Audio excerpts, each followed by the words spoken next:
Good morning, everybody. At last, it is here. November seems such a long time ago since we last convened at any kart track on Karting Live TV. But we're back. We're back with the Kart Championship, kicking off round one of the championship for 2025 here at Warden. I know I'm biased, but it is the best track in the country, if not the whole of Europe. But I am biased, as everybody knows. My name is Joe Bradley.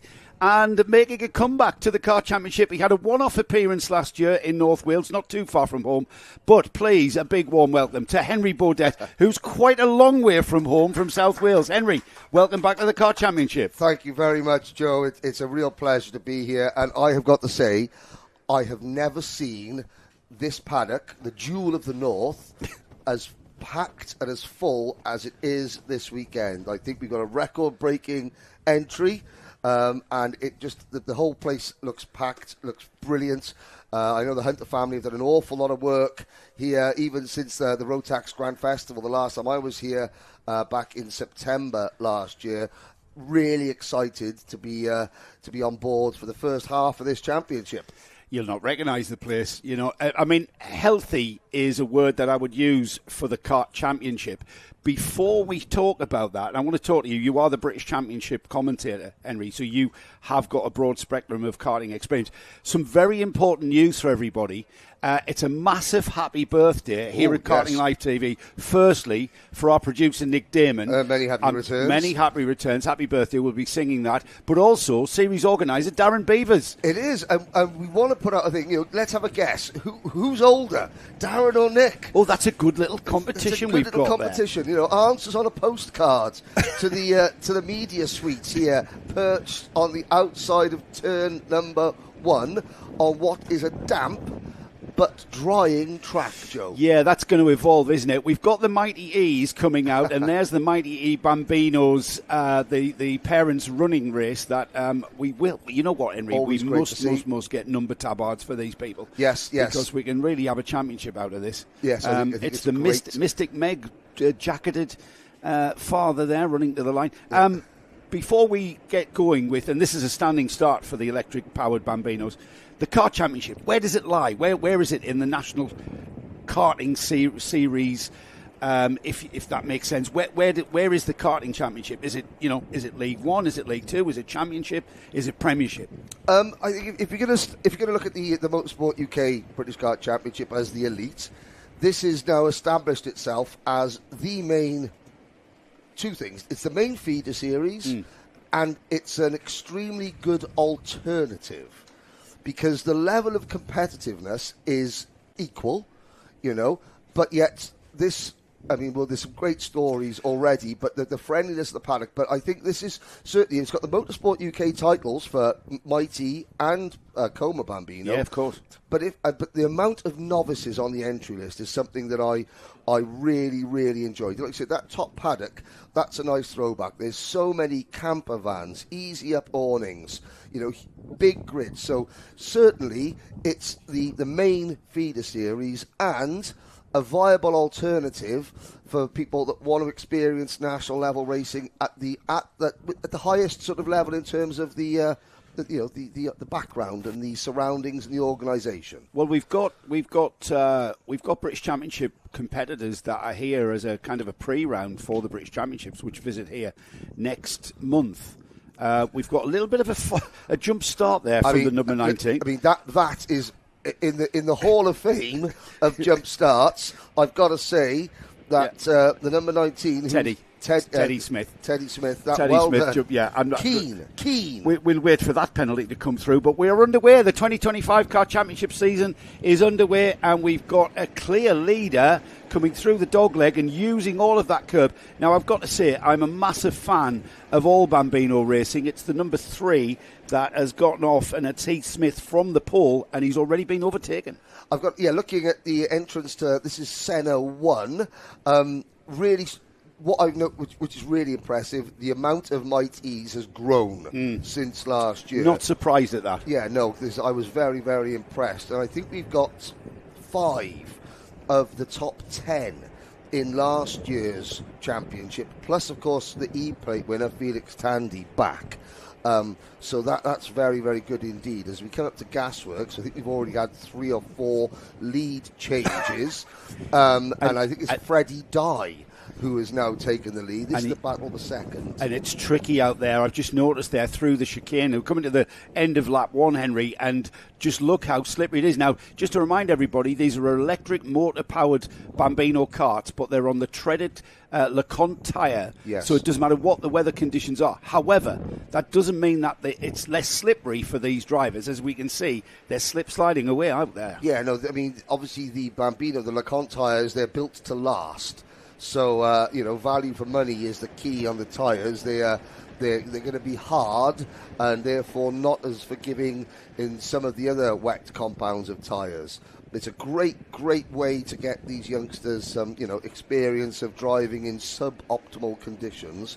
But I was very fortunate enough to be given a guided tour of the track this morning, by vehicle, and there were some pretty deep puddles out there. But I've got to say the track staff here at Karting North East have done a great job, because I think that chicane, when we went through there this morning, that chicane had a large puddle on the inside, as well as coming into the final corner. Now this is of course Gasworks, but around this next bend here, the horseshoe, there was a large puddle on the inside, which you can see is now gone, which is a big thank you to the track staff. Well, the staff here at Karting North East, we saw out there with brushes literally sweeping the puddles away.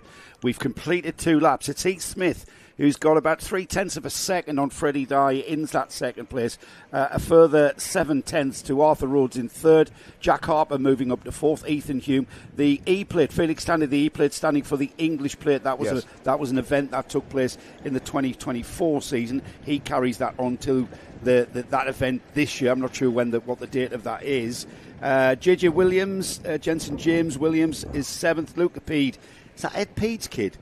I was going to say, I think it is, because there's several I saw Ed names, in the paddock. Because you've got and again, please, if we're wrong, please come and tell us. But we've got, a Peed, Ed Peed. We've also got in this class, there's a Dye, a Freddie Dye. Now, I wonder if that's Freddie Martin Dye, because he's another kart racer from the 90s and early noughties. Of course, Felix Tandy, we know his lineage in terms of, Nick Tandy's son. Ed Peed, the last time I saw Ed Peed, he was being beaten by my teammate at a Club 100 event, at a British University Kart Championship event at Clay Pigeon in 1999. I remember Ed when he was a front runner in Clio Cup. Here we go. We digress. There's going to be a lot of digression, I can assure you, but we've got a race breaking out here with 3 karts breaking away at the front, and we're battling into turn 1 there. And the number 3, Heath Smith, just catching the slide beautifully there. But as ever, you know what?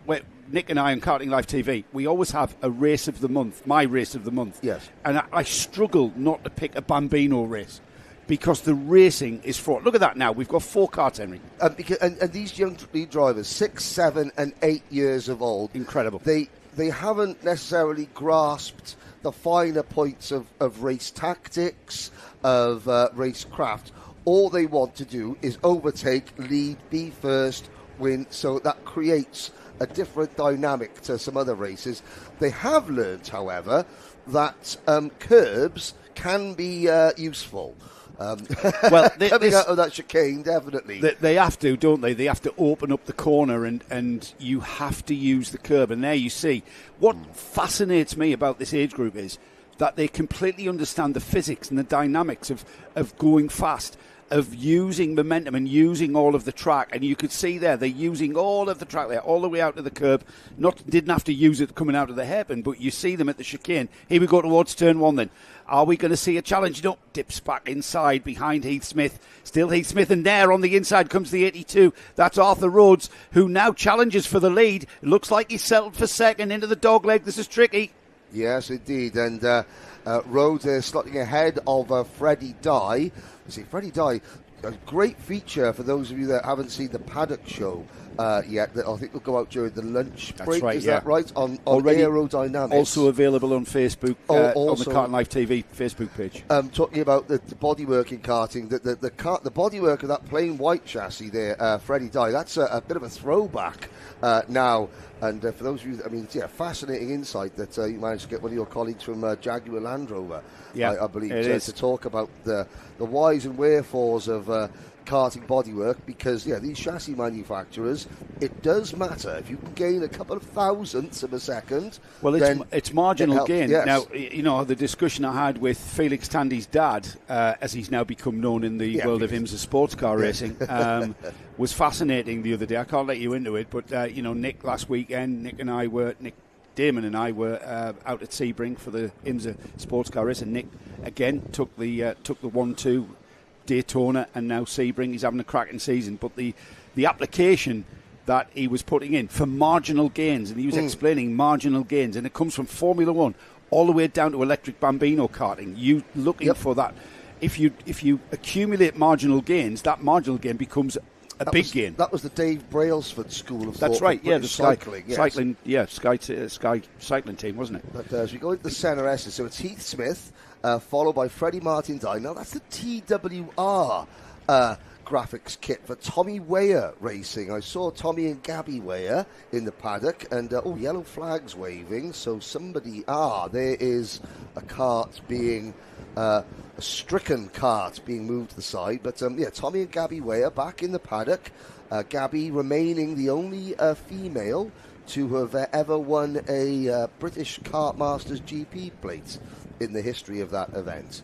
So it's good to see the Weir family back in. And slipstreaming and drafting is something that these young drivers have learned. And Arthur Rhodes was giving Heath Smith the good old heave-ho there through the horseshoe. And now he has a little look to the inside as they come directly in front of us here. And Arthur Rhodes, there was 9/10 of a width gap, and Arthur Rhodes made it a full kart width gap as he takes the lead.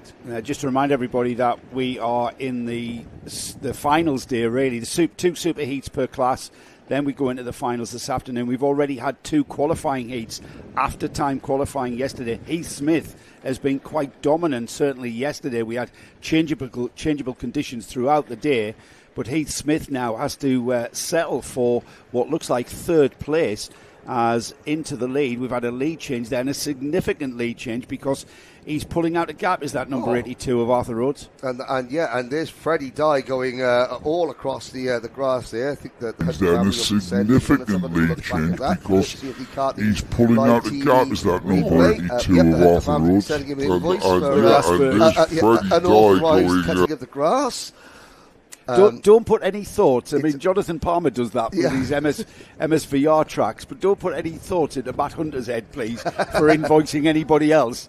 Please, he'd be invoicing us for electric in this Cobbs box if I put that thought to his head. Here we go, Henrik. This is looking very close. Last lap. Looking very close indeed through Brian's Bend there, the left-hander.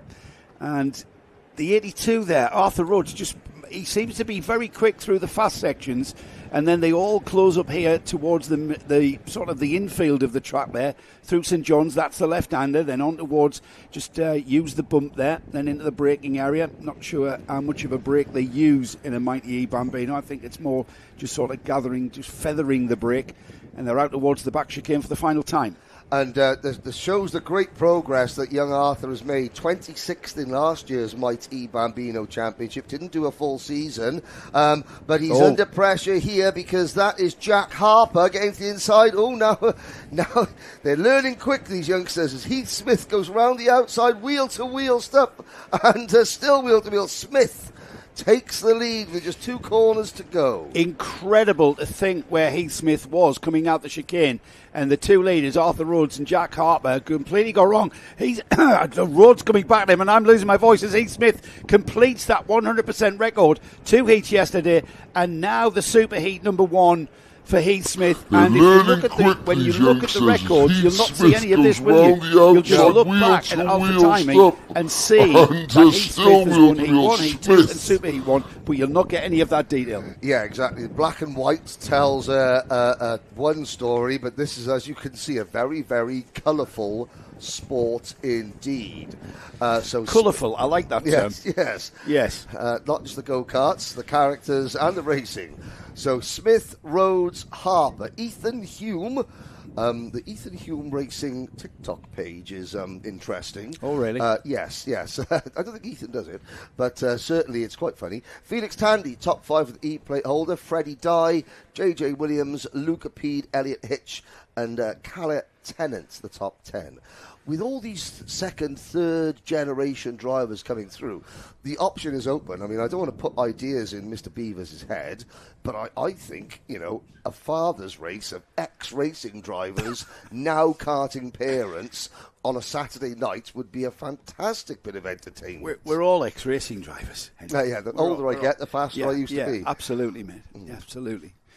We've got cadets coming next. That's them in the collecting area. We've got a little bit of a story coming out the cadet paddock, though, haven't we? Yeah, the Honda Cadet paddock. Looking down there, trying to think. Jensen Fathers, who normally races at Rye House, the Hoddesdon Kart Club. I'm just looking there. He'll be in kart number 20. A yellow and black kart. Woke up on Friday morning to find that his cart and his equipment and his trailer had been stolen.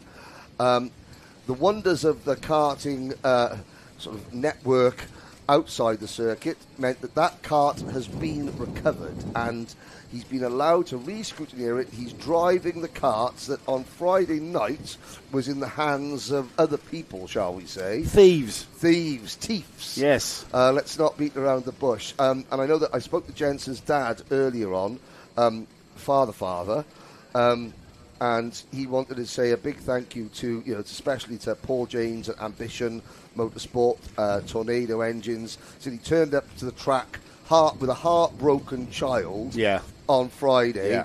And he said that the people just came out of the road saying, offering him awning space, chassis, engines, anything to make sure that young Jensen was on track. And I think that's what I love about this paddock. Yes, I was going to say that. When you talk about that, the family atmosphere that we have at the Car Championship, that kind of issue, that kind of incident, kind of epitomises what the family can do when they come together. This vicious competition out on track. Exactly. Yes, but friendly. Yes, absolutely. When it needs to be. And of course, this is Jensen's first race away from Rye House.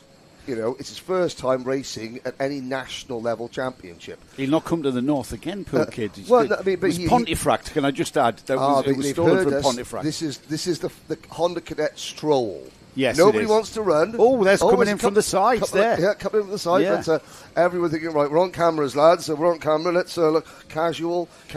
It's smart. There's Joe Weaver. I can see in the middle of the pack there. He's got a bit more aerodynamic since the last time I saw him, but that's just only on the top of the head. But yeah, there's that necessarily wouldn't have happened in other paddocks. The outpouring of very true. You know what? You know what though, Henry.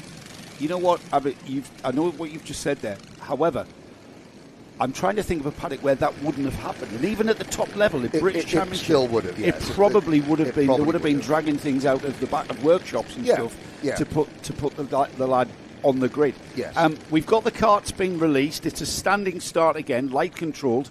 Mr. Ashton is in control of that, and Mr. Ashton allowed the cart to be re-scrutineered so that Jensen, because he raced a different cart yesterday.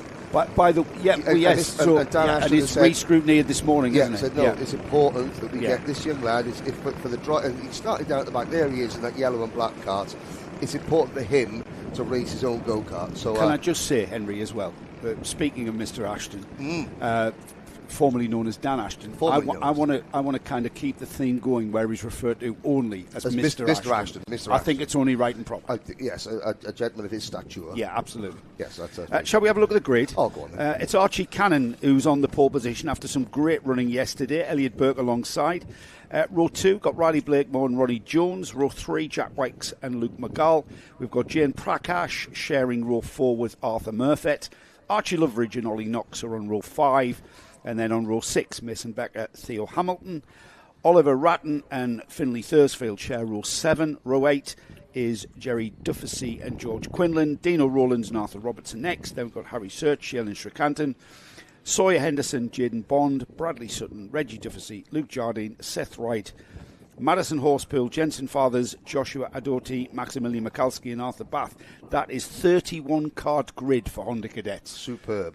And a group of drivers who have been nationally ranked drivers. That's the thing. There are more than 30 entries here across the classes that have been nationally ranked drivers, either here in the Motorsport UK Bambino divisions or in the British Championship in all other classes. That tells you just how much the level of competition is increasing. It is. It's a really strong level, and 31 karts on the grid. We're going to get the. There's a bit of a consternation. Yes, there's a bit of a mix-up on the grid. They're going to be sent around again. I can see that. Yeah, and there was obviously a couple of stragglers there being caught out by this still damp and drying track, I think, Henry. But also, Mr. Ashton had sent us a memo this morning regarding the start procedure about what lights we were using. Were we using the British Kart, the Kart Championship lights and flags, or were we using the Warden Law lights and flags? He brings his own light. And I think that, yes. He brings his own light. He's not having any other way. There might be a bit of confusion amongst the I think drivers. He brings his own pillows as well for the hotel he's staying in. Oh, well, I mean, the princess... might even bring his own quilt. The Princess and the Pea springs to mind. And talking of the Sky cycling team, they used to take their own mattresses around to the hotel. So Mr. Ashton is probably looking at marginal gains in sleeping as well. Yes, marginal gains. I saw him this morning. He's not been looking at marginal gains, but he's gone to the buffet, I'll tell you that. But yeah, we are. When you talk about... You can't say things like that, it's going to crack me up, man. Sorry. When we were talking, and I'll stop waxing lyrical about the championship in a minute, but when we're not. We're going to wax lyrical all weekend. About when we were talking about the up step of competition, the fact that we've got Mr. Ashton here, yes, who is now Mr. Ashton worldwide. He's becoming one of the most well-respected race directors in the world of karting. Deservedly so as well. Yeah, and that adds to the prestige of the championship because the eyes all around these drivers are very qualified eyes. And once again, the black and white plates, the black plates, white numbers, the novices in some of their very first kart events. At the front, you have got drivers that have raced the very highest level. At the back, drivers just starting out. Perfect.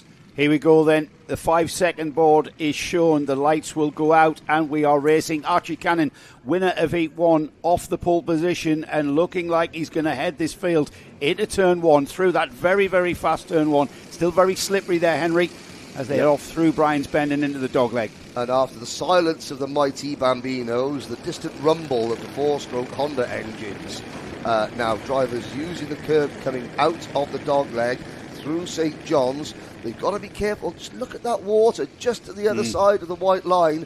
And I have to say, they're using the bumps of the circuit. This tarmac is it's very abrasive. A lot of people say that Warden is a very, very tricky circuit to get the setup right. It's the way that the tarmac responds to the differing weather conditions. It's certainly a northern thing. Oh, and somebody's going to need the jet washer after that one as they pile through the the back straight chicane. Is it the Dunlop chicane? No, it used to be called that, but I scrubbed that one because we're not getting any money from Dunlop. Well, so that's fair enough. Yeah, yes. So that's the back straight. Well, naming rights are available, viewers, absolutely, on Karting Live TV and the Kart Championship. The Henry Baudet chicane. What we usually do on Kart Live TV. If the tracks haven't named their corners, we do it for them. Well, yeah. Cracking battle at the front, though, as we've got Archie Cannon on the Scottish champion plate with Riley Blakemore and Elliot Bork. The three of these two breaking away. Very uncadet-like. We usually get a train of 30 karts nose to tail, don't we? But these three beginning to break away, but it'll not be long before the rest catch up, I would think. Early days yet. And that number 68 kart of Riley Blakemore, Riley 7th in last year's Honda Cadet British Championship. That's the new livery for the Project One Racing Group, which is sort of in conjunction with Jack's Motorsport. I saw Danny Cruttenden in the paddock earlier helping to run that. The famous red, green and white of the Project One team. Obviously the timely passing of Gerard Cox the head of Project One Racing. They've now rebranded as the Project One Racing Group. And it's great to see that name still out there and still running at the front with Danny Cruttenden. I'm assuming one of the people at the helm of that, although obviously the rest of the Project One team, very loyal bunch of characters who very kindly gave me one of Gerard's famous... Oh, and there's a problem. Elliot Bourke. Oh, that's a shame. Elliot Bourke from third place. Ronnie Jones, by the way, in the fourth place kart there, just off the train of these three, which is now two, as Elliot Bourke pulls off to the side. His engine has failed him in some way. He's just not got any drive, whether it is engine, whether he's lost his chain, it remains to be seen. But the fastest kart on lap 2 was Ronnie Jones in that fourth spot. Now he is now chasing down that number 68 of Riley Blakemore, just off shot there. He's bringing that train with him. But if these two are sensible, and we usually find that with cadet drivers, they are very sensible in working together, and this is where they'll work together at their finest. Two karts cut through the air better than one kart, and yes, they end up going faster.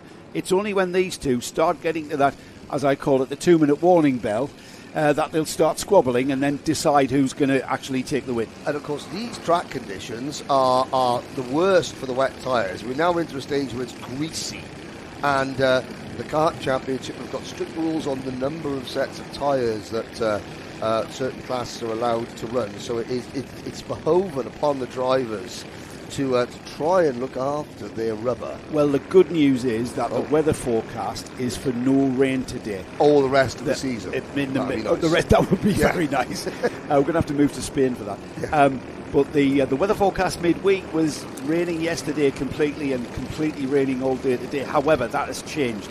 So no rain. So we are going to see this track evolve as we get through the morning, and then the ambient temperature is going to rise, and we see greasy, horrible, moist patches all over this track. They're going to start disappearing.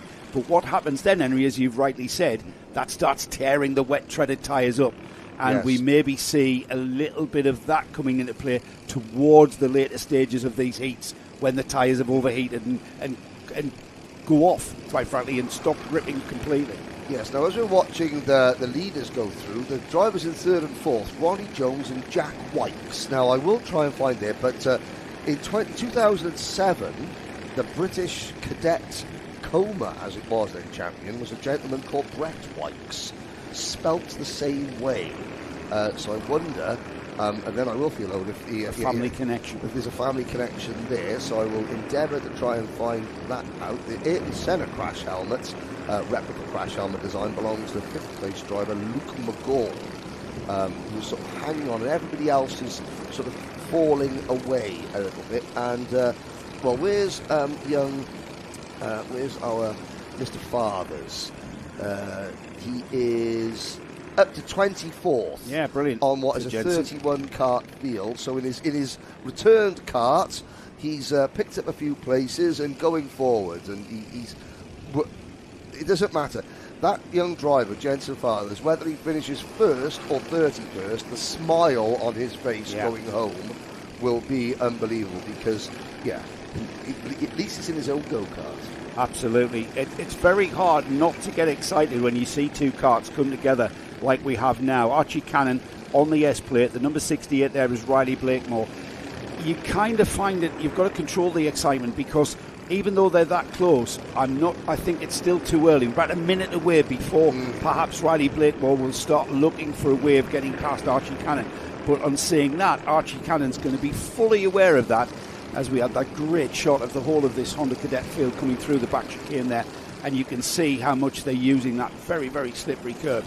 Now then, probably about another lap of kind of working together before we see, and we are seeing Ronnie Jones in third and Jack Wykes. They've formed a little couple as well, and they are catching. Now then, I think Riley Blakemore's got the memo. Riley Blakemore's already itching to get by. Yeah, he's probably looked over his shoulder, seen the cart behind encroaching, and thought to himself, okay, I've got to go, and I've got to go now. Oh, and Jack Wykes kicks up a bit of moisture there. And now we've got a full cart back. What happened there with Jack Wykes, he went through a puddle there, and he's dropped back, and that was because he completely drenched his right-hand rear tyre. Yes. And when he turned in, there was zero grip from that right-hand rear tyre, and he almost lost it at the second centre.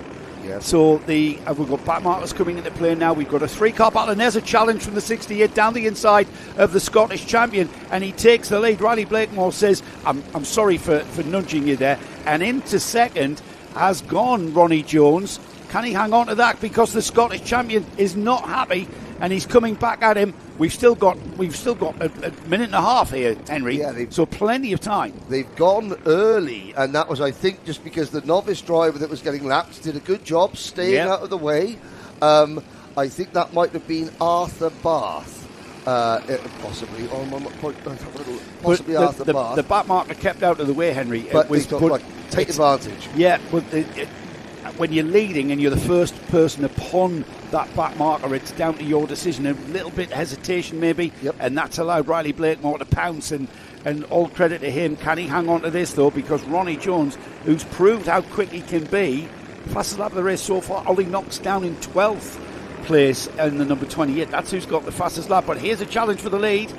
No, he settles back in through the gasworks. It plunges downhill there. You can't quite see the elevation on our cameras, but it is quite a steep little incline, that. Yes, it is. A good viewing spot as well from the grassy knoll on the outside of the gasworks. But they're going to cross the line with 25 seconds to go. So next time around, they'll get the last lap board. So 2 to go as they pass across the front of us here in the commentary position.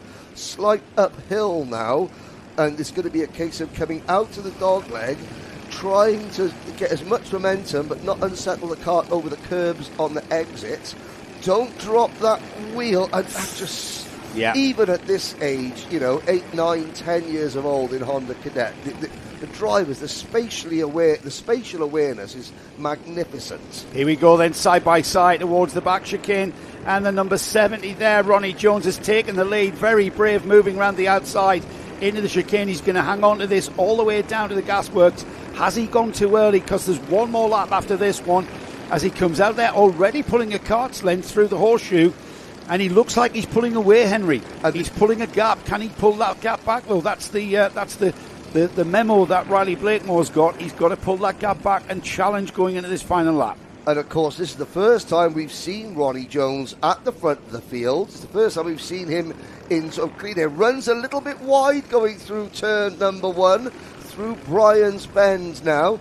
Blakemore, again, an experienced campaigner, 7th in last year's kart championship standings and the Motorsport UK British Championship. He will know how to work the last lap as they come through Senna 1 now and up towards Senna 2.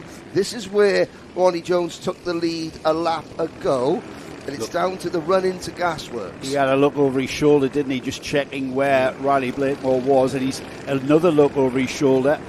If he doesn't really have to defend Henry, he knows he's got a good gap here, and it was if Ronnie Jones can navigate his way through the horseshoe and the final paddock hairpin, which he's about to do now, then he will have the checkered flag and the checkered light board to see, and he will take Superheat number 1. Ronnie Jones on the number 70 takes the win. Riley Blakemore second, a little bit further back. Archie Cannon and Jack White finished 3rd and 4th. We've got Luke McGull coming through. Jane Prakash right there on the final lap, getting ahead of Archie Loveridge and taking 6th. Archie Loveridge therefore 7th. Jerry Dufficy 8th. 9th is Mason Becker, and then Theo Hamilton rounding off the top 10. All of the 31 kart field now making their way across the line to end their heat number 1, and hopefully we've got a few smiling faces when we get to Parc Fermé. Yes, indeed, a good race. Everyone apart from Elliot Bork making it to the end, and Maximilian Mikulski, graduating out of the Bambino, the Might E Bambino class last year, finishing 27th on debut, 24th for Jensen Fathers. And I'm getting a message there that from Chris Harvey, whose son Louis Harvey, formerly of this and many other parishes in karting, now working with X-Kart, former junior TKM British champion, started his career in Honda Cadet as so many drivers did, And I was, fortunate to commentate on Louis when he was racing at Landau, and Chris goes, the sound of my voice and Honda engines in the background, it takes me back to when my son was a cadet. I feel 14 years younger. A sentiment that his wife Charlene's going, well, I wish you looked 14 years younger, Chris. How are you, by the way? Good to see you. Sorry. Right, moving swiftly on then to save Henry's career. We've got Junior Rotax out next. It's Groups B and C that are forming up for their Super Heat 1. So we had Marcel Poppercull, who took a heat win yesterday. We've got the James Kell, took a heat in juniors yesterday. Just scrolling down to find the next heat for Junior Rotax. And Daniel Minto for Hunter Motorsport on home territory. He's not out in this group, and I know he's not out in this group because he's up there on the balcony. There's Hunter Motorsport VIP suite VIP there. Veranda. There's champagne flowing up there. Champagne, champagne caviar and hors d'oeuvres being served. Hors d'oeuvres? Yes, Wow. Yes, Kai Hunter in a little pinny up there. No, Kai's actually at Wilton, actually. So we've got a grid of 25 karts, Henry. But nearly 40 in total. 40 entries, yeah. And amongst them, you've got is the reigning British Honda Cadet champion, Ralphie Branscombe, jumping straight into juniors after winning the Tillotson T4 Nations Cup qualifier last weekend. We've got Cian Bernard, who represented the UK in last year's FIA Academy. Shea Hilton's a former top 10 British Championship contender in Honda Cadets. And I believe probably Kart Championship's first Kenyan entry, Shane Chandaria, in the Pro Train racing. And also we got drivers from Origin Motorsport, which is team-based both in the UK and in the United Arab Emirates. It's good to see he's now been adopted by the North, by the People's Republic of Thailand. Sam Morgan is now running that team both in the UK and in the UAE. It's a northeast team carrying black and white colours, which is something as a red and white. Well, they've got a gaggle of drivers, certainly in this class and others. We've got 25 karts that are going to take part in this Super Heat 1. And they look like they're on slick tyres. Are they on slick? That was my next question there. Good spot. Some of them are, anyway. So it's going to be tricky in places, Henry. James Kell is on the pole. Alongside him on the front row of the grid is Oliver Bricious. Second row is Riley Bishop and Joel Dixon-Cohn. Eric Smith and Marcel Poppercull share row 3. Bella McConville, here at our home track, hasn't done much karting in the off-season, so she should be very proud of that 7th place there on row 4, sharing with Cian Bernard. Braith Murdoch and Charlie Vary for ST Racing on row 5. Jake Anderson, Shane Chandaria, who you mentioned. JJ Plowman and Ellis Daly share row 7. Row 8 is Lewis Hawke and Daniel Hartley. Jack Robinson and Lewis Sumner share row 9. Row 10 is Riley Mason, Lewis and Alfie Lambert. Matt Scott and Zach Kane are on row 11. And then we've got Matthew Clark and Tyler Richardson with Ralphie Branscombe. Now, Ralphie, is this his first season in juniors? Yes, first season out of Honda. Out of Honda, yes. Yeah, I remember Ralphie. Ralphie. A mixture, most on wets, 1 or 2 outliers on slicks. We'll soon know which drivers are on which compound by the trajectory they go through turn number 1 in race speed. You know that everyone is watching this heat, Super Heat, very keenly. All the paddock have come out to see just how that slick tyre reacts to these damp patches. The biggest damp patch we've got coming into turn 1. If you're on the pole position side, which at the moment is James Kell, Riley Bishop, Eric Smith, Bella McConville, then you're going to go down the inside onto that wet patch. Now we see them entering the braking area and getting across and trying to get off that wet patch. And that has allowed, who's that sneak through? That's Fabricus, I think, in the number 290 kart. James Kell, that very distinctive bright green TB kart, the meat green TB kart, down to third, looking at the inside of second, but a great start from Fabricus. Caught out by the damp foot inside line going into turn 1, and we're going to see that until that disappears. And I'm pretty sure that's not going to disappear until at least lunchtime. Yeah, now that's the number 2 is Riley Bishop. Last week at the O plate, we've got 2 drivers in the background that have come together.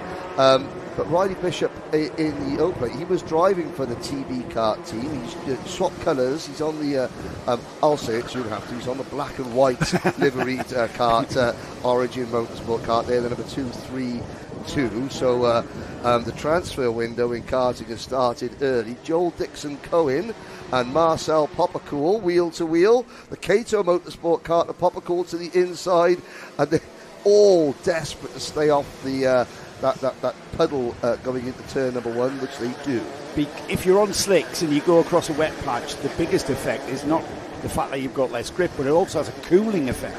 So you're effectively taking a bit of heat out of that heated up slick tyre, and it's not what you want to do. So you've got to be very wary if you do hit a puddle of how the kart's going to react when you next hit the brakes and turn into a corner.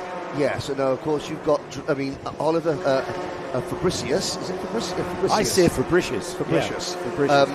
A 58.50. So he's on one compounded tyre.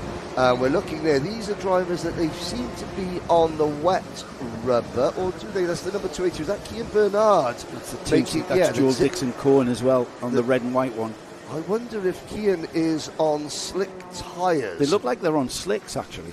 But there's certainly a mixture of Bernard going through. I'm pretty sure Bernard is on slicks. I think the 219 is also on slicks. But you'll see the lap times at the moment: 57, 58 seconds for drivers of one compound, but others.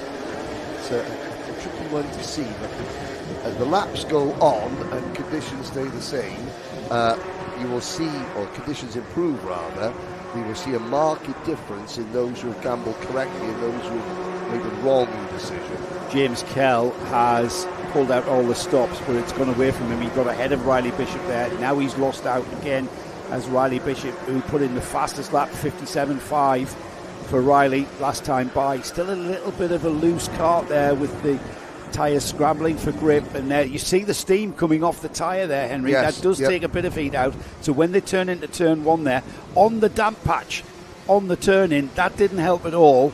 So it's going to be tricky to get these karts around. But I would say, if everybody in the paddock is watching, that is a slick tyre track out there, and your driver's got to manage the damp patches. I think you're absolutely right. So looking at Ralphie Branscombe going across the front of our commentary position, there's the Kiddix team. So a lot of drivers that sort of white with sort of orange and blue flicks on the kart. So that's the official Kart Republic Junior team. And they have Kiddix USA, Kiddix UK, Kiddix Italy, and so Kiddix UK. We've had one retirement. I think it was Tyler Richardson on the opening. Yes. But up the front, Oliver Fabricius using that clear air. Normally you'd say in mixed conditions, the driver that was leading is of the guinea pig, but he's taking advantage. Yeah, Riley Bishop as well. Another fastest lap from Riley, a 56.58, and with half distance there, we've just clicked by inside the final 5 minutes. Let's have a look at the top 10. It's Fabricius that leads by about 2.5 seconds. Riley Bishop, though, his job is to close that gap. He's got just under 4/10 from James Kell in third. Then we've got a heat winner from yesterday, Marcel Poppercool in fourth, Kim Bernard in fifth, Joel Dixon-Cohen in sixth, Braith Murdoch, Eric Smith, Bella McConville slipped from that 7th to 9th, but still inside the top 10 for Bella. And then Lewis Sumner, he's the driver that rounds off the top 10. JJ Plowman, would that be Martin Plowman's progeny, maybe? No, I don't know. No. Definitely know that one. JJ's he's with SD Racing. Okay, John Stewart's team. Yeah. It's always good to see John Stewart's team in the paddock. And look at the steam coming off these tyres, because the ambient temperature up here at Karting Northeast is still under 10, I think. Brisk. Yeah. I think it's still under 10. If it's under 10 degrees, you need your big coat, even if you are from the north. Yeah. Daniel Hartley, there in P16. Daniel, last year's kart championship junior Rotax or junior Primo champion. Yeah, junior Primo. So that, well, Daniel, I expect, and I hope get well soon. Ian, his dad, who put his back out, he's got he ended up in hospital on Friday, and I know he's here back at the track. But Daniel had a bit of a nightmare in qualifying, so he's been trying to claw his way back up this field. And Daniel moving up from the Junior Primo after a very, very good season in the Car Championship last year is now playing with the big guys. Yep.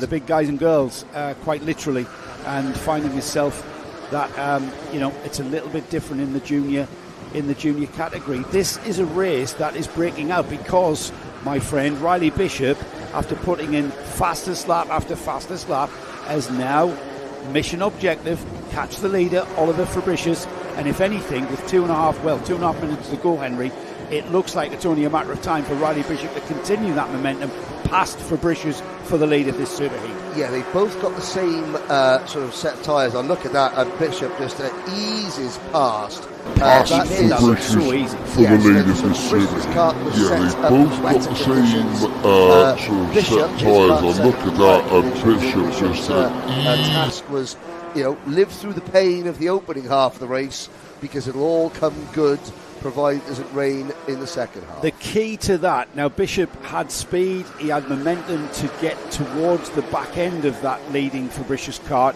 but what he didn't do was get stuck behind him, because that can stifle that momentum moving forward. Yeah. He made that move very, very quickly indeed, and that momentum continues, and he's pulling the gap. Yeah, you get stuck at the same pace of the person that you just caught.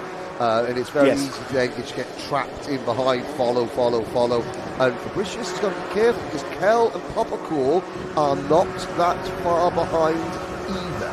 Yeah, it seems that Fabricius, the speed that he had in the early laps has kind of gone away from him towards the latter stages of this Super Heat. So if that was down to, as you said, maybe tyre pressures for a damper track, he's just cooled his tyre off, as has Popocool.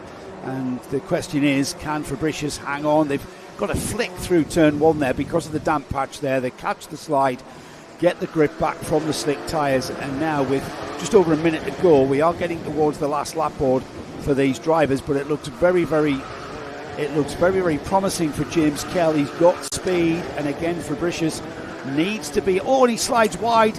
I think he was a bit distracted there. And James Kell, can he squeeze that kart in? Oh, look at that, Henry. Yep, and Fabricius, he came out of Senna 1. He just took his eyes off the exit of the corner, looked to the inside. Now it's game on. Kell leaves. Well, Kell forcing him enough room to open the door for Popocool, who just thought, something's going to happen here. I'm going to pick up the pieces. And he did. We've got 30 seconds to go. So that will now... So Kell will... The aggression level will increase. Kell then will sort of demonstrative wave of the hand. I'm not happy about that. Well, you've got 2 laps to do something about it. Clearly, obviously, but Cato Motorsports, Marcel Popocool, round of applause. He just pulled up a chair and pulled out the popcorn and watched that thing unfold in front of him. And then he said, "Thank you very much, boys. I will take second place. Let me have a go at Riley Bishop," who continues, by the way, to put in purple lap times of 54.78. That is another fastest lap, and he's been doing that pretty much the whole of this Super Heat. Yeah, indeed. I mean, saying about there, we'll take a minute. Yes, that Origin Motorsport team have got some experienced people behind the scenes working to organise it, but when you come into the Kart Championship paddock, which is a national level paddock against some of the big teams, you can have the best people, but you've got to gel. You've got to learn how to, mix the equipment as well as the drivers. And this is getting a little. I was going to use the term a little bit naughty there, and it was that turn one there when James Kell just basically did a Daniel Ricciardo and literally sent it. However, didn't pay off for him as he slid very, very wide. He's come straight back to the rear bumper of Fabricius. And this is the battle for third, by the way, everybody. Yep. The bright green kart there is James Kell. The orange kart is Fabricius. The leader, Riley Bishop, is up and ahead of them. And Marcel Popocool just going through there. This looks like it's coming down to the Gasworks hairpin for the final time. And it looks like it's going to stay the same, Henry, but we've got a checkered flag flying for the leader. Yep, Riley Bishop, a big well done to the orange team. Oh, and Kell has a little nibble at the rear bumper there, wheel to wheel. 1 corner to go. James Kell, classic case. Faster kart behind, slower kart, able to use track position to his advantage. to stay in front. But Bishop, yes, well done to the Origin Motorsport team. Well, might as well call that 3.3 second gap at the end. Riley Bishop for Origin takes the win. Marcel Poppercole for Cato Motorsport takes second. Oliver Fabricius hung on to that third with all he knew. James Kell for TB and X-Kart was trying all he could to get that third place. It all becomes important if that was the final, doesn't it? Last step of the podium. Braith Murdoch 5th, Cian Bernard in 6th, Joel Dixon Cohen in 7th. Then we had Lewis Sumner in 8th. 9th was Eric Smith. And Bella McConville, she ends up with a top 10 finish in the Superheat number 1. And as the karts came in to Parc Fermé in front of us, the best placed kart on wet tyres, Matthew Clark, number 236, who finished 18th. So slicks are the way forward as we look down at the Minimax field. Slicks is the order of the day for everybody. And I've got to say, I'm not sure if it's a first for the Kart Championship, but it's certainly... it's probably one of the first times that we have got a reigning Rotax Grand Finals champion amongst the entry.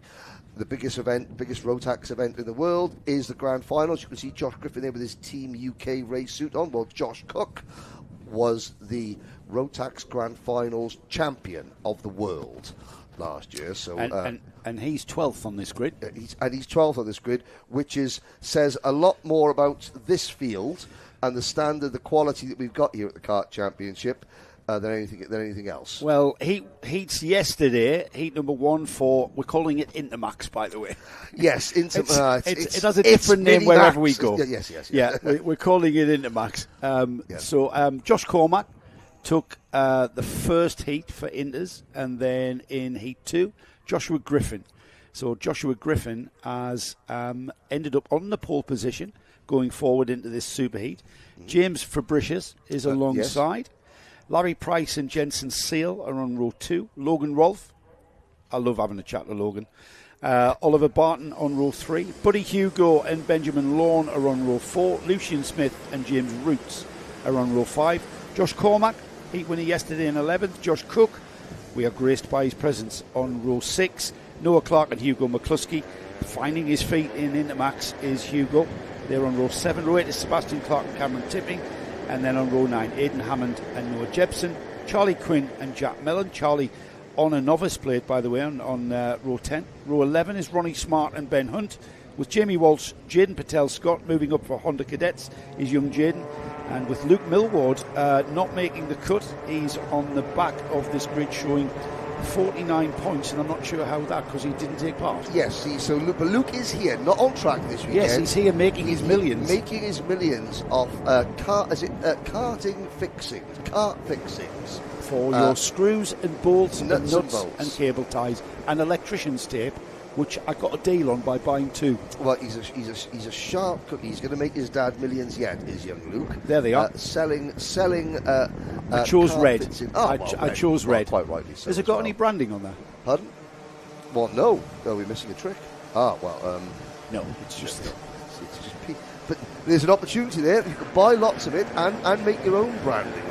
They're available in the paddock, available in the cafe. Yes. In the paddock, just on the paddock next to reception, is the Sim. Now the Sim is a joint effort from Samsung, Thrustmaster, and what's that other name? Yama. We've got a Sim setup running F1. We've got a competition running. It's free to enter. You get on the Sim.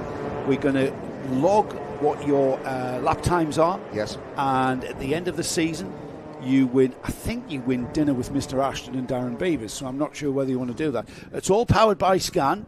Mm-hmm. And we thank them massively for their support this year. But that's a bit of an attraction there that the kids and even the parents and anybody, you and I, could even enter that competition. And I've got to say that it's great because there's another competition which we'll get into later. We could win a go-kart, but go into the restaurant here at Karting North East. Oh, I like there's the a simulator restaurant there. Well, it's the Jewel of the North, and are we underway? I think so. It looks all Cross intents that and damn purposes. patch, Henry.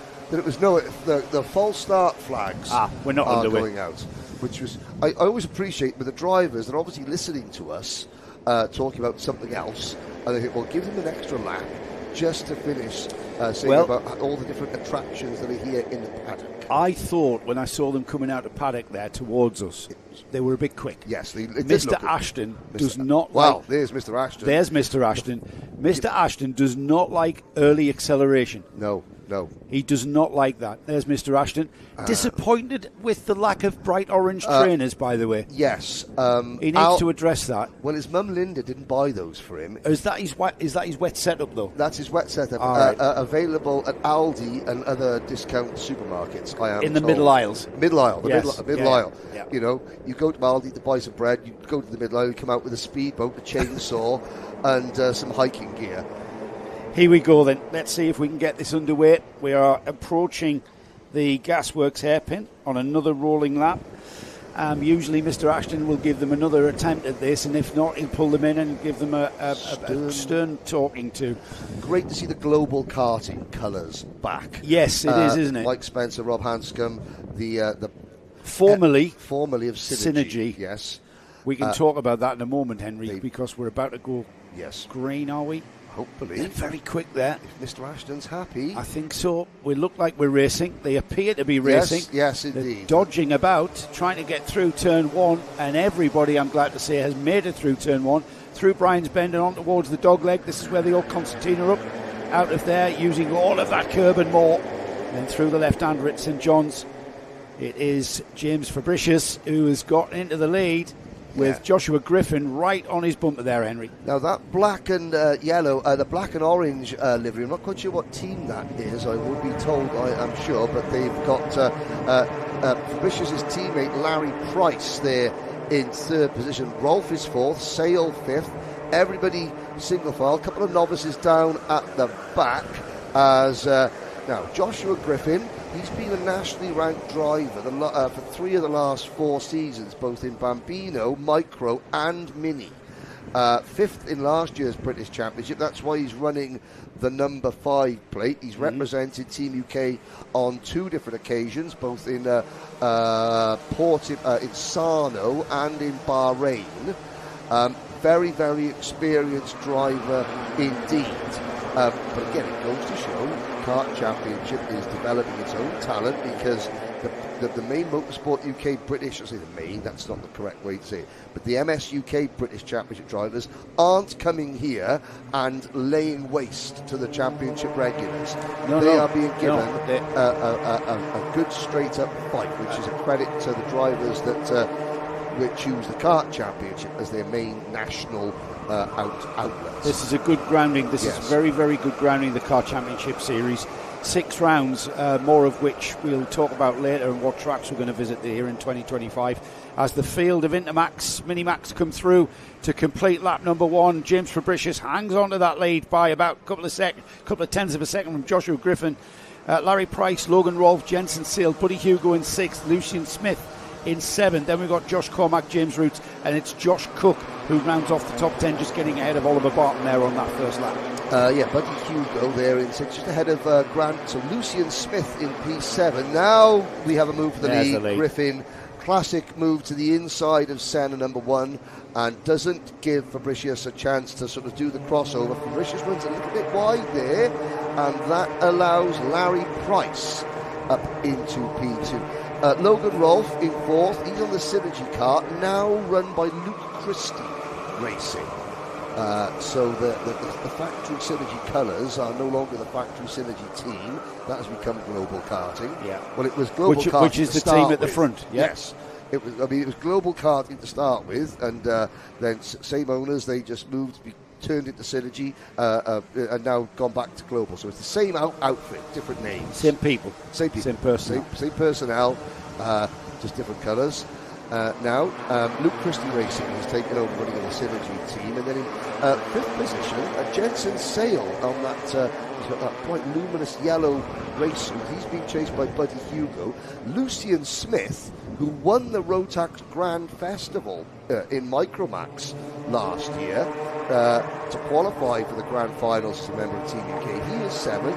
Then Josh Cook in 8th. They're the two KR Sports machine. Benjamin Law up to 9th, and Hugo McCluskey rounding out the top 10. It's a great battle developing here at the front between the top 6. You get a feeling that it's maybe, the leader, Joshua Griffin, has not lost that train of carts behind him. And everybody, I think, at this stage, up to half distance now, Henry, we are playing a waiting game here. It's a high-speed, I call it a high-speed game of chess, because everybody's waiting to make their move. They're planning their next move. They're maybe even thinking 2 or 3 moves ahead. You have a cart in front, and your objective is to get past that cart in front, and then the next one, and then the next one. Unless you're Joshua Griffin, all you've got to do is stay ahead of everybody, and you are dictating the pace. At this stage of a race, you are going as fast as you can. You're doing everything you have to, and it's not like Formula One where they're saving the tyres. These drivers are braking at the very last point they can. They're turning in at the very last point that the cart will turn in, and all it does is all you need to do is make that a tiny slip up of braking a little bit too late. When I say a little bit, I'm talking about 30 centimetres, a foot too late, and you're going to slide wide. And you're going to lose momentum, and everybody's going to pile through. And here we are, half distance now completed, 5 laps on the cards, and I think we've got maybe another 2, maybe 3 laps before it's all going to break out. And you could have noticed this as well, Joe, but since the Intermax class, Minimax, went from the full-size chassis down to the smaller 950mm chassis, this class has become more and more competitive. It's almost impossible to break away at the head of the field. Some of the racing I've seen with the likes of Jacob Ashcroft, Cole Denham, Emerson McCandrew and Albie Friend has been breathtaking. Here we go, change for third. However, it's gone back to where it was. Fabricius had Jensen Sale moving ahead of him. Sale trying to get round the inside there on the number 140. The bright, luminous green suit of Sale is the one we're watching. And he did get past that number 191 on that lap. However, the time charts, the timing sheets will not show that. They will show that they've come through. And that's what I was talking about there. You just turn in a little bit too late. He got on the damn patch. He slid wide. And Jensen Sale now back into that third spot. Can he hang on to it?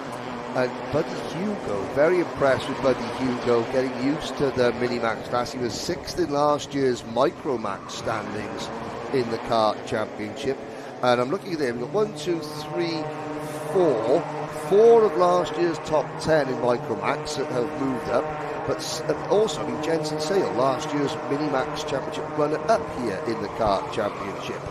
Still a lot of experienced drivers from last year staying on, being joined by a bunch of very competitive graduates. And this is what I find with karting when we cover karting, Henry. You see the names that you are familiar with. Yes. However, you think, hang on, he's gone up to another class now. It's like, yes. was he in juniors last? No, he wasn't. He was in, and he was in micro, and he was in cadets just 3 years ago.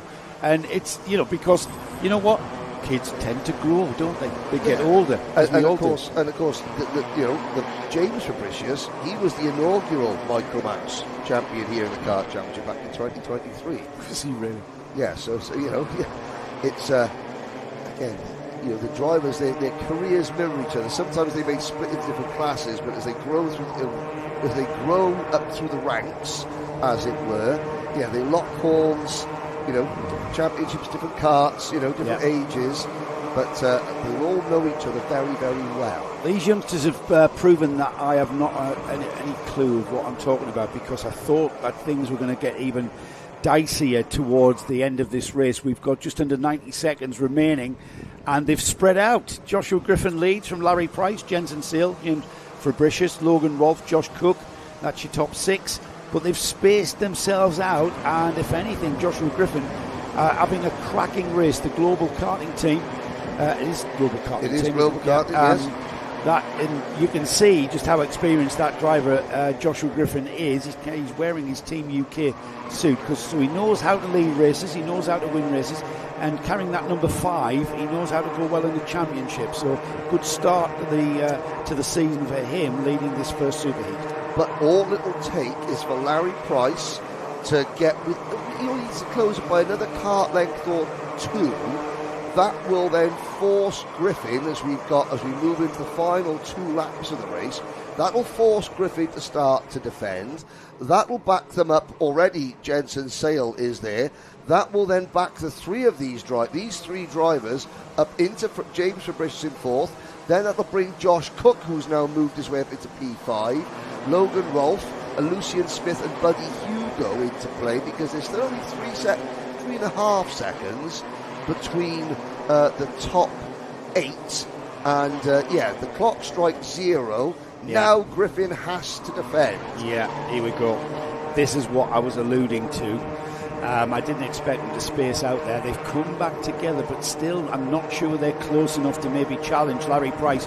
And indeed Joshua Griffin thinks Larry Price is indeed close enough, and Jensen Sale was certainly close enough to take advantage of that slide by Larry Price, and he's moved up and into that second spot and is off. And you know what? He's not happy with second, is he? No. With the last lap board flying, Joshua Griffin having to defend, gets off the wet patch there on the inside. He didn't want to maintain that inside line there, and this is going to be a race, an absolute ding-dong to the flag, Henry. Yes, indeed. 3 for the race lead, coming over the curve at the exit of the dogleg, now into St John's. The bump that they go over there into Senna 1 and 2. Griffin hugging the inside line. Now watch the number 140, Jensen Sale trying the crossover. Can he squeeze at the inside going into the back straight chicane? The answer is no. No, indeed, but this is the race down to the gasworks. He's going to have to defend. He takes the inside line, middle of the track there, and round the outside has gone Sale. It's not going to work for him, and Larry Price has took advantage of that and slipped down the inside. He had the optimum line and had the speed. He's gone back into that second place, and as they come out of the paddock turn and on towards the checkered flag waves, and it's side by side for second, but it's Joshua Griffin who takes a very fine Intermax Superheat 1. Larry Price hung on to that, and what was the gap at the end? 4/400ths of a second between Larry Price in second and Jensen Sale in third. That's how close it was. It was James Fabricius who finished in 4th. Josh Cook through and up to 5th. And that, when you think about that, Josh Cook started in 12th spot, and yes. Josh Cook, that's going to bode a very foreboding for everyone else as he moves up the order towards the final. Just running off the top 10 then, Logan Rolfe was in 6th, Lucian Smith in 7th, Buddy Hugo 8th, Josh Cormack 9th, and Benjamin Lawn rounds off the top 10. There's the rest of your 23 finishers. And of course Josh Cook, I noticed that Josh Cook wasn't on the testing list for Friday, so didn't have a day of practice, just dived in yesterday morning. Now I know he's got the KR Sport team, Toby George running that outfit behind him. They'll know what they're doing, but and still, he's not unfamiliar with the track as well. But still, you have a day of practice. You it's behind the 8 ball just a little bit. But now Cook showing that he's going to get faster and faster as the day progresses. Yes, yeah. We have got the Bambinos back out. Yes. This time it's the petrol engine, the fossil-fueled engines on these Bambino C50s. They race exactly the same. What fascinates me is the mighty Bambinos that we've already seen with their first Super Heat that opened the season for us on Kart Live TV. Yes. We've now got the petrol engine karts, and they race exactly the same. Very close racing, very evenly matched racing. The attraction to the electric kart that seems to be evolving in karting is the fact that the engines, the motors, the power unit is literally, you just turn it on, press the accelerator and go. The C50 Cormers, if you like fiddling and messing around and tuning and fine-tuning, this is the formula for you, because these things, because of the marginal gains becoming even more important because these karts are so close, then the tiniest of gains will absolutely advantage you to the fullest. Yes, indeed. And now the race is on. to get there. I did notice you got one driver with a Nigel Mansell replica crash helmet, and we've got another driver with a Red Bull Racing replica graphics kit. Being Bambinos, age 6, 7 and 8, I would think that a parent is a fan of Nigel Mansell and a parent is a Red Bull fan. And it's on, and he gets it by a hair, although he hasn't got any. That mechanic there, well done. And I did notice that Mummy Purnell, Freddie Purnell's mechanic, she decided to bow out gracefully and not compete in the sprint race there at the end, probably because she's got, that's not a dry, it's a very long coat, it's not a dry robe. So this will be the standing start once again. We're going to have a lot of fun with the 3 classes having a standing start, the opportunity to watch the racing to the grid by the parents and mechanics. It will be just too much for us here in the commentary box to not make fun of. That you really struggle. I mean commentate on, not make fun of. Sorry, I do apologise. You really struggle not to make fun. Yes. Henry. Right, we cleared the grid. We are a standing start for the C50 Como Bambinos. It's a light-controlled start. Again, Mr. Ashton will be controlling the lights. The lights go out, and we've got side-by-side action from the front row of Hendrix Fallat and Kalman Simon. These two have been battling in this class for a couple of seasons now. Yep. And it's Nigel Mansell ahead of Ayrton Senna into Brian's Bend. Exactly, because I did notice that Hendrix Fallat, he's not only got the Nigel Mansell crash helmet, but he's got the old sort of Canon Williams graphics kit as well. Oh dear! He even had the camel, which we had to take off. And yes, it's now a goat because no tobacco. The camel, which without the hump, you could get that. You could get that past another. You can see what it animal, is. But the thing is, when tobacco advertising was banned in Formula One at certain tracks, Germany, Silverstone comes to mind. That's exactly what Hendrix has done. Hendrix's dad has done. If you allow me, there is a driver. Thomas Harper is in the paddock wearing a silk-cut Jaguar. Oh yes, when he was in Honda Cadets, his cart was silk-cut livery. Oh dear. Yes, and I found myself digressing at the clubby here on the comms, telling everybody about the Le Mans win and Andy Waller. And was it? It was Jan Lammers who nursed it home, wasn't it? Johnny Dumfries. Yes. Anyways, we've digressed again. Some go-karting. Lap 1 for the Bambinos, and who is it across the line? It is Nigel Mansell in the form of Hendrix Fallat, with Ayrton Senna in the form of Kalman Simon. Into second, we've got a change there as the number 74. Max Verstappen getting involved.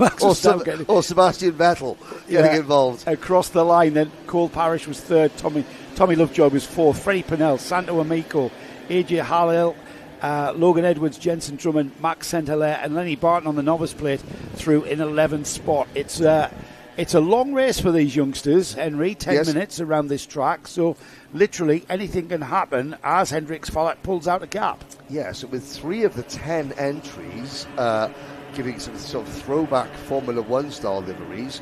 Hint, the other 7 Bambino C50 parents. Let's see if we can have a full grid of, we want to see black and gold Lotus colours, some red and white ex-McLaren colours on for the next round. But Fallat showing the rest a clean pair of heels at the moment. Kalman Simon, Cole Parrish, who is in the Red Bull liveried cart.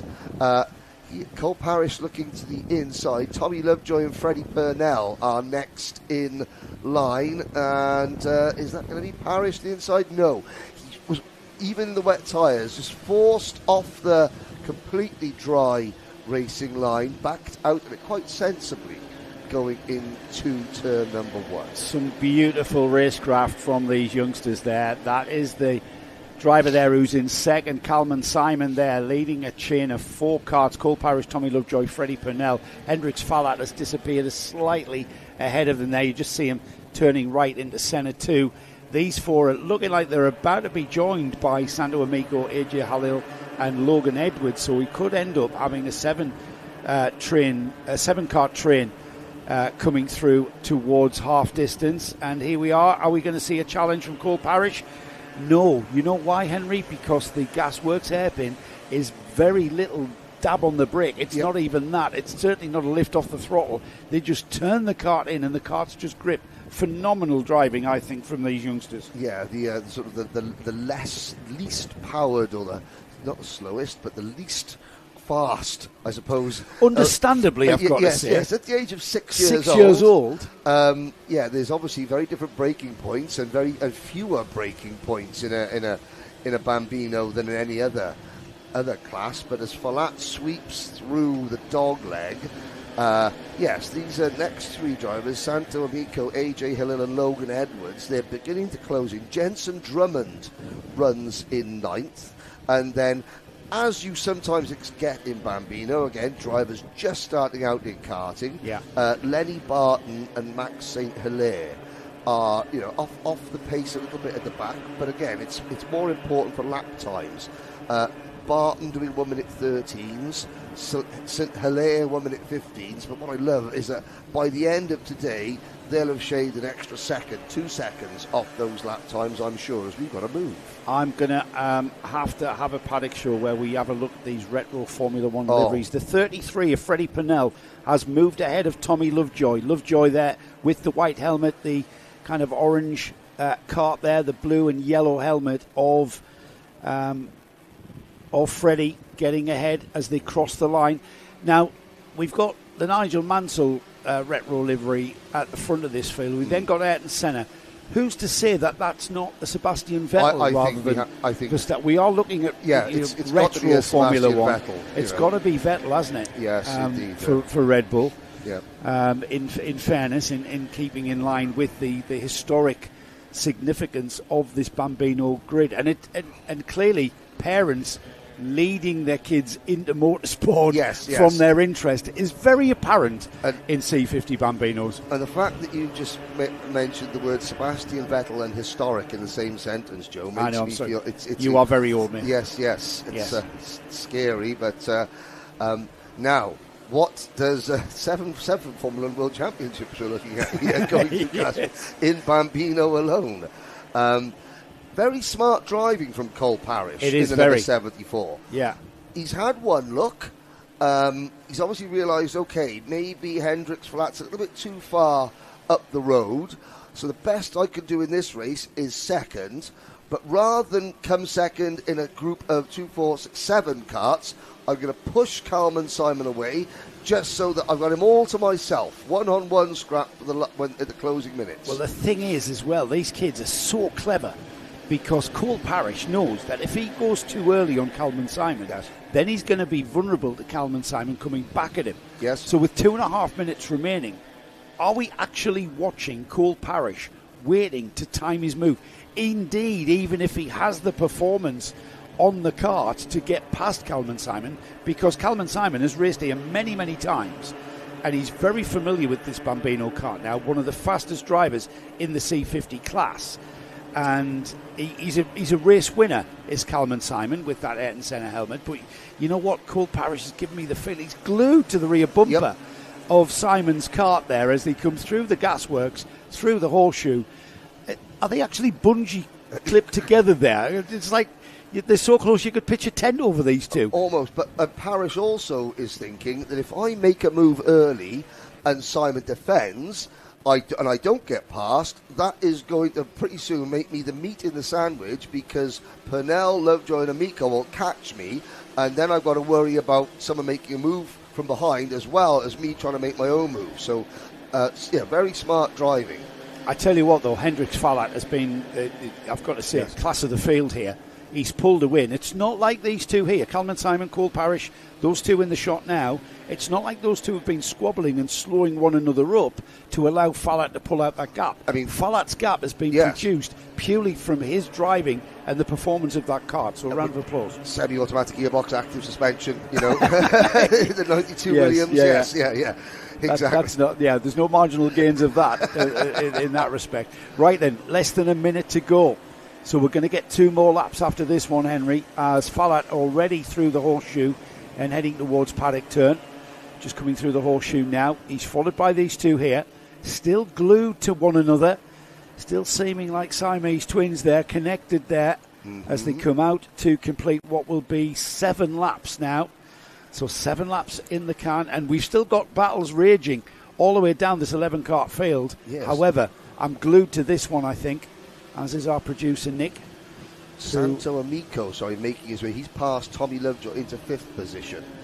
Because as much as as Parrish has been working with Calvin Simon, Freddie Purnell, he's got a second and a half. That can close very, very quickly in Bambino when 2 drivers suddenly start defending and battling side by side. And so we haven't seen Parrish look around over his shoulder yet. And a great drive from Simon for doing that as well. He's never looked over his shoulder. Nope. You can hear the engine. I'm not sure about these things, but certainly in the classes that I've raced in, you can hear when someone's over your shoulder. Yep. Here we go then. We're getting towards the last lap board coming out.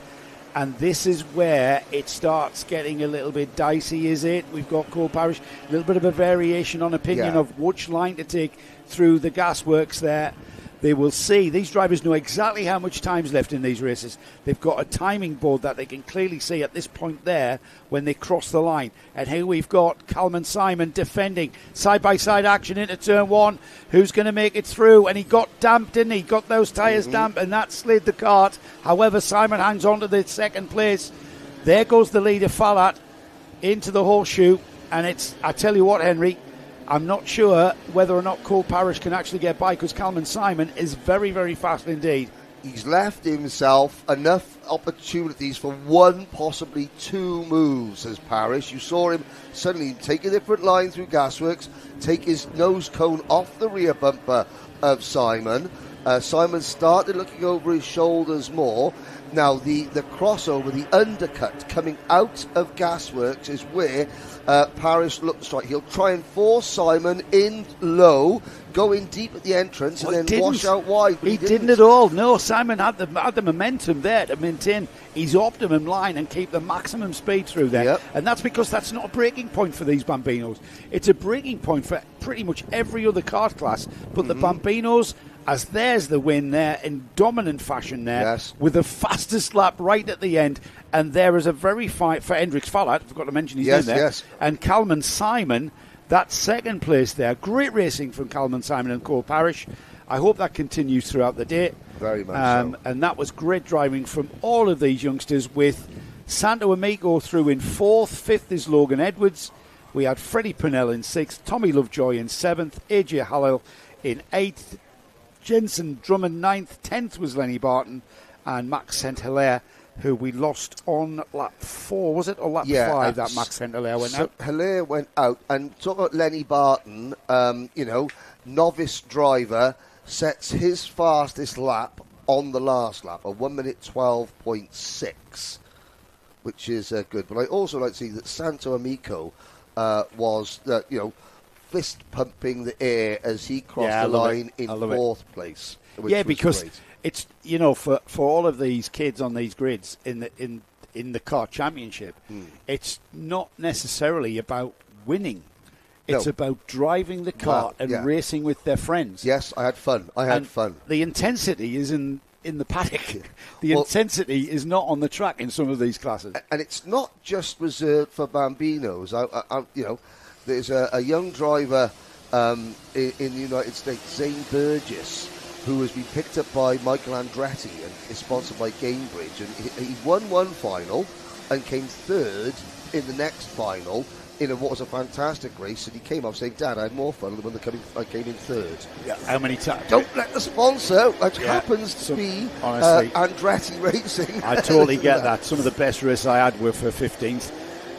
We've got now then, this is one of the creme de la creme of karting and British karting, I've got to say. Junior Primo. It's a class that was created by Mr. Beavers. Happy birthday, Darren. For allowing kids who had just become age-wise eligible to move into junior Rotax. Yes. It allows the 12-year-olds to 14-year-olds to have a race of their own. Yes. Before they move in with the 14 to 15, 16-year-olds. And it also gives drivers that may have come into karting a little bit later that haven't spent all those years in Bambinos and Cadet, because I noticed there's an awful lot of novices. 1, 2, 3, 4, 5, 6, 7, 8, 9, 10, 11. So it's giving them a chance to break into the sport without being thrust into junior road tax in the UK. I mean, we've got we've got a current British junior road tax champion of the world in Jacob Ashcroft. Junior road tax in the UK is known as one of the fiercest fields of grids of karting anywhere in the world. And I'm not surprised. Let's have a quick look at the grid. Thomas Harper, the Silkwood driver, as you mentioned, he's on the pole position after a good day yesterday. Ethan Bath's alongside. Cooper Campbell-Lees is on the second row with Oscar Chezovic, and Pierce Whitehead shares row 3 with Lewis Gilbert, Zach Mackay and Samuel Yeadon on row 4. We then got Oscar Pitt and Charlie Thompson, Alfie Forrester and Noah Clark, Archie Ray Watson and Zach Jennings, Elijah Hazelwood and Isaac Jameson, Harry Warden, Elijah Hartley, George Ralston and Lucas Olafson, and it's Miles Cleworth on the novice plate in 21st. Harper isn't happy with Zach McKay there as they came out of the final corner, but we are underway, and got a cart off, one of the X-Kart. 11. Oh, and that's a big hit there. Oh. We've got a cart, and I think we're going to see a red flag there. We had a cart gone over another cart. That's number 15 of Thomas Harper, who's snuck off and into the lead. But I'll be surprised if we don't see... Well, we've got the Battenberg the flags. Battenberg, right. So what's the Battenberg, Henry? The Battenberg is effectively a safety car. Thomas Harper will become the safety car. They will drive around, no overtaking, obviously. It's an X-Kart driver. There were several incidents there at the start to sort of get our heads around. Red flag. I thought that would be the case. Red flag.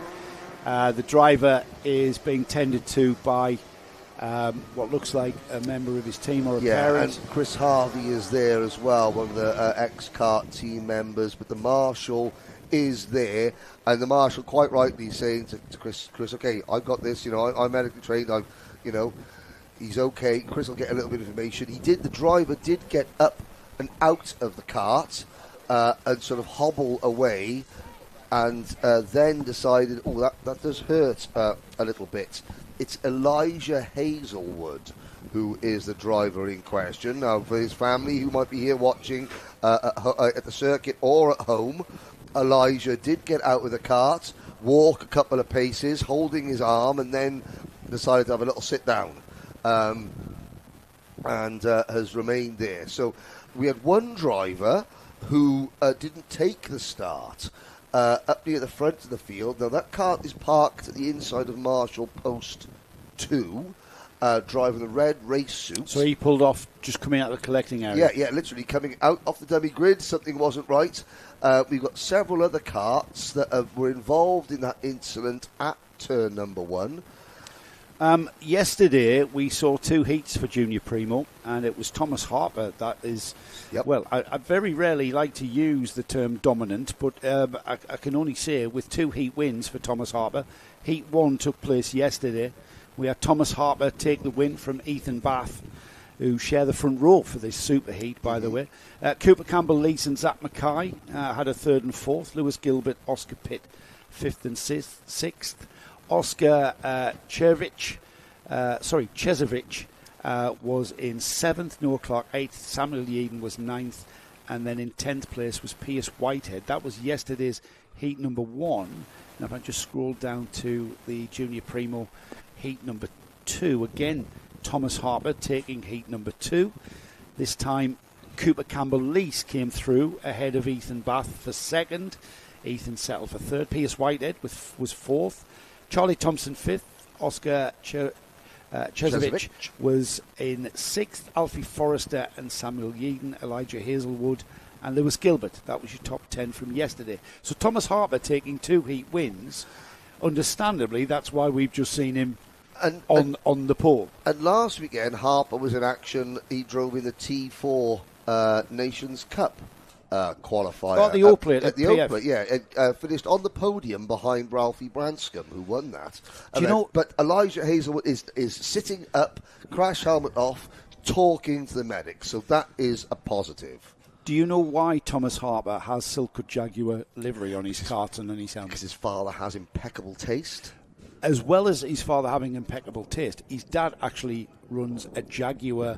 I think a Jaguar brake, isn't a Jaguar. He's kind of a Jaguar specialist. Yes. So he's a massive Jaguar fan, understandably. So you start calling him Win Percy or something like that. There's only you and I who know yes. that. Remember the age group here in the car. Sorry. Great news. Driver on his feet and just getting tended. And he looks absolutely fine. I'm sure he was shook up there with that what looked like a massive crash, but he's now with the medics and he's walked towards the medics and he looks fine, I can tell you. Anybody watching at home? Yep, that's Elijah is absolutely looking fine, but he's we will get a full check-up from our medical team here at Warden Law. Now, of course, he won't take the restart, and I'd have to check if different championships have got slightly different rules, but the karts that were not running at the when the red flag was waved, obviously Elijah won't be in there, but I'm looking at the number 27 novice kart of Pierce Whitehead. That's got the rear bumper hanging off. The kart that didn't even take the start, the drive with a red race suit coming back towards us here. And there's another kart a little bit further up that was involved in that incident. Now, I don't believe they'll be allowed to take the restart. Or maybe, I'm not sure what the championship regulations allow. Usually, if you're not running when the red flag is called, then that's it, you're done. And did you mention that they have to be re-scrutineered? They would have to go. And it was actually the number... Okay, so the driver that didn't take the start was the number 24 of Ethan Barth. Ethan should have been on the front row, yeah. So the number 24, Ethan Bath, just being wheeled in there. Yes. To the paddock. And the other kart that was involved that doesn't look to have as much damage to it as the others that were involved, that's the number 95 of Archie Ray Watson. So another thing, apart from Ethan Bath, novice drivers. It's great to have them here, but obviously you've got novice families. They've now got to learn about how to quickly repair a kart and a potential It's driver. all part of the fun. All part of the fun. All part of the fun. Junior Primo. Yes, Junior Primo. As we said, Henry, this was a class of... It's Junior Rotax. The karts are exactly the same. Engines, tyres, chassis, exactly the same as Junior Rotax. The only difference is the age group. And it was a class created by Mr. Beavers and his team here at the Kart Championship. And personally, I think it was a great idea. I first come across this last season when we had the first running of the Junior Primo class. Daniel Hartley has proven that the Junior Primo class is a great proving ground. Stepping stone, yes. Daniel has been going really, really well. He went to the... Did Daniel go to the... He went to He was certainly at the O-Plate, had a bit of a character building weekend. Yes. But Daniel, I know, is raced in... did a few races in Italy, did the Tillotson T4 Nations Cup final in Valencia. Yes. And Daniel was a very, very good champion. That's proved that the class is a very good way of getting grounding with these faster karts. Yes, before you step up against drivers who live in these karts and race around the world. Yes. At the very, very top level with the biggest teams and stuff like that. Oliver Chezovic is at the exit of pit lane, so he will go back out. So he was on track when the red flag was called, just at the side of the circuit. So Mr. Ashton is, that's the grid marshal. Yes, discussing Mr. Ashton's down Mr. there on Ashton the grid. yes. Here he is.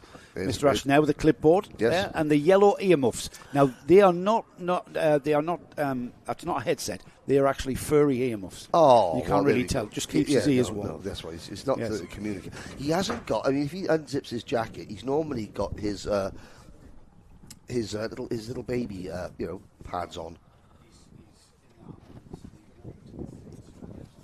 As we look at now, they're obviously re-gridding the survivors. There's Stu Stretton Media, one of the media partners of the Kart Championship this year. I think, Henry, that we can have a look at what happened. Yes, now that we know the driver is A-OK. Yeah, we've got the driver that is A-OK. So it It was a little bit of a nudge from the X cart that goes off to the right, and then everybody concertinaed up in the middle. There was a cart that basically went sideways and then unavoidable. You've got your foot in through turn one, you want to make ground, and then it's in the mid-pack here that we get a cart that completely went sideways from a nudge, the 27, and then unfortunately Elijah had nowhere to go, and I think what will have hurt him was the cart falling on him. Yes. But the good news is on grass. He was tended to. He was on the grass. Yes, it was. He was sliding bodily on the grass. However, the good news is that Elijah got up. He was tended to. He got up. He walked, and he looked reasonably fit and well there. And by the time Elijah's shoulder met the earth's surface, he was on the grass. He was on the grass, which, as we all know, is manicured and as soft as a hotel pillow up here at the Jewel of the Northeast, Karting Northeast. Yes, good news is Paul though has that paid me to say that the cart was worse off than the driver, yes, which is always what we want to hear. You know, being motorsport people, we always, and we do this in cars. You know, we have in the car racing that Nick and I cover. You go to the driver, and the first question is the car all right? Yeah. And then we think, oh, hang on, I should really. Are you okay? Yes, I should really ask about how you're doing. Yeah. But here we are. So we're about to get going again. Yes, and indeed. With the karts being re-gridded back into their original grid position. We didn't complete a lap, so that's a complete restart, Henry. Yeah, a complete restart. You can see the officials here at the Kart Championship re-gridding the remaining drivers. Now, there's been a bit of a cull of wagons. Bit like 1883, one or two of the wagons have been picked off en route to this point of proceedings. But yes, we've got there's Mr. 1, 2, 3, 4, 5, 6, 7, 8, 9, 10, 11, 12, 13. I make 17 of the original 21 starters. Will take the restart. Looking at Ethan Barth's car just outside the media centre, here is his mechanic tries to figure out what's caused the car not to fire. Hang on a second. Bless you. Although he didn't sneeze, I don't think you say bless you, don't you? No, it was Henry's dying here. It was okay. It was probably the use of products that we'll not talk about because it'll upset people on the. Yes. I'm being told that little bit digression that we had. Jan Lammers who left it in fourth gear to the end to win Le Mans. Thanks, Gaz Bury. Oh, there we go. Our media delegate who's watching at home. Yes, a big sports car fan. Yes. Yeah, and when they got the gearbox back, when they won the race, won the 1988 Le Mans 24 hours, they got the gearbox back, they took it out, and the primary shaft broke in half. It was actually in half, and by keeping it in fourth gear, it kept the torque, keeping the shaft together. And stories like that instantly go down in motorsport lore. Yes, law spelt Lore. Yes. Right, I think we've got the grid for Mr. Ashton there with those very distinctive furry yellow earmuffs there. I think is happy. He gives everybody the wave off. And we get another rolling lap. Now then, the protocol is for Mr. Ashton has given them 2 warm-up laps. I think he may give them another 2 warm-up laps, considering this is a complete and fresh restart. I would. He will have communicated to the drivers. Interesting, you see. But while we're on that subject, you mentioned the EMS. When Vera Duckworth was written out of Coronation Street, some of her props were auctioned off, and those yellow bits of fur that Mr. Ashton wears was off Vera Duckworth's slippers. I can see that now. Yeah. I can see that now. Yeah, true story. Yeah, that is. Story. Yeah, I don't. There's no. Why would I disbelieve you? Right, here we go then. Let's just have a reminder of who is still go karting, ladies and gentlemen. Yeah, we've lost quite a few runners, haven't we? We know that Thomas Harper is still at the front. Ethan Bath has gone missing. The number 11 is there of Cooper Campbell-Lees. He moves onto the front row. We've got a Hunter Motorsport cart there. Number 16 is Zach Mackay. And here we go. We are going to give them another run round as we've got the grid completely spread out. Or have we set them away? Is this green? And of course, no, we're not green. But of course, the annoying thing is for Ethan Barth is that his kart broke at the start before the start of the first race. It wasn't running when it was red flagged. His mechanics now got it fixed. However, he's not allowed to rejoin, is he? He won't be. Any kart that is not on track, is not running when a red flag is called, cannot take the restart. That is a shame. That is a shame, but that's the regulations. And another driver has stopped at the top of the circuit. So, like you said, because there's so many novices, you'll see that obviously there are families that are just getting into the sport. That are new as well. We are racing, Henry. Oh, we are we? Yes, you were, yeah. With 20 more minutes to go in the race. Yes, I'm not sure about that. That'll take no notice of that. We are racing, and we've got a Hunter Motorsport driver at the front of the field. Zach Mackay has made his way to the front ahead of Cooper Campbell-Lees, Thomas Harper, Zach Jennings, Charlie Thompson, Lewis Gilbert 6th, Oscar Pitt, Alfie Forrester, Noah Clark, and it's Miles Clearworth who rounds off the top 10. We've got everybody on that timing screen. That is Hartley, Ralston, Jameson, Lucas Olofsson, not Anders Olofsson. That'll be another one. That's another story. Samuel Yeaton and Oscar Chesanich. So we don't. I will look down to see who we don't have. Miles Clearworth is there.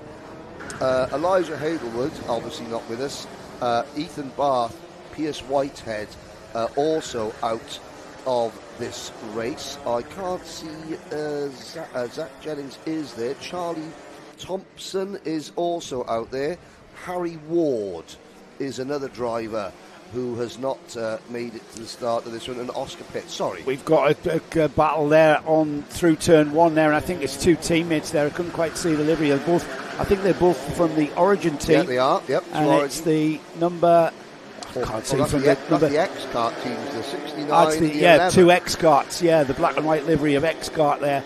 The 69 is Zach Jennings, and he's just had a little nudge from Cooper Campbell-Lees there at the second centre there. I'm not sure how that'll go down in the judicial office, but these two. I saw a slippery surface flag. I wonder, has it started raining over there? Because 3 or 4 of them have all gone off at the same time. Well, what can happen is if somebody goes through that puddle and brings onto the track a lot of dirty water, that can bring out the slippery surface flag. The number 15, Thomas Harper. That was the race leader.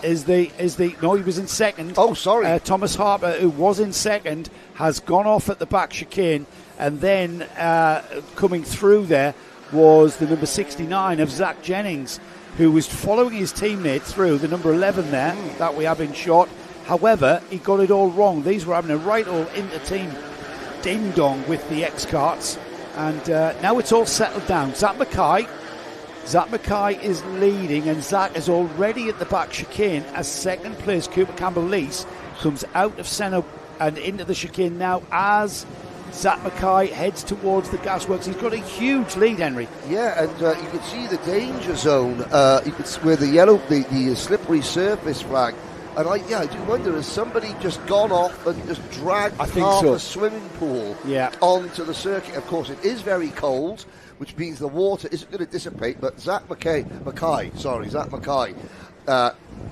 local knowledge in terms of the team paying off here, and finds himself with a 4-second advantage now over Cooper Campbell-Lees. Harper has done well to recover into P3 for the Ultimate R team, and Alfie Forrester and Miles Clearworth rounding out the top 5 that is, understandably, after all the incidents, a little bit spread out. So Zach Mackay is leading over the chicane, and just looking at that chicane, the conditions there, the track looks fine. It's just on that exit, isn't it? Yeah. The Hunter Motorsport team here, their headquarters, their newly built headquarters, brand new building there. You can see in our long shots on the camera. So local knowledge and all that knowledge and experience that have come with being with that team. We have got we've had coming up to 5 minutes yes. of this race. And I know we're showing 17 minutes to go. It's 5 more minutes of this race, I can tell you. Darren Beavers hasn't said, "Oh, it's my birthday. I want an endurance race." Yes, he hasn't. He hasn't done that. Pit stops and refueling coming to the fore. Mackay's got it. You know what, Henry? Zach has got not that much experience in karting. He's very much in his beginning formative years, and this is where we learn a lot about how to control and the psychology of leading a race. Is when you actually get to do that, it can all go to rats, certainly from my experience. It's like, oh, I'm in the lead, what do I do now? I've got no one to follow. No amount of testing, practice can set you up for that time where you first find yourself leading a race. Then that comes down to the intangibles that no coach, they can talk about how you react, but until you're in that situation and you can feel the emotion, the nerves, the adrenaline, you don't know exactly how, as a human being, you're going to react to that sort of pressure. Some people crumble, some people thrive on it, but everybody has to wait and experience that for the very first time.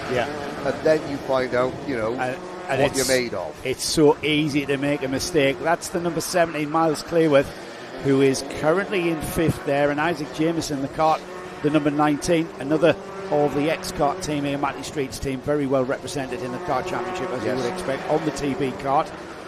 And the number 19 catching Clearworth, and then Clearworth, who looks like he's on a novice plate there. They're on, in fact, both of these drivers on the black number plate with the white numbers, denoting that they are novices, which means they are within having done, I think it's 10 races these days. Is it 10 signatures? I thought it was a bit, it's around it. Certainly, it's, you won't run out of fingers when you're trying to count. Which makes it all the more impressive. Because there are lots of other drivers in this race that haven't got novice plates that are trailing in the wake of these two. Absolutely. 3 minutes remaining then. The gap is coming down. Thomas Harper there, a bit of a recovery drive from Thomas after that spin, puts in a fastest lap of a 54.6.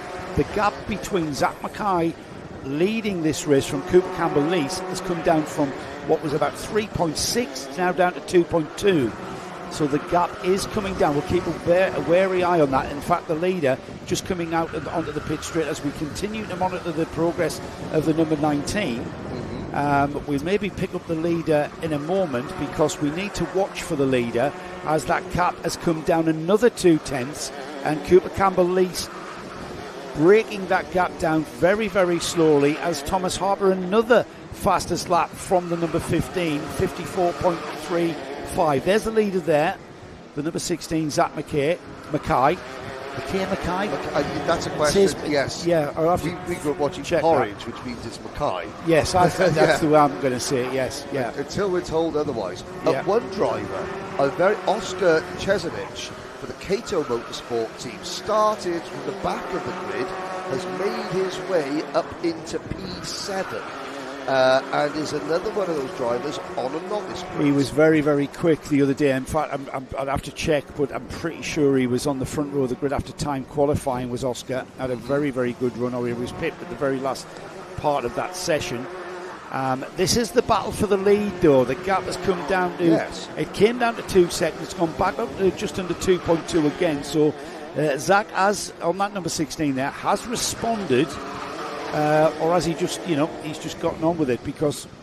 Well, this is the time where now Zach Mackay is finding out what he feels, how it feels like. Because, with the race, we've been 9 minutes in, so we're getting towards that final lap. This is where, and of course, it's no surprise that Cooper Campbell-Lees is beginning to close up a little bit because, we're in a super heat. It's not a final, but it is a superheat, so it does carry a certain degree of weight of importance to it. We had. Am I right in thinking? And I did find this out the other day. The heats yesterday formed the grid for the superheats. Yes. The points from the superheats are the only points going to the grid, or is it an amalgamation of yesterday? I think it might be a full amalgamation. They combine it all, and normally it's all the points, there are more points available in a superheat than a regular heat. Nick's doing that, which is basically pointing at the sky, which means all of the points, all of them, points goes toward the grid for the final. Every point on God's green earth that goes into the finals. But so this race, it does have a significance. The gap is 2 seconds. Last time around, Mackay's responded, hasn't he? Yes, and now he's learning about himself. But what is happening with the last lap the checkered flag? We've got the checkered flag waving. There they are, through. Yes. It's the timing that threw me out there. Zach Mackay takes a very fine win for Junior Primo Superheat 1. Cooper Campbell-Lease, I saw the gap diminish to Thomas Harper in third, and I got excited. Yes. However, if we could just hold the checkered flag for another 10 minutes, that would be great. Alfie Forrester was fourth, Isaac Jameson fifth, Miles Clayworth sixth, Oscar Chevich is in seventh. Then we've got George Ralston, Oscar Pitt, Charlie Thompson rounding off the top 10. There's only 16 carts, might as well read them out. Samuel Yaden 11th, 12th was Lewis Gilbert, Zach Jennings was 13th, Elijah Hartley was 14th, and Lucas Olofsson 15th, with 16th going to Noah Clark. What were you spotting? But look at that there. Forrester, Jameson and Clearworth qualified 11th, 16th and 21st. Avoided, the chaos at the start to come home 4th, 5th and 6th. Good learning lesson. The best news out of that lot is that Elijah Hazelwood has been to the medical centre and he has been cleared fit to continue. Yes, over to you, Chris Harvey and the X-Kart team to get the wagon fixed now, which is great news because you've got one driver who realised that, hey, coming out of your kart at high speed, it may not be something I want to do regularly, but it's not as bad as I thought it was going to be. Let's go. Come on, I want to get back in now. He's a bit bruised, but I think he's going to be fine. And I'm pretty sure X-Kart will be able to fix his kart. Right then, Micromax for the first time on Karting Live TV for 2025. Micromax out for their superheat. The grid looks like this. Ethan Lloyd on the pole position with Alfie Garrett alongside. We've got Charlie Page and LBJ Stubbs on row 2. Row 3 is Lewis Kirkcaldy, the Scottish champion, and Ansel Murray. Row 4, Sebastian Crawford and Max Armitt. Jensen Darlow, hello to Tim and Sarah, that's his parents. He's on row 5 with Zach Andrew. We've got Noah Wicklow and Henry Algar on row 6.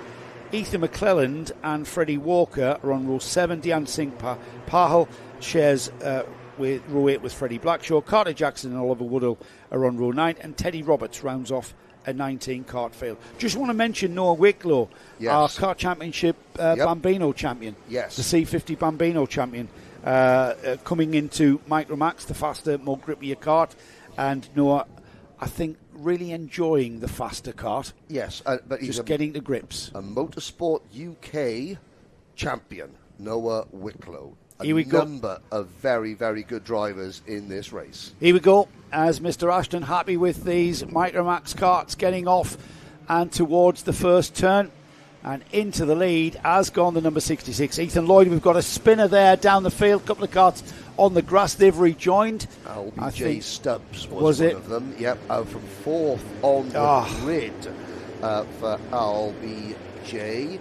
5th in last year's Micromax standings in the kart championship. Races, and there's a bit of racing out in the United Arab Emirates as well. There's Albi. Also gets occasional help from the likes of Josh Clark, Jade Edwards. Right, yes, of course he does. Yeah. As these Micromax karts launching themselves over the curve there, that shark tooth curve. There's the number 12 kart of Henry Algar.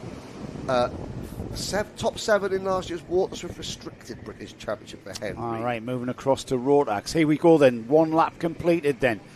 Here we go, Ethan Lloyd and Alfie Garrett. They're not very far apart and they will close up before the end of this race. Henry Algar, the number 12 in third, as Henry mentioned there. Ansel Murray, Noah Wicklow, moving up 3 places to 5th there for Noah, really finding his feet in Micromax. Zach Andrews 6th, Freddie Walker, Charlie Page, Dian Singh Pahal in 9th, and then it's Lewis Kirkcaldy, the Scottish champion. Lewis from 5th, dropping down a few places. We'll watch that rejoin, and we've got side-by-side action through the centres, Henry. Yes, indeed. Now, there is, that's one of the Kiddix Junior carts, the number 12 of Henry Algar, that sort of official junior team from Kart Republic.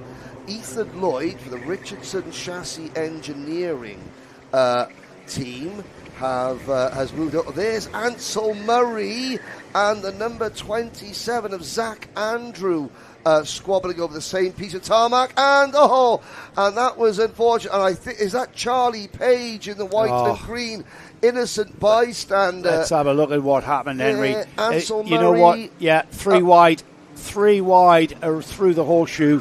It's a one-line sequence of 3 apexes, 3 wide. Even with Micromax, there's just not enough room with Kart sliding through the corner, and that was inevitable, I think. I think Ansel was a little bit upset at getting squeezed wide by another driver coming through Gasworks, was a little bit amped up, and then went for a gap that was closing. Yeah, there's typical Micromax. Charlie Page on the outside, unfortunately, was the recipient. Yeah, there was just not enough room there. The field clawing their way through the back chicane there, and a little bit of a difference of opinion as to what line to take there. We've got a bit of a 3-car battle there. That's Seb Crawford on the number 16. Yes, and Dian Sebastian. Pahal.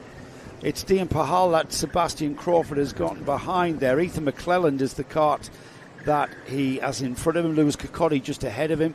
It's the number 29 of Dian Singh Pahal that gets cleared by Crawford, and Pahal coming back at him.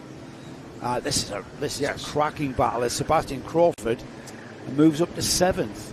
Last week at the O Plate, Dian qualified 3rd, had a collision with Charlie Page, unfortunately, on the very first lap. They both dropped to last in Micromax, and Dian came all the way back through to finish P2 in that race. So he's sort of looking to build on from there, but they've all got a lot of work to do. Ethan Lloyd showing the rest a clean pair of heels, and Alfie Garrett, who was impressive last weekend, is clear in 2nd as well.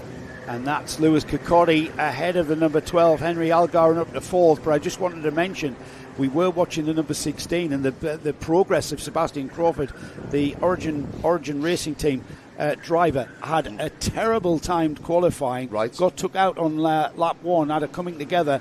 So he's been recovering. It's been a recovery drive through the heats yesterday, and that continues through this superheat. So he's now up to 7th in this superheat.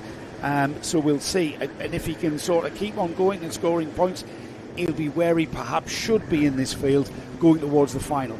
Out of the race, we saw LBJ Stubbs running wide on the first corner. He then got involved with it in an incident, I believe, with Max Armitt and Oliver Woodall. 2 drivers, or Woodall coming out of the Might E Bambino, where he finished 5th last year, and Armitt coming out of Bambino Coma, where he finished 18th last year.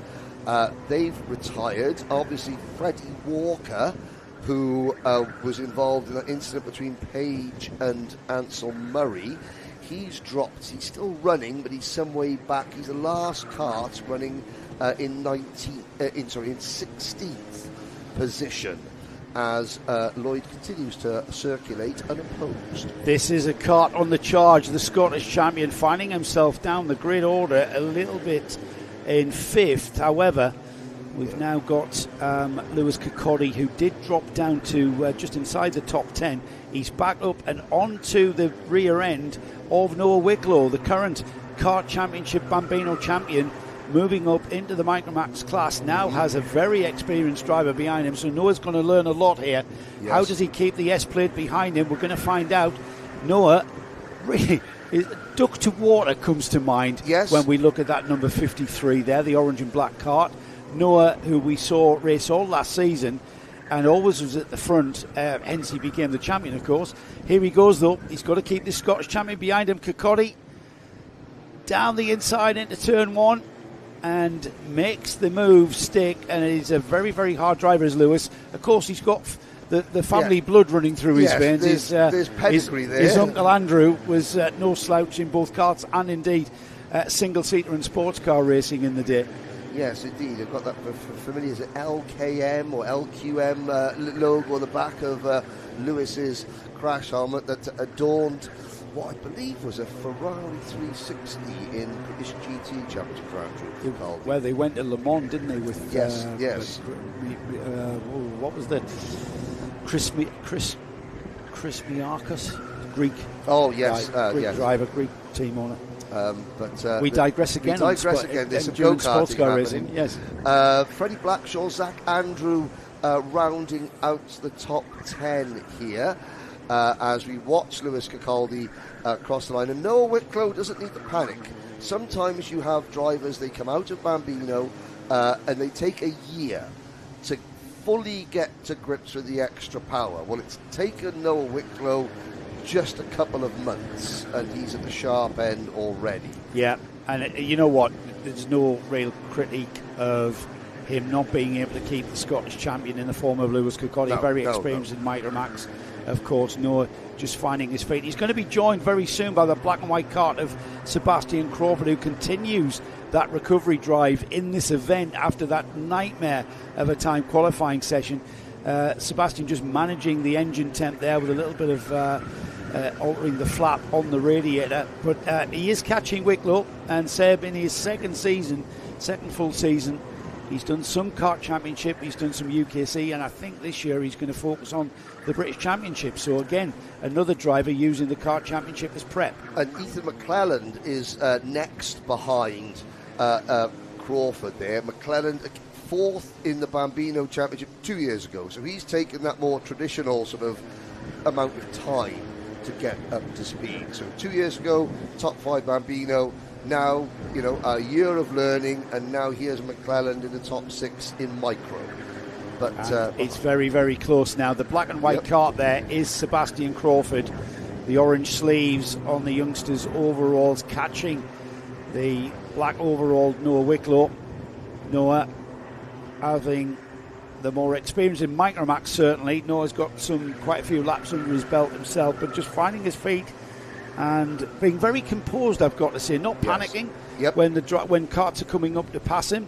He knows how to be overtaken. He knows how to overtake, and I think Noah Wicklow is going to be one of those drivers that we're going to see very much to the fore, maybe towards the end of this season even. He's going to be a front runner as Sebastian Crawford. Down the inside, the gap wasn't quite there, was it, Henry? No, but again, Wicklow gave Crawford just enough room. Now, of course, as a champion last year in Bambino, Wicklow is more used to going forward. He's more used to overtaking than being overtaken. Now that he's moved up against drivers with an extra year's experience in this class, he has to learn not to panic when he gets overtaken, because these races, they are very long. And I say that, they call them sprint races, but when you're on track, and when you're 8-9 years old, like these drivers on your screen are, there's plenty of time. You don't need to panic and try and win it all at turn number 1. Page, meanwhile, Diabahal's dropped to 10. Charlie Page recovering after the incident to 11th. Certainly at the start, Henry, but now we've got one more lap, and that momentum I spoke about in one of the earlier sessions, where you get the momentum to catch the kart in front. You've got to keep that momentum. Yes. Sebastian Crawford has now had that momentum stifled.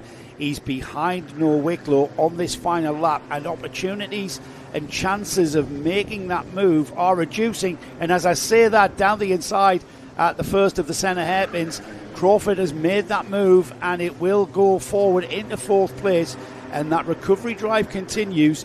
We've got Ethan Lloyd, Alfie Garrett and Lewis Capaldi ahead of him, of course, with the gap from Ethan Lloyd back to Alfie Garrett. We'll maybe try and pick up the leader as we do. We do for him taking the checkered flag there with a gap of about 4 seconds, is it, as Alfie Garrett takes? 4.5. 4.5 seconds, the gap at the flag. Here comes Lewis Capaldi on the S-plate, and there's that battle that we've been watching. Finally going the way of Sebastian Crawford with a very, very calculated move on Noah Wicklow. Ethan McClelland 6th, Henry Algar 7th, the rest of the field coming through, Henry. There is Zach Andrew crossing the line in 8th, and I've got to say, we didn't give Alfie Garrett much coverage. The MLC Motorsport driver doing a very, very solid job in 2nd position. Alfie, who finished 3rd in the... he was at top. He led the O-Plate last weekend for a brief amount of time. But there, and looking down the order, Zach Andrew 8th, Charlie Page 9th, Freddie Blackishaw 10th, Dean Pahal 11th, then Carter Jackson, Teddy Roberts, Freddie Walker, Jensen Darlow, Ansel Murray, sadly retired, 15 finishers, Albie J. Stubbs, Max Armitt and Oliver Woodall also failing to go the distance. But you're now looking down at the assembly grid area. This will be the 2nd Junior Rotax Superheat. Now, this is Group A versus Group C. We saw Group C earlier on against Group B. So for some of these drivers, this is their 2nd and final Superheat. For the Group A drivers, which will be on the left-hand side of your screen, it's their 1st Superheat of the morning. They'll be led by number 229. You can just see the bottom corner of your screen. That's Daniel Minto. Daniel, for the Hunter Motorsport team, drove superbly here at the Rotax Grand Festival at the end of last year in a bid to make it to the Rotax Grand Finals. He has been there before as a Micromax driver back in 2022. It wasn't quite to be last year. So as they head out on to their rolling lap, I'll give you the full starting lineup now. It's going to be Daniel Minto on pole from Oliver Fabricius. On row number 2, Nathaniel Gray and Joel Dixon Cohen. Joseph Mills and Marcel Popcorn on row 3. Ewan House and Kian Bernard on row number 4. Kian, of course, the Team UK representative, the FIA Karting Academy last year. Amy Peacock and Charlie Very round out your top 10, ahead of Jack Harrison and Kenya's Shane Chandaria. Then we've got Elliot Surtees and Ellis Dealey, Shea Hilton and Daniel Hartley, last year's Junior Primo champion, James Tate, Lewis Sumner, Isabella Stansmore Wilson and Alfie Lambert, George Cole and Zach Kane, Kevin Ivanov and Tyler Richardson. Laurie McVie rounds out your 25 kart grid. As they move into formation, the lights go out and we are off and racing, and Minto gets sideways into turn number 1 in front of the field, saves it, drops to P3 however, as the rest of the field thread their way through the dogleg down towards St John's. But it is Oliver Fabricius who has the advantage, and of course earlier on Fabricius, Dixon Cohen, Poppercool, etc. They had the worst of the conditions, mixed track conditions. Now, even though there are still some damp patches, the track is for all intents and purposes stone cold and dry, but it is cold out there, so the drivers will still be struggling to get a little bit of heat into their tyres. There's Joel Dixon Cohen for the George Whitbread Racing team, the GWR team. Joel, who came to the British O-Plate last weekend as well, and certainly didn't disgrace himself, as something flies off a cart coming through Brian's bend. I'm not sure if that was a chain guard or just a piece of graphics kit. We'll soon find out. Fabricius leads Poppercool in his wheel tracks in second position. Then it is Dixon Cohen, followed by our pole sitter Minto, and then Kian Bernard for the Zip Factory team. And looking what is definitely chain guards on the front. And there is a marshal running to post 2, holding a chain guard. Now. I wonder, it looks like, well, I can see on our screen who I think it is. However, the officials on circuit, they have to identify the kart because that is a mechanical flag.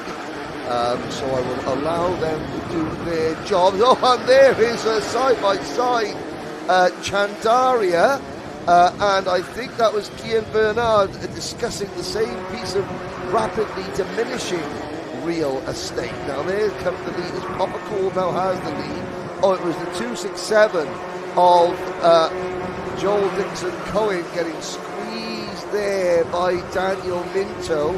And Dixon Cohen, he goes, I don't want to be in that puddle. Came back across the track into the path of Minto, who has continued. And yes, Daniel Minto is the recipient of the mechanical flag. I did earlier as the great work by the Karting Live TV camera crew there coming out of the final corner because they honed in on a chain guardless rear axle of Minto's kart. So Minto lost his chain guard earlier and has now had to retire to the pit lane. Papa Cool, the Kato Motorsport team leads and continues to pull away from Fabricius. The two, who is that also retired? Oh, Kian Bernard bringing the 282 kart into the pit lane as well. The Zip Young Guns entry. And so that's not good for Zip Young Guns and Kian Bernard, but it's Popical Fabricius. Chandaria now third. Lewis Sumner up at the P4. Nathaniel Gray is fifth. Then it's Joseph Mills, Joel Dixon Cohen, Charlie Berry, Daniel Hartley and Ellis Dealey. The top 10. And we've got 24 drivers. 23 drivers. We've lost Daniel Minto and we have lost Kian Bernard. Arguably two of the more favoured drivers. And of course, in a class with a bigger than capacity entry, so bigger than grid capacity entry,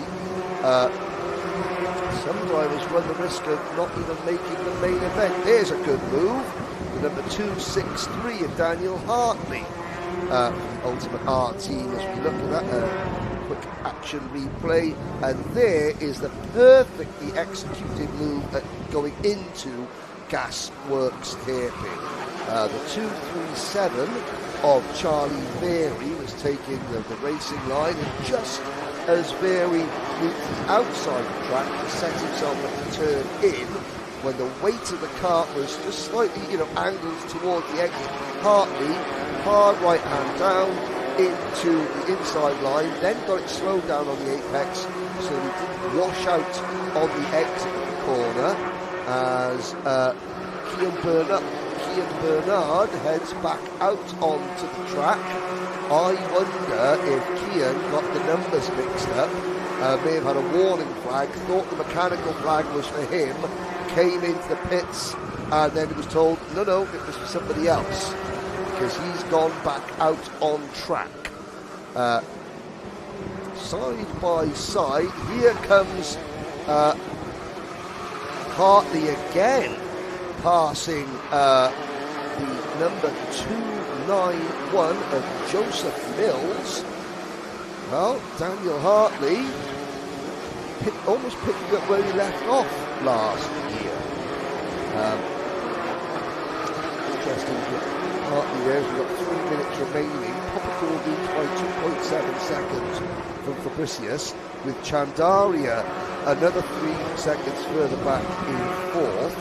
So the main action is following here, where Daniel Hartley is picking them up and putting them down. In addition to making that move, he's just set the fast lap of the race, 53.10 seconds. And so Dan Hartley, interesting, Dan and his dad Ian, Ian decided, for a treat, half-term treat, I'm going to take Daniel down to the O2 Arena for the Formula 1 team launch. And he went to a ticket-selling website, bought 2 tickets that were very expensive, got hotel, went down there on the train, and arrived at the O2 Arena to be told, on the way down, he had an email on his phone saying these tickets are no longer valid. We've refunded the money, we ain't going in. And that was heartbreaking. So Mr. Hartley, now nursing went up to the O2 and the staff at the O2 arena looked at his tickets and said, "Sir, we understand, yet you have been scammed." But the bought a good thing. Oh, the leader's out! And the leader pulls off with a bent rear axle. Bent axle, yeah. Oh, so as Poppercore defends, now at least this is the end of the story, Poppercore out of the race, the staff at the O2 arena, they were very kind, and Daniel and Ian Hartley did go to watch the Formula 1 team launch. Apparently they started bullying apparently. But as that was going on, so Poppercore was all on his own in the lead. So Poppercore is one of the transponders not picking up, is it? No, he was there. He's already disappeared. Disappeared, right, okay. Just before the start-finish line, Poppercore was all on his own. Why he would have the problem, Fabricius now has the race lead. From Lewis Sumner, Chandaria, then Gray, Cohen and Hartley, your top six. But that's incredible. I'm almost wondering if it was a wheel coming loose, possibly. Kieran Bernard has gone back out. Minto has been mechanical flagged for a lack of chain guard. And the story has been Daniel Hartley siding his way at the order. He's now passed the 267 of Joel Dixon Cohen to move into the top five. And I'm looking down, Hartley started 16th. Yeah, Daniel's had a bit of a torrid time, bit of a character building time qualifying. I can't remember quite what the issue was that put Daniel down, but again, there was a reason for that. We know Daniel's fast enough. There was a reason why he wasn't. I think it was tyre pressure or something he was telling me. But Daniel's on a bit of a recovery drive now in the number 263. He's up to 7th last time round. Next on his list is Nathaniel Gray, and that's the orange with the blue trim, the 215 numbered Kart there. The blue helmet, the red shoulders on Daniel Hartley, gaining. And this is the race that we're focusing on because everybody else is spaced out quite considerably. Well, I mean, this is the best advert for the junior primo class. Spend a year in the primo class, learning your craft. You're far better prepared to swim with the sharks when you move up. And Hartley, the ultimate R-Kart, Ben and Matty Hingley, the team based out of Abergele in North Wales, as we take the checkered flag comes out. Well, Hartley's going to be a factor before this day is done. Oliver Fabricius has the lead, and this is the second or third move he's done. Absolutely inch perfect going into Gasworks. Doesn't let the carts wash out too much on the exit. And textbook. Yeah, absolutely textbook move. Fabricius then, he takes the win after Marcel Poppercle had gone out. Also, commiserations to Daniel Minto, who started on the pole position and then lost a chain guard. That's a shame for Daniel. That's going to put him down the order in the grid for the final after hoping to do really well. Hunter Motorsports driver here on home ground. So the win, Fabricius, Lewis Sumner second. Shane Chandaria takes the next up. Daniel Hartley in fourth place. Joel Dixon Cohn was next up. Nathaniel Gray, Charlie Very, Joseph Mills and Ellis Daly in ninth. Ewan House 10th. Amy Peacock there. Amy just outside the top 10 in that 11th spot. And there's the remaining finishers there on the screen for you. Senior Rotax. Yes. The first time. So the Kart Championship can no longer brag that they are a kid-only championship, Henry, because what we found in the Kart Championship as the years have gone by is after junior, goodbye to them and they don't want to leave. After junior karting, you lose your customers, you lose your drivers, you lose your grid. Well, the Kart Championship have thought, you know what? Let's create a senior class. Our junior drivers can then stay with us, and here we are. Yes, and of course, you know, it's for the inaugural grid. It's good to see that so many of them, nearly 20, have decided to stay put. So Darren must be doing something right. He is. Johnny Lynch took Heat 1 yesterday. Then in Heat 2, just scrolling down on my screen, where is Heat 2 for Senior Rotax Heat 2? Joey Brown taking Heat 2. So Johnny Lynch and Joey Brown are the drivers to look out for. Joey Brown, therefore, takes pole position. That's him there on the number 74, just underneath the camera. Well, here's a rarity, Joe. That's a Fusion Motorsports graphics kit on a Rotax-powered kart. Yeah, Joey Brown, who races in lots of different classes, is sporting a rather healthy mullet as well these days. Thankfully, he's got a helmet on. We don't have to see that. Yes. Alongside him on the front row is Morgan Hudson-Brown. Row 2 is Liam Phillips and Ewan Hughes. Jason Duchess and Brandon Truman share row 3. Elliot Dalton-Ayres and Daniel Callahan are on row 4. Johnny Lynch, heat winner yesterday, on row 5 with Alex Timmons alongside. Kyle Dunford and Ryan Sayers are on row 6. Lucas Blanford and Taylor Dixon are on row 7. Archie Hogan and Bradley Caton are on row 8. Row 9 is Michael Ambler and Noosh Safa-Leathers, with Aidan McDonald rounding off what is a 19-kart field here, Henry. I think we're going to have an 18-kart, a 17-kart field. What happened there? Is there? Well, the number 43 of Taylor Dixon ground to a halt on the run towards Senna 1, and coming out of Senna 1 in completely separate news. I think that's Brandon Truman. That might be Uncle Tyrone himself, Brandon Truman, who's got the Dan Holland Racing graphics kit, but is running with the Hunter Motorsport team, I believe, this weekend. Here we go then. We might get the green flag here. We are indeed racing, and it's side-by-side action. They're getting very busy into turn 1. They sort themselves out through turn 1. By the time we get to the dogleg via Brian's Bend, the leader, the number 74, Joey Brown, has pulled a few, certainly a breathing space there, but all action kicking off behind, and pick that one out, Henry. That's Morgan Hudson-Brown going around the outside of one of the Ultimate karts, the number 30, I couldn't quite see who that was. I think it was the 39 kart, and it takes second position. There's Hudson-Brown, who was a winner at Glannet Gorse very recently. Also took a win up at Wigan, I believe. Well, he was winning back here in November in the Winter Series here, until the gasworks on the final lap, where he was taken out. I have seen the social media clip. Outrageously. Yes, egregiously, outrageously. Yes. But yeah, there's two more teammates. So actually the two Ultimate are teammates, Hudson-Brown and the number 39, it is Ian Hughes. Gabe Fairbrother was testing for Ultimate R yesterday, former Kartmaster GP play champion. So I'm wondering, as I haven't got Hudson-Brown on my entry list, I wonder if Fairbrother had stepped in while Hudson-Brown probably went to school or something unimportant, trivial, something trifling like education. We do know that Morgan likes Warden Law. He knows his way around, but whether or not he can do anything about Joey Brown, who's already gone 2.5 seconds clear after just one lap. We'll see what the gap is this time by what will be after 2 laps. This is the battle for second that we're watching here. So the two Ultimate R karts going together now, battling for second and third. There's the leader across the line. The gap to second is 3.8.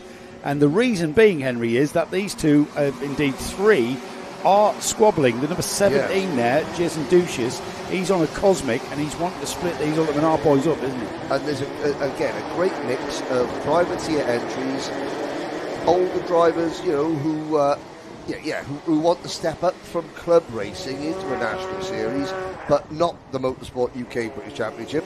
It's great for them, but then you've got drivers and teams that race the highest level coming in, fighting head-to-head. So, like I said, the stat, even in its very first race as a senior class in this championship, the standard is going to be extremely high, which bodes well for, drivers to drop in and out, the championship, but also, junior graduates who want to stay at the highest level, but in this friendly surrounds of the kart championship. Well, considering, Henry, that the Rotax British Championship Round 1 will kick off here in a month's time, yes, here at Warden Law, this is great preparation for any drivers that are competing in that.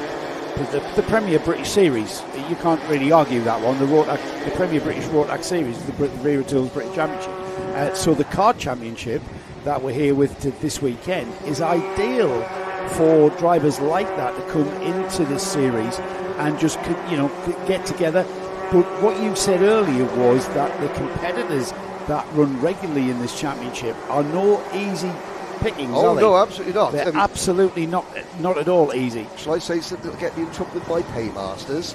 Racing here has been a lot cleaner so far. Well, yes. Dear, did I just say that? I only say what I see. I'm like Roy Walker in Catchphrase. I just say what I see. And what I see now, mate, is two Ultimate Arc drivers coming together, and I think that's a change for position. The 39 of Ian Hughes has gone ahead of Morgan Hudson Brown, and that was all to do with sliding through turn one. Yep. And I think that damp patch, which is reducing and minimising itself as we get into the afternoon. But I think Hughes now, he'll be intent on pulling away from his teammate Hudson Brown. I mean, Joey Brown is 5 seconds up the road. I mean, I know Fusion Motorsport, they do a lot of work with OK out in Europe in the World Championships. I wonder if they've accidentally bolted an OK engine on as opposed to a Rotax power unit. And a change for position there for fifth as Lucas Blanford went ahead of Liam Phillips. Liam, easy to spot on that number 31. He's the yellow fairing with the bright white nose, and the reason it is in its virgin white is because he's saving weight. The sticker kit, I think I've heard quote, is between 0.7 and 1 kilogram of weight on a sticker kit. Yeah, it's several hundred grams. Yeah. And of course, as drivers struggle to get to the 162 kilo weight limit, there's the move from the Kiddix Junior. Well, that's the Kart Republic. Is it the Kiddix Junior team? Yes, I believe that is Lucas Blanford, who was British Grand Prix, Kart Masters, British Grand Prix, other events as well. Performing well. There's the 84 of Elliot Dalton Ayres for the Hunter Motorsport team. And you can see, apart from the leader, who has been very unsporting and driven off into the middle distance, we do have a good group of drivers, evenly matched drivers, battling from second place back to, Kyle Dunford in the number 40 kart in 8th. Alex Timmins is 9th. So second through 9th is very closely matched. There goes Joey Brown. He's unbeatable this weekend, isn't he? Joey Brown took the first heat, and then I think he had problems in heat. He won heat 2. Let's check. He wasn't in heat, I suppose, because they've had to mix they've had groups A, B and C. No, that's juniors. Oh, that's juniors, of course, they were seniors. Yes. I'm so used to talking to Joey Brown as though he were a junior. Yeah, of course. I forget that he's moved up to senior. Now Lucas Blanford is starting to look at the rear end of Morgan Hudson Brown's kart with a renewed degree of interest going through. There's the move going up. Good move, wasting no time. Momentum, keeps momentum, Joe. Just behind these three there, the yellow helmet there, the blue and white shoulders, Elliot Dalton Ayres. 3 consecutive laps now have gone purple for Elliot Dalton Ayres. He's here with Hunter Motorsport. He's got his dad's his mechanic. They're with the team. They're on Venator racing engines, and he is the fastest kart on the track at the moment. And I think he's just gone ahead of Liam Phillips. He has indeed. And it's Lucas. No, he hasn't just gone ahead of Liam Phillips. That's Liam Phillips on the number 31 ahead of him there. This is the number 84 kart we're talking about. And he's got that momentum. He's moving through the field. And if he doesn't get stifled here, it's not going to be long before he heads goes forward. What was I saying about racing being cleaner? I know. Yes, I'm not quite sure what happened there. Let's see if we can see exactly what happened there. There was a little bit of a coming together there, a little bit of contact there, just making that move. So that might become a little bit of a deficit there for that move there. Not our job to adjudicate on that, but that's really gone the wrong way for Liam Phillips, who's lost out another place on that one. Yes, because of course, you get pushed offline, the tyres cool a fraction, maybe pick up a few marbles or what have you. You said about Venator racing engines that are doing so well both here and overseas, and I think that there must be Reese or somebody in the Hunter workshop on the dyno, sort of those countless hours, where they come out into the sunlight and are blinded because they've been in a darkened dyno room trying to eke every last thousandth of a second worth of pace. That dyno room is constant. Yes, yes. It is constant development going on. They've soundproofed it so that when it's running at 3 a.m. in the morning, yeah, a lot of these engine builders. But you know what? I think they're all the same. I mean, Nigel Horner with HRS, he'd be doing the same in his workshop, and has been doing it for years. And just trying to eke out that little bit extra, that marginal gain, as we say. They're blinded by the light as they come out. Yeah. It's been 3 days since I went into the dyno. It's a long time since Nigel had a tan. He hasn't been abroad for a few weeks now, has he? Yes. Here comes Elliot Dalton-Ayres now on the rear end of Ian Hughes. The number 39 just steps a little bit out of line. Wow. And there, look at the grip that the number 84 had. He's really on it here, is Elliot. And this is a great drive, and already up into third place ahead of the number 39. There is a problem there. Has he got a puncture, I wonder? I'm not sure. He's dropping back. Let's see if we can see. Sits down on exit of the corner. Well, Morgan Hunter Brown, who dropped way back behind him, has now moved forward. It's the Ultimate driver, Ian Hughes, and he's picked up speed again. No, he's going backwards. He's losing time, and it doesn't look like a puncher, Henry. No, I mean when he turns into the corner, as he come out of the final corner to start the last lap. Yes. I'm just got overly excited watching that. We're trying to see and fathom out why all of a sudden Hughes has gone backwards. He's lost about 3 places in a very short space of time. If there is a tyre problem, it's with one of the front tyres. That right-hand tyre, that right-hand rear looks really soft. Okay, yes. It looked really soft as though it was deforming through the corner, and that would explain why coming out of the fast left-hander. Yeah. Meanwhile, back at the ranch, he's the man to beat, isn't he? Joey Brown is on fire in this superheat as he comes through the final turn. The gap was 3.8 seconds. He's going to extend that at the flag from Lucas Blandford. Crossing the line now.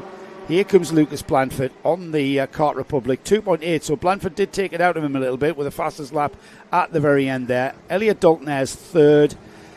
He was a further 2 seconds behind. And then we had Hudson Brown, Liam Phillips, Kyle Dunford, Jason Duchess, Ian Hughes, Alex Timmins, Michael Ambler. Might as well go at the end. There's not that many. Daniel Callahan, Noosh Safa Leathers, Archie Hogan in 13th, 14th was Johnny Lynch, Bradley Caton 15th, Ryan Sayers is in 16th. So that is the superheat completed for Senior Rotax. A welcome addition to the 2025 Kart Championship. Another welcome addition to the 2025 Karting Championship is Rover Oils. Rover Oils is a partner now with the series.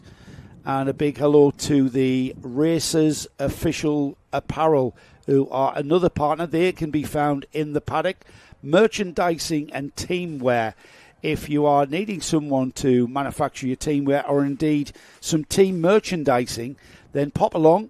They are just beside the Kart Championship headquarters, where you'll find Mr. Beavers.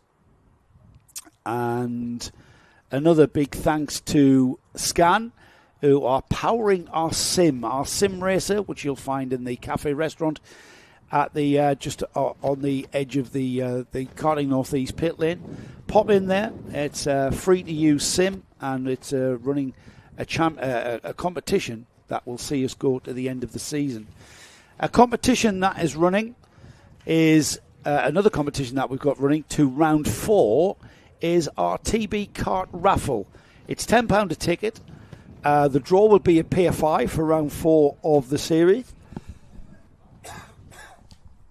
And you can win a brand new rolling TB chassis, a TB Kart available there. Certainly worth £10 into the series coffers to help the series progress. So that is very much worth a punt. In fact, I'm thinking Nick Damon and I are going to buy a ticket as well. What we'll do with the car, I do not know.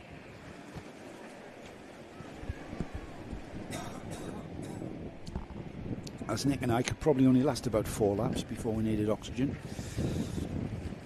We've got the that actually, everybody, has concluded our first superheats. We're into our second round of superheats now. And with the Bambino parents and helpers making their way down to the grid to greet what will be the second superheat for the mighty Bambinos.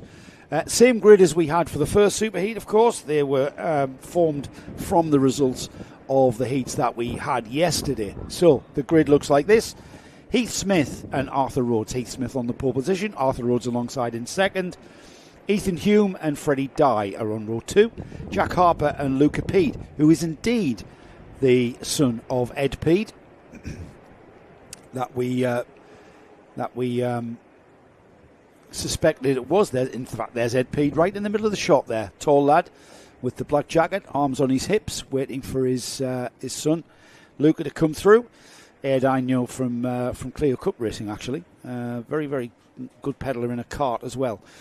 Khaled Tennant and Felix Tandy, who has also got a very good driver in the form of his dad, who's now known as Felix Tandy's dad internationally. They're on row 4. Elliot Hitch and Jensen James Williams are on row 5. Row 6 is Logan Edwards and Freddie Pennell. Arthur Thompson and Harry Wass are on row 7. Row 8 is Bobby Slater and Noah Brad.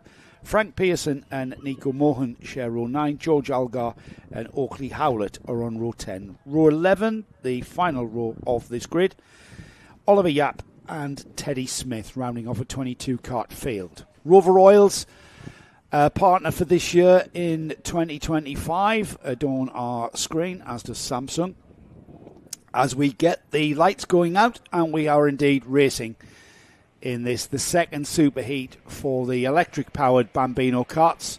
And into turn 1, the whole field stream through turn 1 and then through the left-hand sweep at Brian's Bend and then on towards the dogleg.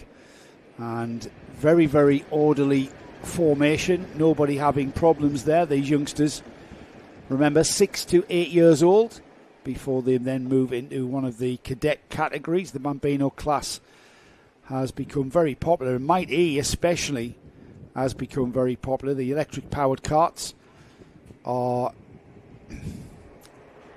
a little bit less faffy, let's say, than the petrol-engined counterpart. You'd spend very little time actually looking after the motor, but you then have more time to fiddle with the chassis dynamics. And we've got it coming together there, the number 3, Heath Smith, coming together with Arthur Rhodes, and they've got 3 wide racing through the horseshoe. Let's have a look at the replay.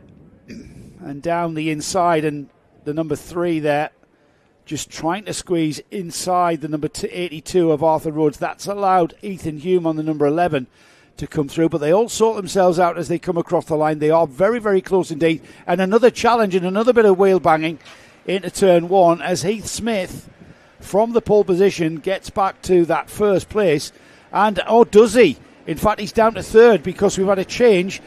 Who is that has come through and into the lead? But the lead changes back as we go back from the number 6, Jack Harper, who led for a few metres. And then Heath Smith took it back because Jack Harper lost momentum coming out the horseshoe. They're tripping over one another with 7 minutes of this superheat remaining. They're tripping over one another. And we've had 3 place changes there for the lead, and we're only half a lap through it. Phenomenal driving from these youngsters. Very, very hard not to pick a Bambino race as our race of the month on Karting Live TV. Side by side through the horseshoe. There's only really Bambinos can do that. And it's the number 82 that moves ahead of Jack Harper. Harper, though, latches onto the till. They're all beginning to concertina up. 1, 2, 3, 4, 5, 6, 7 karts now forming a train behind Heath Smith. And they will want to work together. Still plenty of time here. We're still a minute and a half away from half distance here for these electric Bambinos. The mighty Bambinos always deliver when it comes to racing. If you want to know how to race a kart, or indeed anything, whether it be a single-seater race car or a international sports car, have a look at the racecraft on these youngsters. You can learn a thing or two about giving each other room. In fact, the Formula One boys need to have a watch of these youngsters. They'll learn a bit from that. We've got a change for third. Heath Smith still leading out of the back chicane on towards the gasworks. Heath Smith just making the line a little bit narrower. It's the number 17 of Freddie Dye. He's the driver in the white helmet there with the white side pod. Moving on to the back of Arthur Rhodes now, and Arthur with the yellow and black helmet there just in second place. The leader though is Heath Smith across the line to complete 3 laps. Arthur Rhodes second, Freddie Dye, Jack Harper, Felix Tandy, Jensen James Williams, Ethan Hume, Luca Peed in 8th, Callie Tennant in 9th, and Logan Edwards. That's your top 10. Heath Smith has really been the mighty Bambino to beat here this weekend in the Kart Championship, as down the inside into St John's. That was all about momentum coming off the right-hander at the dogleg, and Freddie Dye has gone ahead of Arthur Rhodes and into second. But because of this place change, the karts behind, as we've seen always in this form of racing, just concertina back up onto the rear bumper of Freddie Dye now, who has a train of karts, Henry, just queuing up behind him to challenge for what is now second place.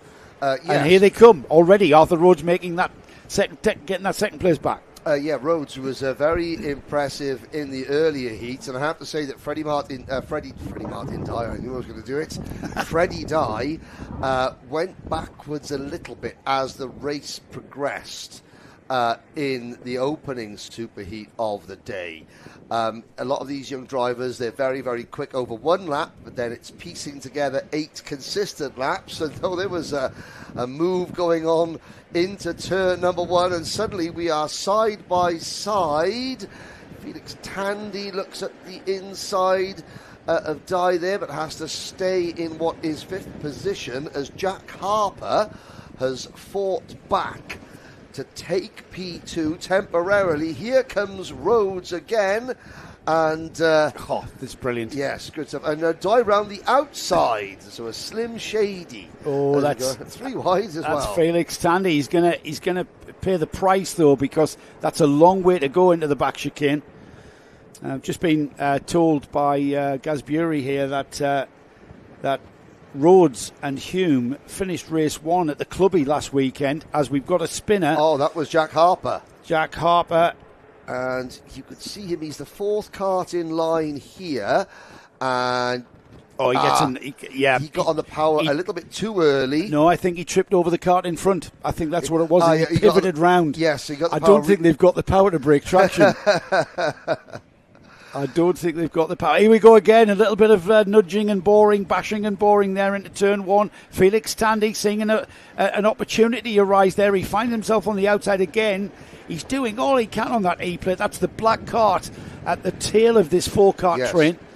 And he's trying all he can, not stifling any momentum there through St John's. Can that black cart on the E-plate, the English plate holder from last season, carrying that all the way through till the English plate event this year?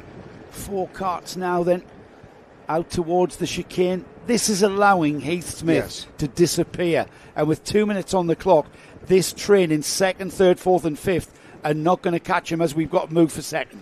And that is the number 7 plate, Jensen James Williams, JJ Williams. If only the Wales rugby team had JJ Williams back with them now. But Jensen James, I'll have to call him Jensen James, because if I call him JJ Williams, the current situation in Wales, I'd start weeping openly in the commentary box. Felix Tandy tucking in. Here comes Rhodes again. And Felix Tandy this time realises it wasn't high, wide and Hansen. The inside line is key. Yeah. Gains a place as well. He's got it, hasn't he? Down the inside has gone Felix. He's got Rhodes ahead of him though, and Felix has made his way up to 3rd. Where was he on the grid? He was 8th on the grid, so he's just picked his way now down the inside. The E plate of Tandy has gone to 2nd. And if these lot behave themselves, which I doubt very much they will do, they may indeed have a chance of catching or indeed reducing the gap to the leader, Heath Smith. As we head out towards the gasworks, then it's a drag race down to the braking area. We've got a change for 3rd. As through into third has gone the number 7, JJ Williams. Oh, yes. Well, that's Freddie Dye. Has he gone through? Undercut the pair of them coming out of Gasworks. You could see Dye was at the outside going into the 3-wide situation, going into the corner. Just, late turning and just drove, diamonded off the corner. Whatever. Yes. I understood what you meant. Yes, I'm good. Everybody did. I got really good English and grammar in it. Look at this, though. Heath Smith off into the lead, and behind him, Felix Tandy has broken free from that train of karts. He's been able to pick his way through ever so gradually, and he was beginning to look like he was getting frustrated. However, he's kept his head, and he's made his way through to that second place now as Felix, and he's broken free from the squabble that is ensuing behind. And Ethan Hume has now caught Arthur Rhodes, so those two sort of blue, white and red liveried machines just behind the two we're watching here. They're now worked together. The clock has struck 0. And Freddie Dye just runs a little bit wide, manages to keep J.J. Williams behind him. They'll see the last lap board though here, Henry, and this is when it starts getting frantic. It's been frantic from the very off, I would say, but time's running out now. If J.J. Williams is going to make a move on Freddie Dye, time is running out. He has a look down the inside of turn 1. Always an awkward place to pass in these electric Bambinos because it is flat out. It's absolutely flat chat, so there's no speed difference. The four of them come together then. Freddie Dye, Jensen James Williams, Arthur Rhodes, Ethan Hume. They are absolutely together in a 4-kart train, as up ahead of them goes Felix Tandy in second and Heath Smith slightly ahead of him in the lead, but we'll focus on this for the next few corners. Yes, indeed. Now we'll see Williams in the number 7 kart. Will he try to look underneath Dye? Now, Dye is going to have to defend going into Gasworks, but then cannot run out wide on the exit. He's left the door open, however, and there's an experience, but now can he cross them over like he did? Oh, wheel to wheel, 3 wide, and they somehow make that work. Arthur Rhodes tried to be the filling in the sandwich and then backed out of it, but here comes the leader, Heath Smith. And look at Felix Tandy closing that gap. That gap was huge. The gap was nearly 4 seconds. It's come down to 0.6 of a second. Bodes very well for the final. And with Felix Tandy, fastest lap of the race of 69.93 was the lap. Here is that battle, 3 wide through the Gasworks. You don't see this very often. No, an inch perfect there, the middle of the corner. Then Freddie Dye just sort of ran out of track as you're seeing some of the tail enders cross the line. Noah Brad, Frank Pearson, Teddy Smith. Here come the last group of finishers, and that's what you want to see. 4 drivers there: George Algar, Nico Mohan, Oliver Yap, and Oakley Howlett, crossing the line, battling over last place, nose to tail, however, which is great to see. Brilliant. The mighty Bambinos absolutely always deliver. They promise a lot and never ever fail us. Another class of racing that promises a lot and tend not to fail us is the class that we've got out next. It's the Super Heat number 2 for the Honda Cadet 200s. And let's have a quick look at the grid. The grid is exactly the same as what we saw in Super Heat 1. They were formed from the heats that we had yesterday.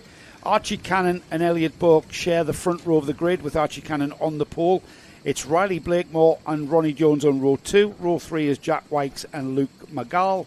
We've got Jane Prakash and Arthur Muffet on row 4. Archie Loveridge and Ollie Knox are next, with Mason Becker and Theo Hamilton on row 6. Oliver Ratton and Finley Thursfielder on row 7. Jerry Dufficy and George Quinlan row 8. Row 9, Dino Rowlands, Arthur Roberts. Row 10 is Harry Surge and Shaylin Trecanton.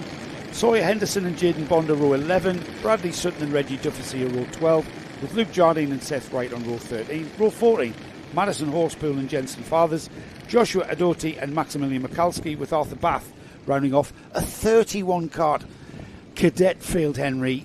Honda Cadets have always been a big favourite of mine. They remind me so much of certain other formulas and racing series that we get to see, because the racing is just so close.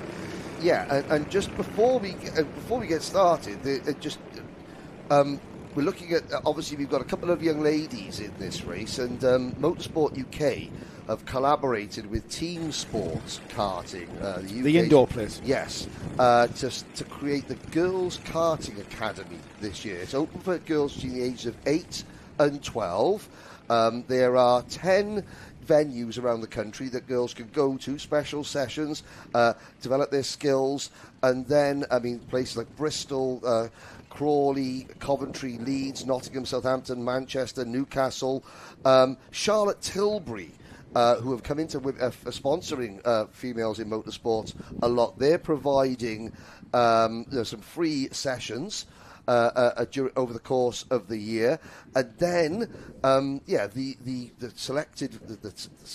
select several drivers to participate in Club 100, the junior category of the next step on the karting ladder next year. So keep a look out for the Motorsport UK Girls Academy, open for girls between the age 8 and 12. The red lights go out and we are racing with pole position driver Archie Cannon leading into turn 1, and this gaggle of 31 Honda Cadets make their way through that very fast turn 1. The equally fast Brian's bend, the left-hand sweep, and then onto the dogleg. They remarkably make their way through the dogleg all intact, and they're already off towards the centre infield hairpins, Henry. Yes, and 2, 4, 6 drivers all together at the front of the field. Now, the driver that I'd be interested to see his progress is the one in third place there, number 14, Elliot Bourne. He didn't finish the opening heat race, had a mechanical issue with that. So it looks like it's an Ambition Motorsport one kart. There is the number 25 going for a spin. That was Sawyer Henderson. Oliver Ratton as well getting involved in that. That was just somebody. And see what happened. I got it all wrong on the inside in a curb there. And 1, 2, 3, 4 karts directly behind, nowhere to go. That's going to split them up towards the back of the field. Henry will gather the names as they come through as stragglers now. Unfortunately, they were running so well, but that just shows, we take for granted that these drivers can hit their breaking points and hit their apexes, and sometimes they don't, and sometimes it can all go wrong.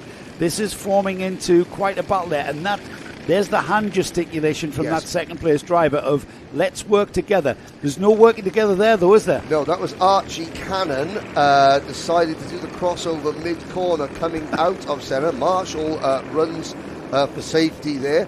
Great work there by the track staff, the Orange Army, to get those 4 beach carts off the quagmire that is up there at the top of the circuit. As we're looking at the number 70 kart now, Ronnie Jones trying to wrestle second place away from Cannon. Blakemore, though, is clear at the front. Then you can see Borg in the third kart in line, followed by McGall, Wykes and Archie Loveridge. Absolutely no reason to get excited unless you're Riley Blakemore, who went very wide there at the dogleg across the curb. It's the Scottish champion. We've got another Scottish champion here in the form of Archie Cannon carrying that S-plate. Now the thing is, as the number 13 spoils what I was about to say by moving down the inside of Elliot Bourke, I was about to say these drivers will start working together. However, you can see what happened there. The number 15 now has a huge gap to the kart in front of him, and that's broken them up. It's going to take another lap or two before these kind of constantly are back together, as the number 70, Ronnie Jones, goes ahead of Archie Cannon for second. Yes, the Zip Young Guns logo back in karting. We've got the Zip Factory team have been back. Earl and Tuesday Hines have brought the Zip Factory team karting name back, along with Luke Hines as well. But now, this year, they've broken out the famous Zip Young Guns logo. For the Are they resurrecting the Young Gun program? I believe they are. I know that. There's a young lady, Esme Rosie, who I think competed in this championship last year. She has been given the number 42 in her class. I think is she a Michael or a Mini driver? One of the two. She has been given the number 42 Zip Young Guns kart, which when the late Martin Hines was still around, that was the number. that you wanted. I know Lewis Hamilton had the 44, but the number 42 was in the Yeah, I mean, that's that was we give Hamilton his start, wasn't it? Yeah, yes. You know, the support from Martin Hines. It's one of those things. It's like the number 27 Ferrari Formula One car, the number 43 NASCAR, for example. Yeah. There are certain numbers in certain categories that resonate, and the number 42 Zip Young Guns. It's a number that is not given out lightly to anybody. Yes. This is still a battle that is raging on and allowing Riley Blakemore to get off into the lead on the number 68. Everybody has caught him up. He did have a huge gap. He had a bit of a cushion, and that cushion is now no longer in existence, because right on his rear bumper is the number 70 of Ronnie Jones, followed by Archie Cannon on the S plate, Archie Loveridge, Luke McGall, Elliot Bogue, Jack Wykes. These are the karts that are queuing up to have a go, and very composed, I've got to say, from Blakemore, who has had a couple of frighteners there, sliding very wide at the dogleg, but he seems to have himself composed now and holding on to that lead as we've got a back mark coming into play. It's the number 24, Arthur Bath, and he's been caught in the worst possible place. The whole lead group have to sweep around the outside of turn number 1 to avoid Arthur, who was, there were blue flags out, and Arthur is doing his very, very best to get out of the way, I have to say. But that was, a little bit of added and unwanted excitement for the lead group, and Blakemore now has been under pressure. Ronnie Jones choosing that moment at the dogleg, not seemingly the favourite part of the track for Riley Blakemore. He struggled there into the gasworks now, and out of there into the horseshoe. Can Blakemore come back at him? Ronnie Jones looks like he's pulled a gap, perhaps the biggest gap. However, 3 minutes on the clock. There is plenty. Pick a winner. Impossible. Absolutely impossible with 3 minutes to go. I do not think we're going to see Ronnie Jones disappear. I'll be amazed if we do, as once again, Henry, we see everybody beginning to space out before they settle down, and then they'll come back together towards the checkered flag. And with the greatest of respect to Ronnie Jones's team, I'm not sure if that's BSR or maybe Robsor Racing and the likes of Ambition Motorsport, who have done a great job in this class over the last, 5, 6 years, maybe 10 years. But watching Project One Racing and Zip Young Guns battling it out at the head of a British cadet race, all is well in the world, if you ask me. It's great to see two teams with so much heritage. Their founders both having sadly now since departed us, but they're the second generation of their team, people with a great, eye for the history of our sport, taking over the mantle. Project One versus Zip in a cadet race. That could be any decade. Choose a decade: the 80s, the 90s, the noughties, or the 2010s. And those two names are inextricably linked at the very forefront of what has been a wonderful training ground for several generations of British drivers around the world. Blakemore hanging on to that second place, while behind him they kind of disagree with who's going to take that third place away, and that's gone Archie Loveridge's way at the moment. The blue helmet there just moving ahead of Archie Cannon. The two Archies battling it out there, but it's now Blakemore. And a little bit of a nudge from the Scottish champion, and the Archie Loveridge thinks, well, what are you doing, mate? You've just pushed me out the way. Well, that's kind of not deliberate, it's just momentum that these drivers end up tripping over each other. Ronnie Jones, I can tell you, as he crosses the line, has got a gap of just over a second now. 1.13 is the gap there, but everyone behind him now queuing up. Blakemore, Cannon, Bourke, Loveridge down to fifth as they cross the line. Wykes, McGall, Becker, Prakash, Ollie Knox is the driver in 10th place. But this is where the action's at, Henry. Oh, yes. With that second place now. Will they make it round? There was 40 seconds on the clock there. I think they're going to make it round for another 2 laps of racing here. Yeah, just luckily for us. As Bourke then gets squeezed wide, and of course, after retiring from the first heat in that number 14 kart, he can't, he's already looking at and there's 2 wheels on the grass as Loveridge tries to is that Blakemore? Sorry, it was Blakemore trying to repass Cannon. and Cannon giving him short shrift. And these two in second, Blake Moore and Archie Cannon now, they're queuing up behind them. Elliot Bork, Archie Loveridge, there was about 5 seconds on the clock there as they come through. So we have got 2 more laps of racing, and the drivers here will want to gain as much advantage as they can. This is the second superheat for Honda Cadets, and how they finish in the first superheat and the second superheat, all the points that have been accumulated go towards yesterday's points acquisition, and that will form the grid going forward into the final.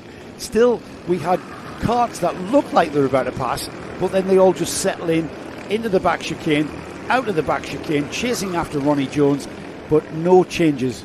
And Loveridge in the number 73 has now, that's the 13 Project 1 kart of Jack White, but Loveridge in the number 73, he's now had 3 really concerted efforts at trying to pass Archie Cannon, and Cannon has defended vigorously on each occasion. Now Cannon goes to the move going up for P2 on Blakemore as they start their last lap. And how has that panned out? It's all worked in Cannon's favour. Loveridge has gone with him. Loveridge is not finished with Archie Cannon yet. This is when we knew it was going to kick off, and this has played nicely into the hands. Let's not forget, Ronnie Jones is the number 73, Archie Loveridge, finds himself on the grass, as does the number 14 of Elliot Borg.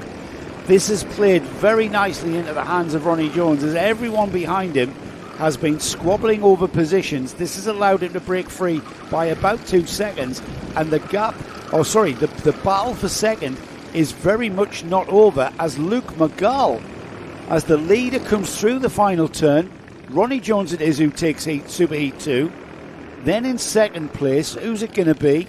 Archie Cannon on the S-plate. Luke McGall, the 15, moving up into third. Incredible. He was just far enough behind. I noticed them going 4 wide. I think we're going to see right here. Great work there, replay queue. There's 4 wide. McGall in the yellow. Loveridge. That was almost 6 wide. Yes. Loveridge and Bork and McGall thought, right, I'm going to take a wide line in, a nice tight line out, and like the Reds and Moses of the Red Sea, the seas parted, and he was able to pick up several places. A little bit further back, Jensen Fathers, don't forget that go-kart was stolen on Friday, returned last night. Jensen in the number 20 kart, finishing 21st.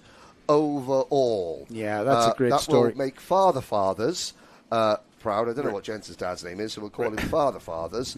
And I think Grandad is here as well, so Fathers will also be happy. Restored faith in humanity, that did. Yes. And getting that car back for that youngster to be able to compete today was exactly what we wanted to see. Continuing with the cadet categories, this time the Intermax cadets. They've been on the smaller 950 chassis now for a couple of seasons. Yes. Before this class was on the full 1050 chassis with the wider tyres. And quite frankly, youngsters found it very hard to hang on to these karts. Yes. The grip level through the corners. I think a sensible approach by MSUK, bringing them onto the narrower tyre. The smaller chassis, however, the engines remain the same. Slightly less restriction than a Micromax, yes. Slightly more restriction than a junior kart. So just stifling the power. The karts have to be driven smoothly. Yes. It's a momentum formula, and that's what we're about to see, Henry. Indeed, and the racing has improved as a result, I have to say. It does make the jump from inter to junior that little bit trickier, that little bit, bigger, because of course not only do drivers, when they move out of this class, they have to cope with more power in the engine, they also have to cope with the bigger chassis as well, so it's bigger surroundings and faster speeds.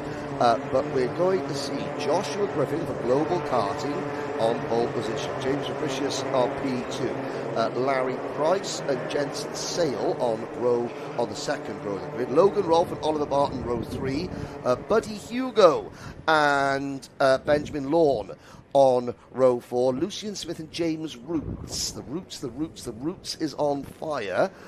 James, who raced out in Orlando with the Rotax Winter Trophy and took a win in one of the finals out there. He rounds out the top 10 on a 24-strong grid. We are racing. What is it? No, we're going around yeah, again. false flag. False start flag.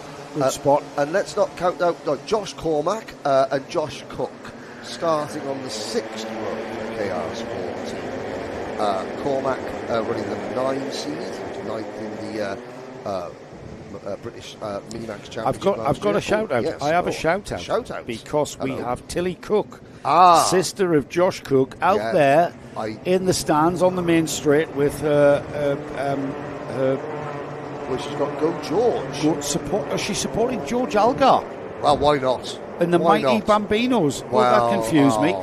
So we've missed Tilly, but well done, Tilly. We'll have a look out for you when it gets to the finals for the mighty Bambinos. Nice sign as well. She's made a Go George sign for George Algar in the mighty Bambinos. So we'll wait for the Bambino. I thought she'd be cheering on Josh Cook, her brother. Why would the younger sister cheer off? Exactly. Older brothers are icky. Exactly. Older brothers are just icky. There we go. Here we are then, coming out of the final corner into the tram lines, and now lights are out. Here we go into turn number 1.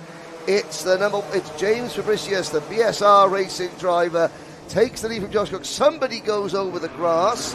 It falls a KR Sport delivery machine. Another driver going wide, coming out of turn number 3. It was the 144 of Lucian Smith that went wide, and there's karts coming to green. Yeah, we've got a couple of karts off at the first centre there, but I think they've just rejoined. I think it was a bit of a half spin.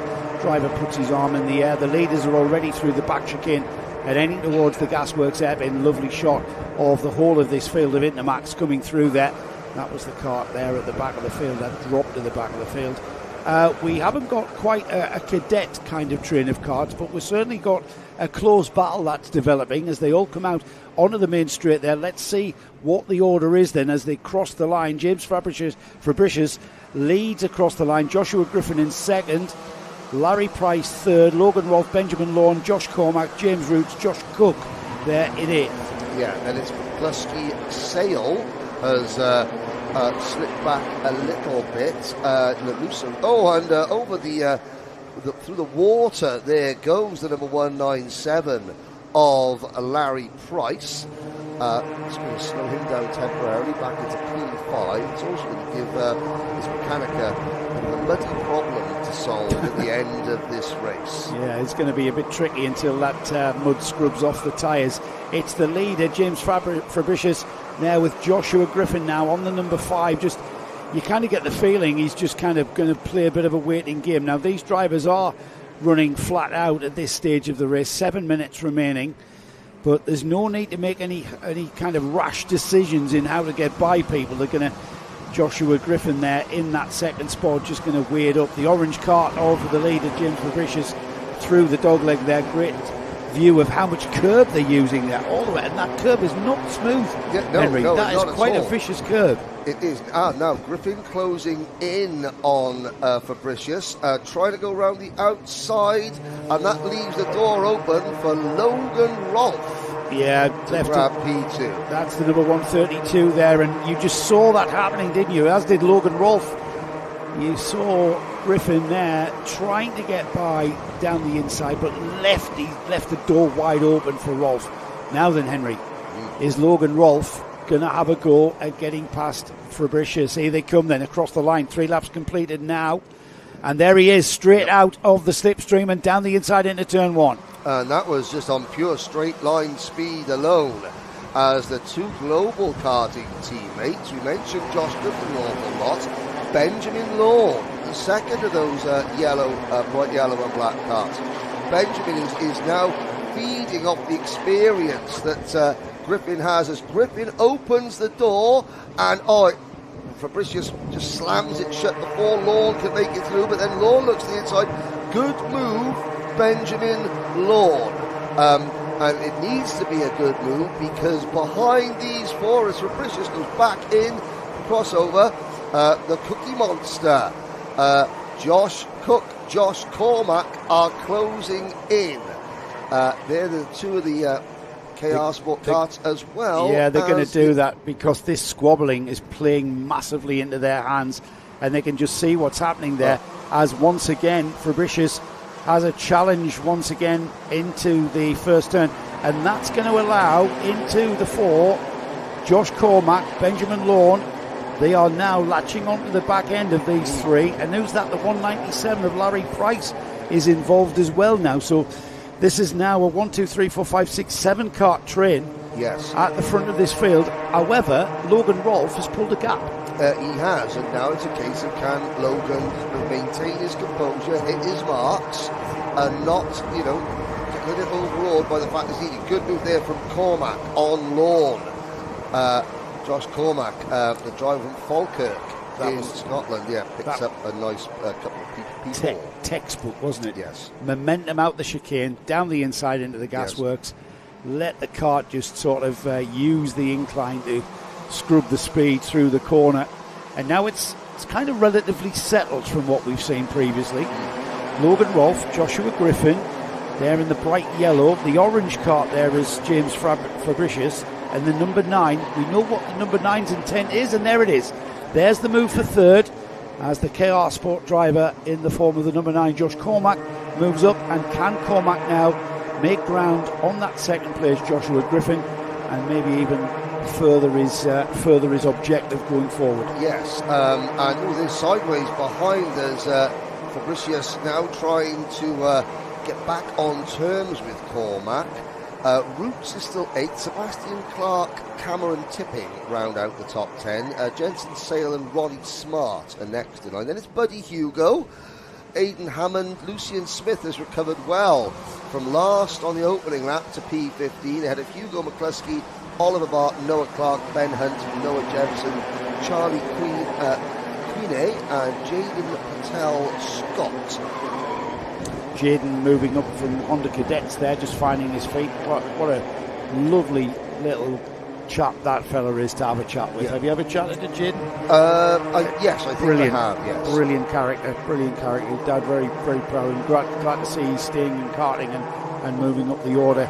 At the front of the field, though, Logan Rolfe, Joshua Griffin, Josh Cormack, James Fabricius, Benjamin Lawn, Larry Price, Josh Cook. That's the as I see it, that's how close they are. And this is not over yet with 2.5 minutes remaining. Logan Rolfe looks comfortable at the front.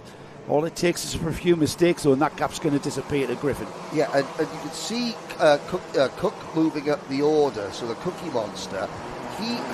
Championships, don't tend to favour Josh Cook. The big one-off events is where he comes into his own. Joshua Cook, he won 3 big races last year. The O-Plate, again, a one-weekend, one-off event, British Open type. He won the Rotax International Trophy at Le Mans, a one-off international event. He got his ticket to the Rotax Grand Finals in Sarno. The best in the world, a one-off event, he wins. Championships, he's always there or thereabouts. But when it's one big race, winner takes all the marbles on the table, Cookie Monster, Josh Cook seems to excel in that type of situation. Drivers develop their own characteristics, this, Joe. They call Kevin Harvick closer because, and Cole Denham in karting. Those last 2 laps, when, every move is important, they pick the right ones and they come from nowhere to win right at the end. And the Cookie Monster, he is, called big time champion. He really is. It's a one-off event, and, it's all or nothing. He comes away holding the points. Well, he's not got very long to improve on that 6th place where he's currently lying. There's your top 3, though. Logan Rolfe, Joshua Griffin, Josh Cormack now beginning to just ease together very, very slowly. And for us, that's perfect timing because we've got about 50 seconds on the clock. So it's another 2 laps remaining in this Intermax Superheat, the final heat of the day for these. The next time we see these karts, they will be going for the all-important final for round 1 of the kart championship here at Warden Law. And we are already heading towards the infield hairpins with Logan Rolfe just looking over his shoulder there. Yeah, the number 5's there, the number 9 is there, all seated drivers there, the number 5 and number 9. As we head towards the back chicane, and they just come together very, very slowly. Time's running out for Griffin or indeed Cormac to have any kind of challenge there, and it looks to me that very composed sort of driving style of Logan Rolfe, who kind of lets his neck just do what it wants. Yes. He doesn't fight it, he just lets it do what he wants, and that's probably more comfortable rather than fighting your neck through the corners. He's a tall lad, is Logan Rolfe. It's his first year out of Micromax. That's true, yeah. And last year it ended badly for Logan simply because he got too big for the class, but he wasn't old enough to move up. So he has, even though he looks older because he's a taller stature driver, and of course you've got, this is his first year. Josh Griffin, this is his third year as a Intermax class.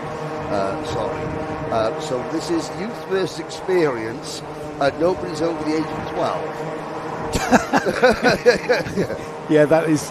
We have to remind ourselves that they are children. You know, don't see them as racing drivers. Here we are. Then we're into the last few corners, and Logan Rolfe, that composed stature and body language of Logan Rolfe has become absolute gleeful as he crosses the line and takes both hands off the wheel. I mean, an 8.7 out of 10 for the victory celebrations. Absolutely. If he wins the main event, what are we going to do? Yeah, absolutely.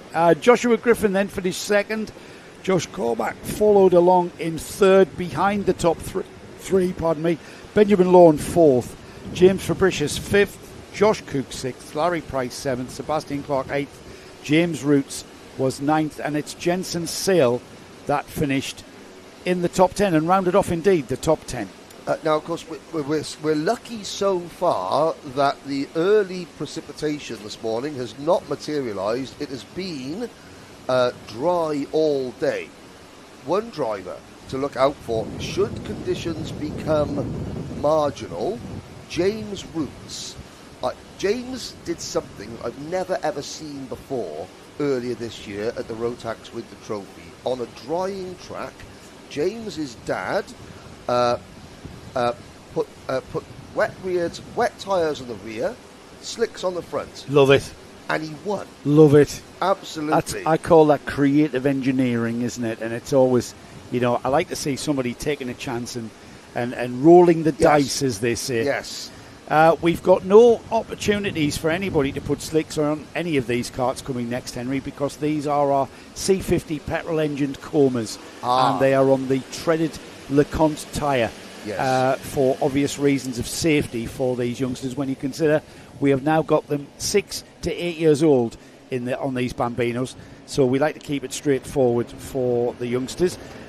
We've got the battle of the Retro Formula 1 stars out at the moment. Hendrix Fallard sporting his Nigel Mansell replica helmet alongside Calman Simon sporting his Ayrton Senna. Freddie Purnell and Cole Parrish are on row 2. We'll call it the Cannon Williams. It's the Cannon Williams, absolutely. Cannon Williams. Yes, and the race is on again. Nah, it's not much of a race. Well, no. There's only certain people taking it seriously. Yeah. I mean, these guys and girls at the back there. I mean, they spoil the fun for everybody else.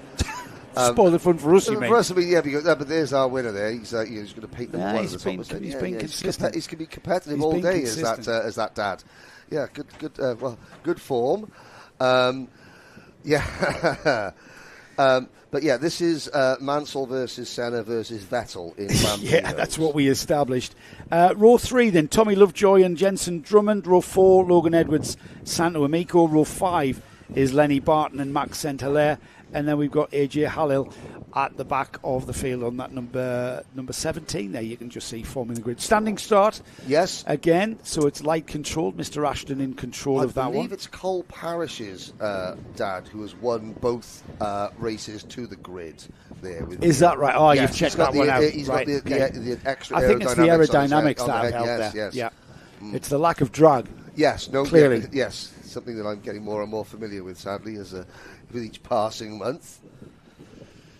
Nicked me pen. As we go green, not go green, the red lights go out And we pick our way off the line there, and it looks like Hendrix Fallat has pulled a massive gap there. Now, that is as close as the rest of the field got to Hendrix in the race number 1.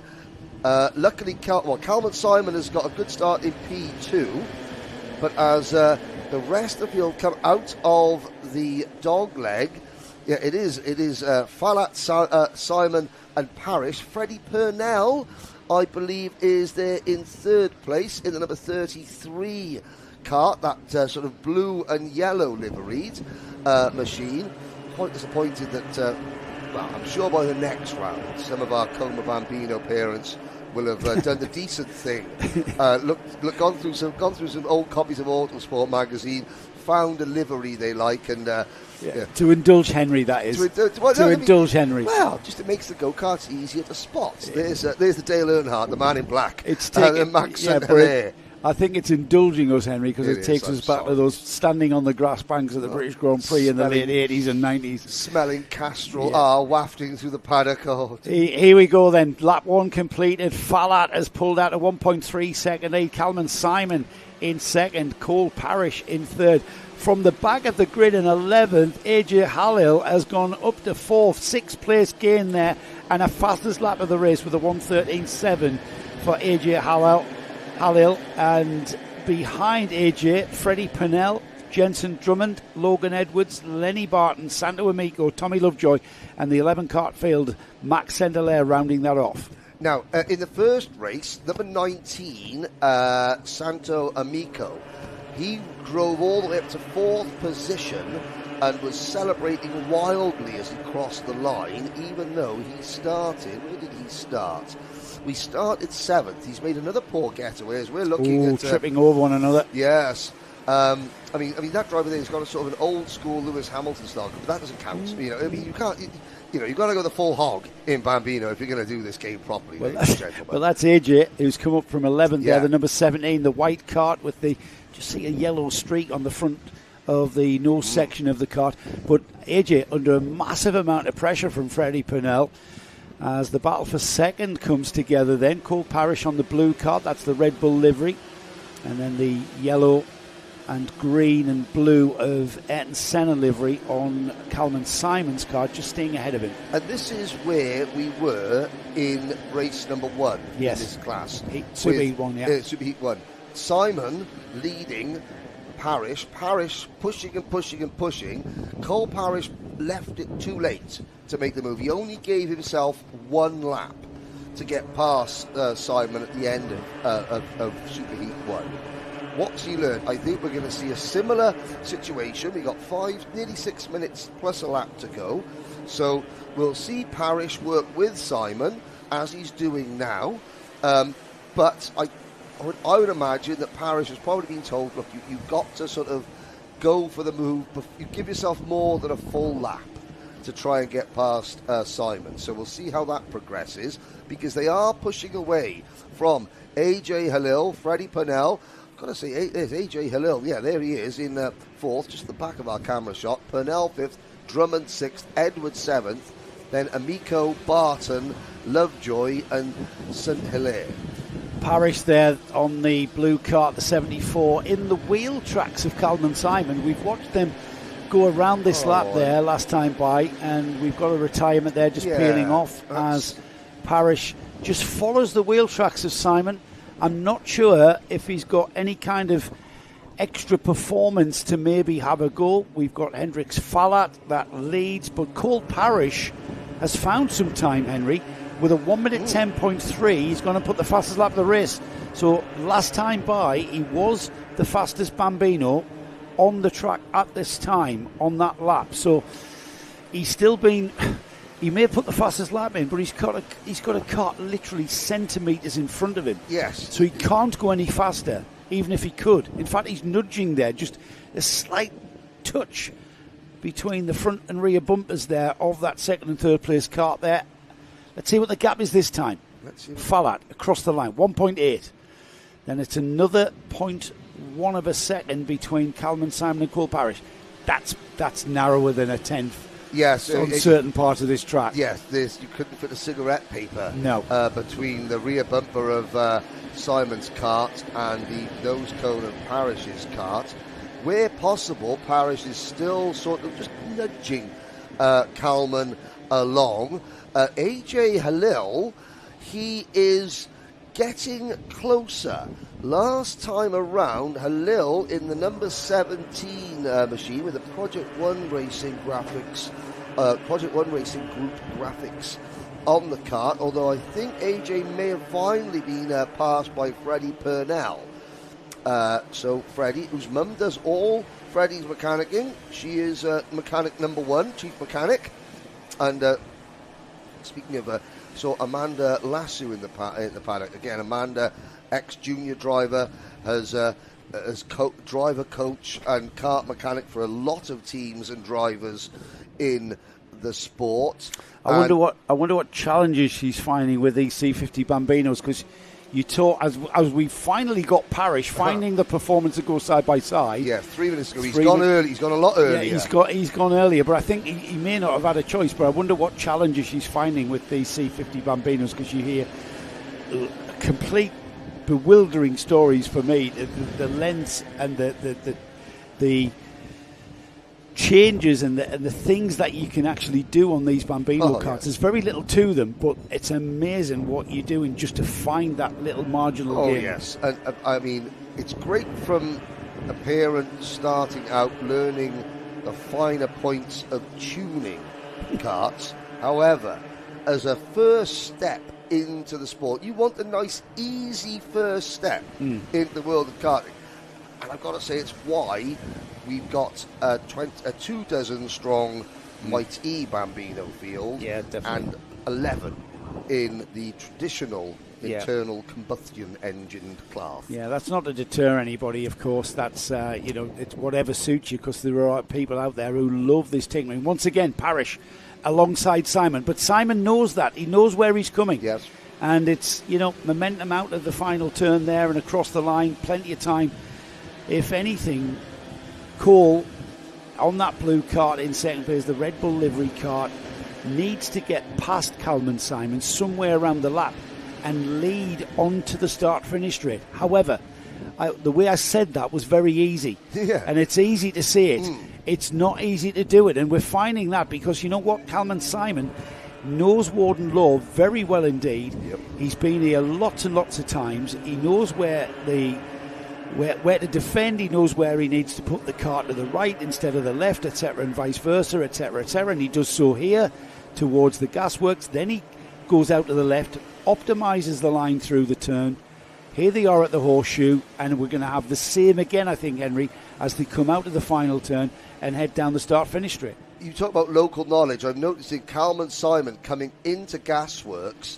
He uses the front tyres to actually scrub speed off. He'll jink to the outside just before turn in, so that he has to snatch the wheel harder. He knows the back end's not going to step out, and those front tyres at a different angle, that helps slow him down and prevents the kart from washing out wide. He didn't go to the right there because he could feel the kart had enough performance on the straight that he wasn't going to be threatened by Parish. And it's maybe, the previous couple of laps where we saw Parish move alongside, Kalman Simon felt like, oh, hang on, I've made a little mistake there and I'm not going to be as quick on the straight. I'm talking very, very small differences here, of course. Now, of course, now the clock has struck 0, will Kalman take the same very wide entrance into gasworks?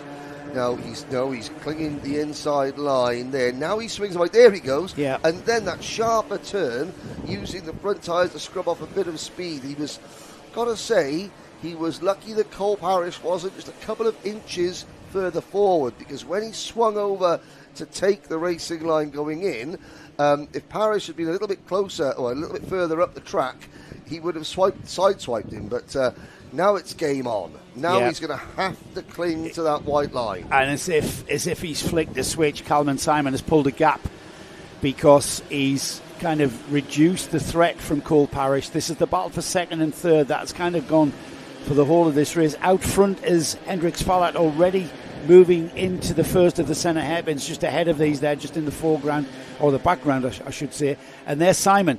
Little bit of defensive move there. He's just closing off the opportunities for Cole Parrish as we head towards the flag. I'm not sure what Cole means by that, let's go and catch the leader, because we have totally ran out of time here as they go through the chicane. Now, this is where Parrish might want to have a go, but no, because Calvin Simon is really good through that chicane. And here he does it again, optimises the turn into the gasworks. Let's pick up Hendrix Fallett, though, who's coming out of the final turns now. There he is, representing Nigel Mansell, and that Cannon Williams livery lives on in the form of Hendrix Fallett and his C50 Bambino, who takes heat, super heat number 2. And there, oh my goodness, on the line, I can't believe we broke away to give the winner, the leader, the credit that was due. And behind him, after following it for lap after lap, Cole Parrish eventually got by Calvin Simon, and unfortunately, viewers, I can't tell you how he did it. Well, I mean, it wasn't. It must have been coming into the horseshoe. Must have set him up coming into paddock, and then got the undercut coming out of the final corner, because he didn't make the move going through going through the gasworks hairpin. But I also noticed that, of course, the Motorsport UK Coma Bambino number backing plates are orange. In true Nigel Mansell fashion, Hendrix Fallett's dad has made that orange a little bit darker, so it almost, from a distance, looked like it's a red plate for the Red 5. I like it. Yeah, I like it. Round of applause. Attention to detail. He's a lovely guy as well, is Hendrix's dad. Right then, we're moving on. We're moving on to Superheat 2 for Groups A and B in the Junior Rotax field. As Henry mentioned earlier, 40-odd entries or so. That means we have to split them into 3 groups and work it out. We'll leave that to the organisers to work out who goes where. Daniel Minto starts from the pole position with James Kell alongside. Now, Daniel had a nightmare there, went out with, or he was meatball flagged, wasn't he? Because of a chain guard. Daniel will want to make amends for that one. He's got a tough job on his hands, because alongside him is James Kell. Behind him on row 2 was Nathaniel Great and Riley Bishop. Row 3 is Joseph Mills and Eric Smith. Row 4, Ewan House and Bella McConville. Amy Peacock and Braith Murdoch share row 5. Jack Harrison and Jake Anders share row 6. Elliot Surtees is on row 7 with JJ Plowman. Shea Hilton and Lewis Holt are on row 8. James Tate and Jack Robinson row 9. Isabella Stansmore Wilson and Riley Mason Lewis are on row 10. George Cole, Matt Scott are row 11. Kevin Ivanov, Matthew Clark, Laurie McVeigh and Ralphie Branscombe round off the 26 kart field for this Junior Rotax heat. And of course, this is where we talked about the fact that they've kept Cadet, Mini and Inter classes at the smaller chassis, so the step is much greater. Well, Ralphie Branscombe, white kart with a pink crash helmet at the back of it, he's stepping out of Cadet Honda directly into Junior Rotax. That's like saying Kevin Ivanov as well. And Kevin Ivanov, yes, they both are, and they're both they're both very, very talented drivers. Ivanov last year, he won a round of the Cadet Honda British Championship, I believe, at PFI or Wilton Mill, one of the two. It's a big jump. Here we go then, Carlos Sainz CS55 and TB Kart at the front of the field, and it's the bright green TB Kart that looks like it's leading into turn 1. Minto slides wide and loses about 3 or 4 places there. Going through Brian's Bend, he's down to 4th place already, but it's the TB Kart of James Kell that leads out of the dogleg and heading towards St John's now. It's the 2 X-Kart drivers. The bright green one is an X-Kart, that's the TB Works colours. The X-Kart colours on the kart in 2nd place. That is Riley Bishop, I think, looking at the number. But Daniel Minto will be kicking himself there from pole position to 4th now and chasing after the leaders. Turn 1, lap 1 has not been kind to Daniel Minto in both his superheats. In the first superheat, he got clipped from behind and almost spun on the inside of the curb in an incident that unsettled his chain guard and eventually knocked it off. And here, trying to avoid that, he runs wide and still loses out to a few positions. Kell leads from Bishop. Nathaniel Gray in the white crash helmet, black race suit. He's got the orange, white, blue and black livery of the Kraft Motorsport team. But I'm not sure if he's running with Kraft this weekend. There is another one. So Minto, who, of course, not everybody is going to make the main event.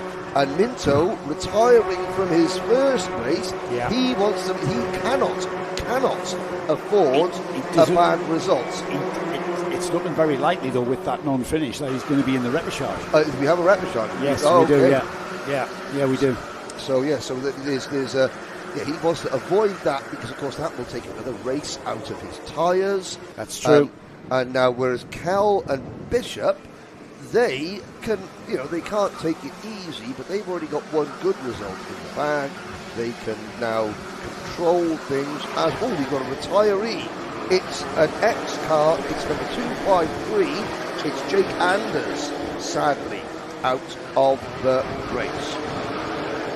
Now, what comes from Senna 2, Minto second, Braith Murdoch is 10th, and Braith has been part of the kart championship since, I believe the championship started in 2018.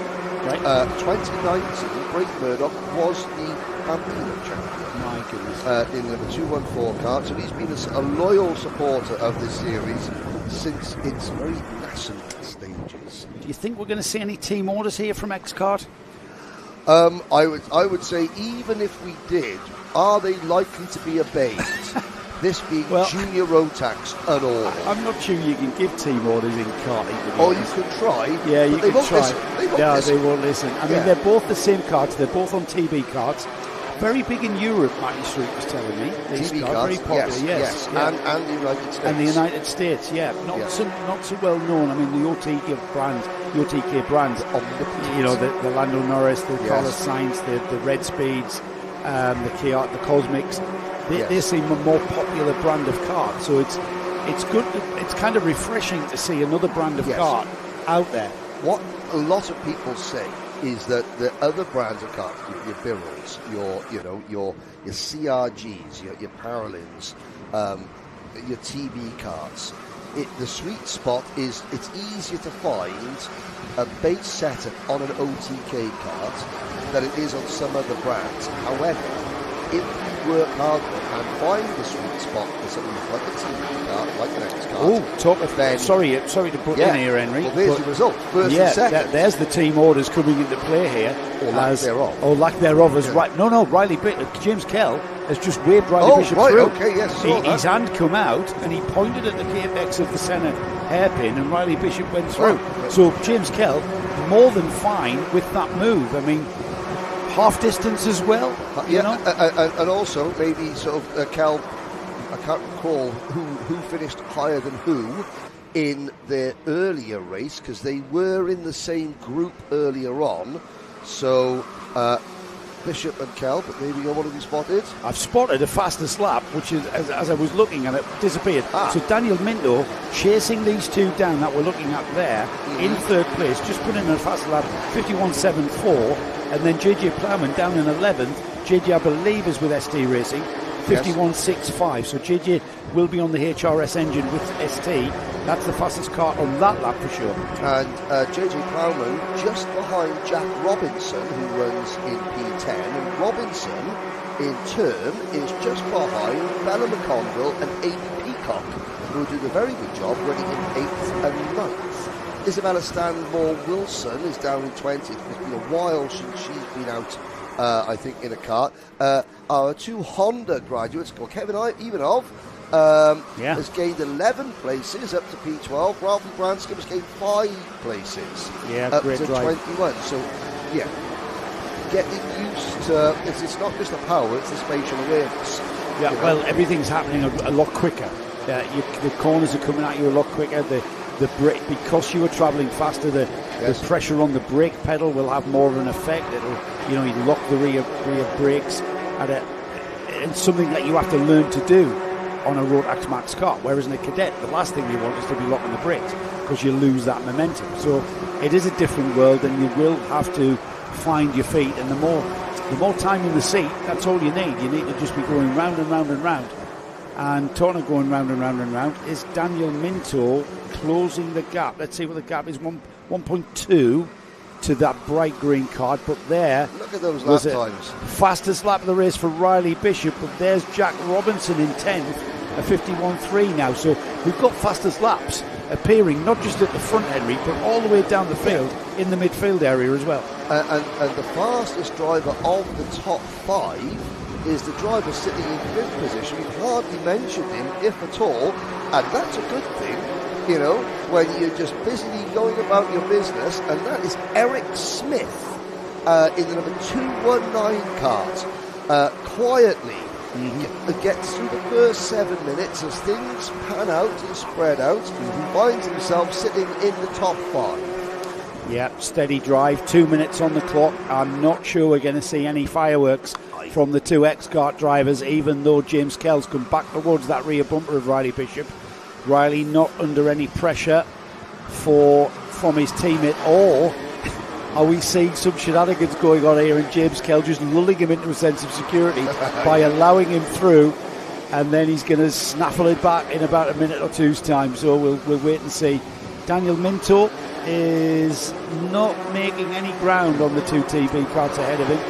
Carlos Sainz 55, not able to quite catch at the moment, and the gap gone out at 1.4, so just in the foreground. But he has got a comfortable third place from Braith Murdoch in 4th, Eric Smith, a composed 5th, Ewan House 6th, Bella McConville. Bella, another top 10 run for Bella, who hasn't really done much karting in the off-season, the old-fashioned way when you didn't do any karting in the off-season. But there was an off-season in karting. There was an off-season.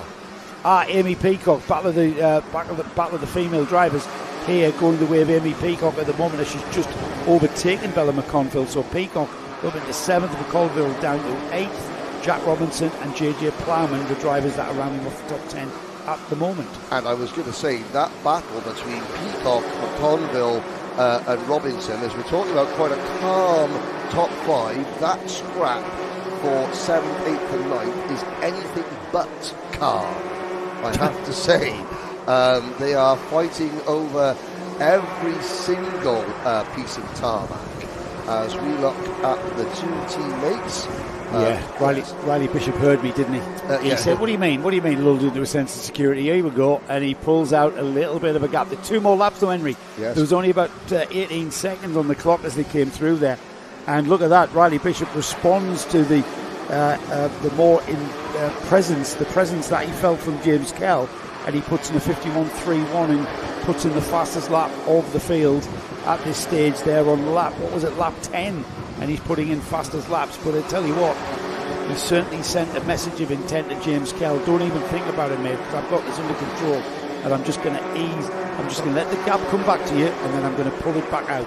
I mean, there's no better advert for the TB kart that you could win. I think you could buy a ticket, and I think you hold a raffle. It's £10 a ticket, and I think they said they're going to draw on at the 4th round of the championship. PFI is looking at to get a TB kart running right up at the front. That bodes very well. Yeah, absolutely. Trying to give away a chassis. Oh yeah, but where's the best place one of these karts? 19th. That's a tougher sell than win on Sunday, buy a ticket on Monday. NASCAR added. Or buy a ticket on Monday and win a car in July in round 4. Yes, absolutely. Yeah, got to be done. Last lap then it is for Riley Bishop, who has a very, very composed and controlled race at the front of this field. The TB kart from the X-Kart team has led 1-2 for pretty much from the flag. Daniel Minto on the pole position, slid wide, and this man here, Riley Bishop, has made his way through to the checkered flag and takes the second of his super heats. And in second place then, teammate James Kell on the Works TB kart livery, the green and white. Daniel Minto for Hunter Motorsport takes third. Braith Murdoch in 4th, Eric Smith 5th, Ewan House 6th, Amy Peacock finished in 7th, ahead of Bella McConville in 8th, Jack Robinson 9th, and then JJ Plowman, SD Racing's John Stewart's team, finishing and rounding off the top 10. Further back there, Branscombe rose to 16th, and Ivanov fell back to 19th there at the end. But that is, and Shea Hilton, another Honda graduate, finishing down in 24th place. Now there'll be nerves as the calculators were into action as we tried to figure out who has made the main event and who has gone into the repechage. Yeah, we'll wait and see, because that is well, you've just said that, haven't you? The last of because it's Junior Primo that's coming next, of course. So that's the Junior Rotax concluded. Yep. We'll wait, because we don't know what happens in Tech as well. Yes. So we call the nose cone penalties. Yeah, absolutely. Like that. Yeah, so we call the result, but that result will always be provisional. Yes. On the Karting Live TV screens. We wait and see if those carts clear technical inspection through scrutineering. For now, though, let's concentrate on Junior Primo. This was quite an incident-packed, the first of their super heats. We've got a grid of 21 carts. Hopefully. And it looks like we might. I mean, we had quite a few carts needed extensive repairs, and he's just counting down the carts in the collecting area while I read down we may have a full house. Wow, that's well done, everybody in the paddock. Thomas Harper there, just at the bottom of the TV screens, with that purple and silver helmet. That's the Silk Cut Jaguar livery that his dad puts on that cart. Thomas Harper.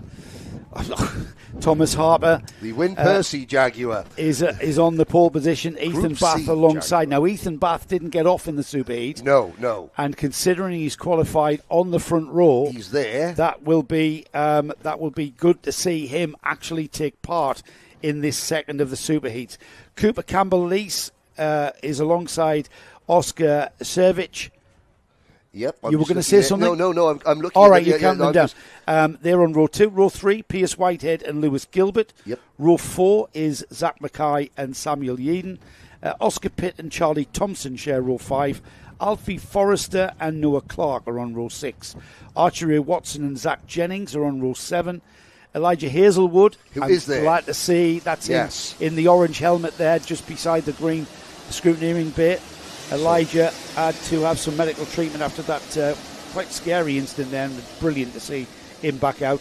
Isaac Jameson alongside on row 8. Row 9 is Harry Warden and Elijah Hartley. George Ralston and Lucas Olofsson are on row 10, and then rounding off a 21 card field is Miles Cleworth. But so well done to Chris Harvey and the ex-kart team there, Chris, an ex-fireman there. So would have got to work in a hurry, as he got that kart fixed to the rest of the team. And after the incident-packed start, shall we say, to the first Junior Primo heat, now this is a really good opportunity to see what the class can offer, a full grid, because I have to say, Ethan Bath, we had lots of controversy because that was where we had the puddle in the middle of the chicane that right. accounted for several drivers. Just to remind everybody as well, Henry, Junior Primo, that these are exactly the same carts as we've just seen in the Junior Rotax class.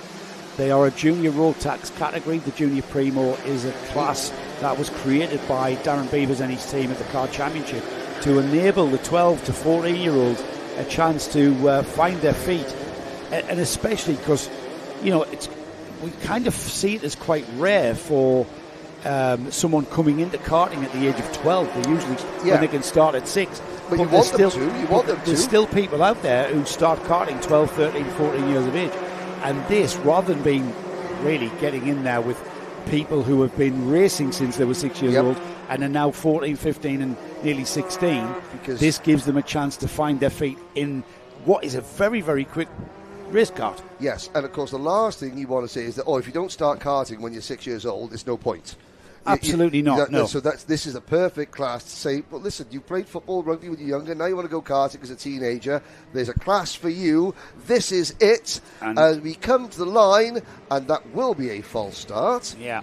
The formation looked, it was like Wales's rugby defence. I didn't start karting until I was 23. I did it backwards.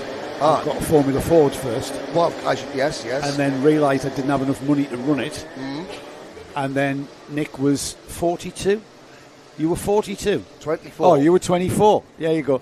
So I quickly, a mate introduced me. Mate took me to Rowra. We'll have more of that at Rowra when we visit there on round 5. And I thought, why am I wasting all this money to race a Formula 4 when I could be doing this? I did lots of racing when I was younger, but at the indoor track, and then I didn't go outdoor racing on my own equipment until I was 18, because back in the day when we had what was known as a student loan. Listen, you need to hear the story of our track manager here at Warden, Paul Bainbridge's stories. He is going to have to write a book, Paul Bainbridge, if you can hear me. We need a book on your how to go motor racing using other people's money stories. Moving on, we've got the start of this race that's about to go green. The red lights have gone off, and we are indeed racing with Thomas Harper on that orange and white kart, sliding a little bit wide, everybody tripping over at the number 11, Cooper Campbell-Lees, into second place comfortably there, as everybody's still scrambling for grip, because effectively, even after 2 warm-up laps, they're still on cold tyres. Yeah, no, and of course, with a lot of these drivers being on the less experienced side of the scale, learning how to warm tyres effectively is not a skill that maybe all of them have developed yet. But I have to say, we have had a very clean first lap. So, unlike race number 1, that is good. They're all going. Curse the commentator. Ethan Barth, he may have dropped a position, but this is now a full lap further than he went in race number 1. And it's great. Yes, absolutely, because he didn't get that cart away. Here we go then. 1 lap and in the bag, as they say, in the can.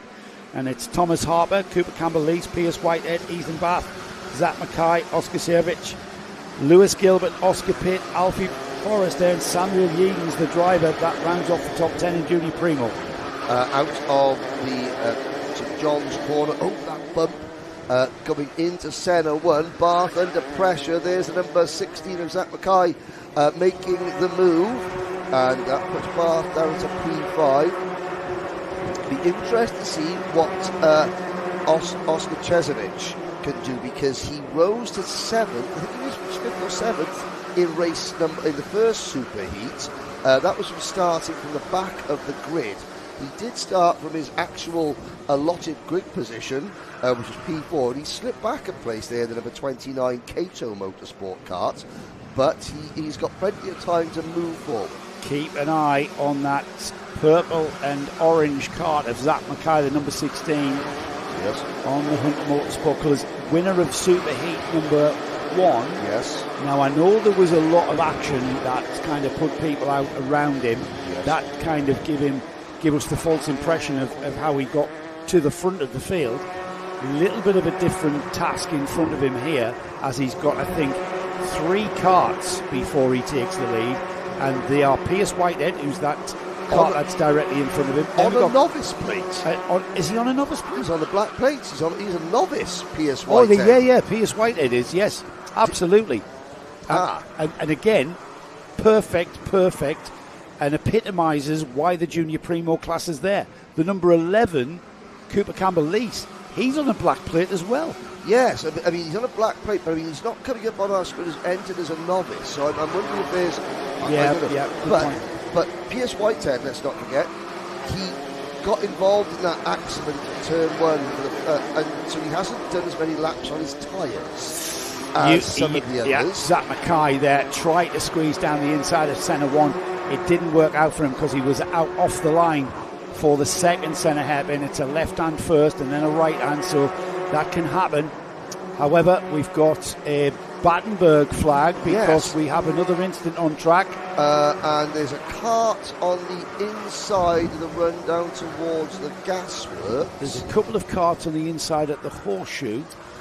So Harry Ward, Isaac Jameson and Charlie Thompson have not come round. Now, I can see one driver standing in the marshal post, the green crash helmet. And, there's a cart to the side, 2 carts. I can't see any mechanics, or I can't see any track officials running to the aid of a stricken driver. So maybe there was a cart in a dangerous position, possibly. as our Karting Live TV crew now, camera crew, scan the venue. We might want to remind everybody as well what there might not have been just joining us. The Battenberg flag, that's the yellow and black squares.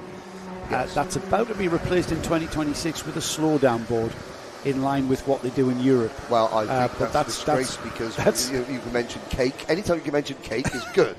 I think the Battenberg flag is about to go in. That basically means that the leader, who is Thomas Harper, takes on the role of safety car. We're staying under Battenberg. We had this in the first superheat. However, we then went to a red flag. I think we're going to stay under Battenberg for at least another lap. And basically, the leader reduces the pace to half race speed. That's what the regulations say. No. Not sure we're at half race speed there, Henry, but that's another matter. 57.8%. Yes. And then basically he basically becomes a safety car. You might be more familiar with safety car rules in car racing. And he will control the pace up to the flag. He's going very, very quickly though. Yes. Is Thomas. I know we've cleared the incident that brought out the Battenberg. There's a couple of people saying slow down. Slow down. That's why I think they're changing it to the slow down board, and it reminds drivers that the point of this is to go slowly. Yeah, we're staying out. Yeah, we're staying out. Now, where's Mr. Ashton? I believe this now, because I cannot see a problem with the circuit. Mr. Ashton will soon be finger wagging, saying, no, yes, Battenberg, slow down. Although the field is quite close together. Well, they're still going a little bit too quickly for a Battenberg. That's the thing. Now yes. Thomas is slowing them down now. Yes. So he's beginning to gather the grid up. Someone has wagged a finger at him. Somebody's wagged more than one finger, I think. So Thomas is bringing them round now. It's hard not to get carried away, remember. These are all just youngsters. Thomas, was it last season in cadets? I think his first proper season. First full season, certainly, in juniors. And here he comes then. He's got the nicely concertinaed up. He's got to do it all again. He's got a bit of an advantage because he's not just coming off the front row with someone alongside. He's got an advantage over Cooper Campbell-Lease. The Battenberg is still out, staying on, and we've got someone spearing off to the right there, and I'm not quite sure why that happened. Because they assumed and it's the Cato Motorsport Kart. They assumed that we would be going racing, and now the red flags are out. Red flags are out. I think we may have incurred the wrath and sort of encountered the chagrin of Mr. Ashton. Well, yes, there's a possibility. But so no drivers. I mean, we've lost 3 drivers. There are both. You've got Charlie Thompson, Isaac Jameson, and Harry Ward. I can see 2 of them. Carts parked, drivers up and okay. So it's not for that reason, but we won't try and assume anything. Right. While they sort themselves out on track, let's talk about what we've got in store for us in the Car Championship this coming season. Yes, let's. Right. Round 1 here at Warden Law. Mm-hmm. Round 2, 26, 27th. Is that 26th? My eyes. 26th, 27th of April. Yes. We go to Shennington. The grand old lady. Yes. Of British karting. Old school track. Banbury. Old school airfield track. Oh. I raced at Shennington back in the late 80s, early 90s, and it was one of the top tracks that are in the country. We are pulling these karts in. So at the moment then, with the karts pulling into the paddock, Thomas Harper, Cooper Campbell-Lease, Pierce Whitehead, Zach Mackay, Lewis Gilbert, Samuel Yeadon, Oscar Savich, George Ralston, Ethan Bath and Elijah Hazelwood. That is your top 10, and that will be called as a result. Right, yes. We've got time to talk about the calendar. Yes. Round 3, Glanigors, North Wales. Beautiful, picturesque track, quite unique aesthetically because of the infield. The track is so far away from each other, we don't need any tyres on the infield, so it gives you the impression of rolling hills, doesn't it? You could run it either way. it's one of those things that, like a lot of the tracks in the United States, for example, they're reversible. But yeah, Glenahot. So we go from the Jewel of the North, the Grand Old Lady of British Karting Shannington. Then we head into the Welsh, the Snowdonia foothills, the National Park. And then for round 4, we go to PFI International. Home of British karting. PF International. Yes. The home of British karting, yes. Round 5, we go up to Cumbria, Rowra, another classic. 1964 we started racing there. Yep, the Cumbria Kart. I hadn't even been born. No, I mean, I wasn't even a twinkle in my father's. No, yes. And then we round off the season at Wilton Mill. Again, the next kart track in the UK that is aiming for full CIK homologation. Yes. You know. And you know we are here, don't you? Yes. So yeah, that's good news, isn't it? Yeah. So you've got the Jewel of the North, the Grand Old Lady, the Welsh Mountains, yes, the home of British karting, yes. A quarry in Cumbria, a classic quarry in Cumbria. In the Lake District, the Lake District, and then Wilton Mill, centre of the country. Yes. Now looking to try and become the best circuit in the UK. A track with arguably the harshest chicane curbing in karting. It's great for anyone who likes to do slow motion Instagram reels, which we do. We love a reel. Karting Live TV will have curb cam at the Wilton Mill chicane. Yes. I don't know what that means, Nick, but we are having curb cam. On the last curb, not the middle curb, because that would last precisely one lap of heat number 1 of the very first class. Yeah, exactly. It's a little bit stand-up. I mean, that's the season ahead of us. We've got a lot of karting to get through on Karting Live TV. We have... we'll talk about that at the end, actually, because right now it's all about what's coming next. And what's coming next after that Junior Primo heat was called to a halt prematurely. You've got Micromax. That's going to come out next. But talking about the season ahead of us, and I know we're already talking about the end of 2025, all of those tracks, I was talking to Joe Millward, we have got the Paddock Show coming up, and I did grab and hold on to Joe Millward because he's very shy behind the microphone. Yes. However, it's a great interview. And we talk about the tracks that we're going to visit, and we talk about the differences. And even though they're all kart tracks, but they've got their own character, haven't they? I mean, I'm a huge proponent, and the problem with the UK is that we've got some fantastic tracks, but there are fewer facilities that can now host major events because of size facilities. We're capacity here at Warden Law this weekend. But Warden Law has got a restaurant. It's got viewing areas, big scrutineering area, a media centre. They're building offices and viewing and all these things, and we're able to put power cables in so that we can power all the things that we need to run a national level karting event. And there are some tracks that are fantastic, but the facilities haven't caught up yet. But I'm a great proponent is that you cannot call yourself a national champion at tracks that they're all the same. Billiard table smooth, CAD designed. Yeah. So you have got. I mean, everyone says that the tarmac here is unique.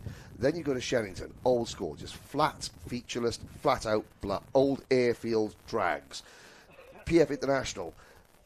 The fastest track in the country. Yeah, you attain the fastest top speed, don't you, through that? Of course, you're driving up and down a mountain. It's beautiful. Rowra, you're in a quarry. Yeah. And again, the undulations, and then Wilton Mill, where there is not a single corner that is not got negative or positive camber.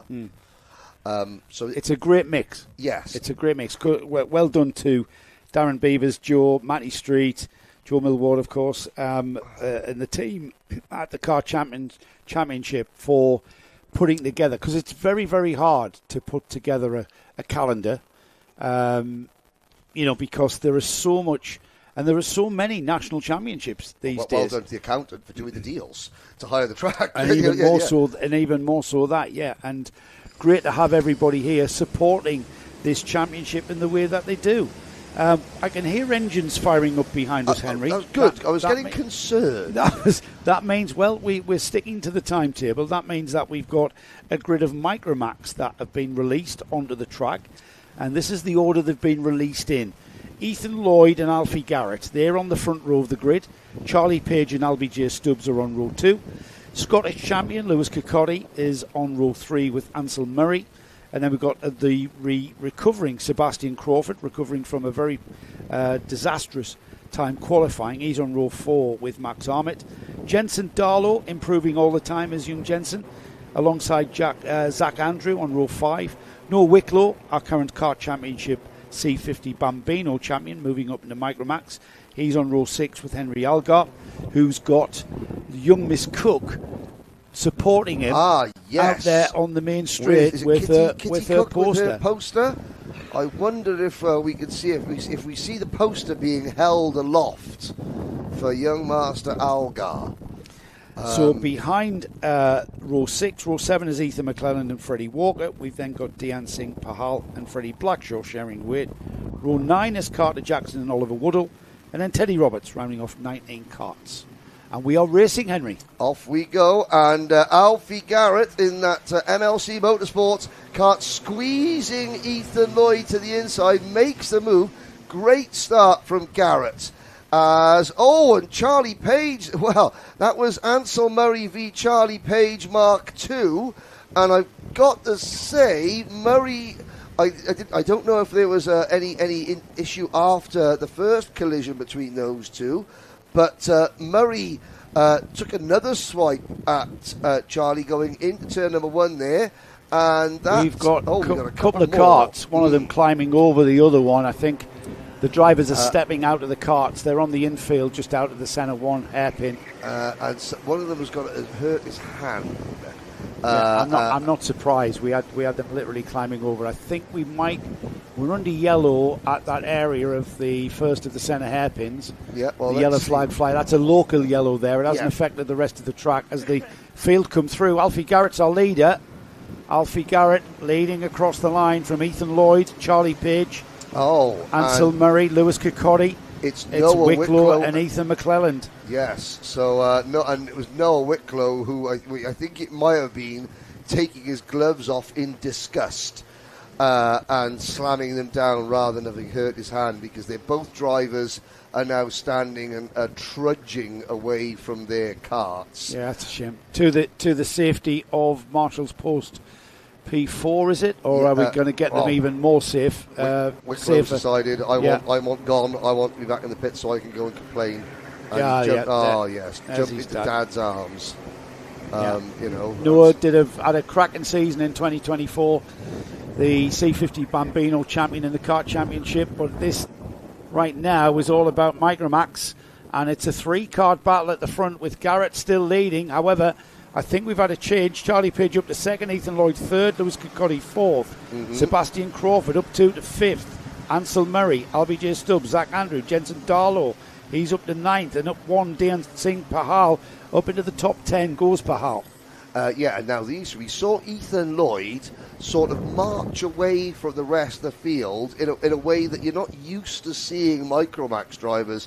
Although we had a Benedictus Masiokas won by 8 seconds at the O plate. The weather had a little bit to do with that, but this is the more the style that we're used to seeing. Closely packed up at the front. It's cadet karting, isn't it? You know, they know how to race nose to tail in packs. This is a pack of 3 that are through the horseshoe, just navigating the 1, 2, 3, 4, or 3 apexes, isn't it? 1, 2, 3 apexes. And then across the line, 3 laps completed. And here comes Page. Here comes Charlie Page, fastest lap from Ethan Lloyd in 3rd as well. And Ethan Lloyd in the orange car trying to follow him through. But it's the number 14, Charlie Page, into the lead. And he will lead into, and indeed out of the dogleg.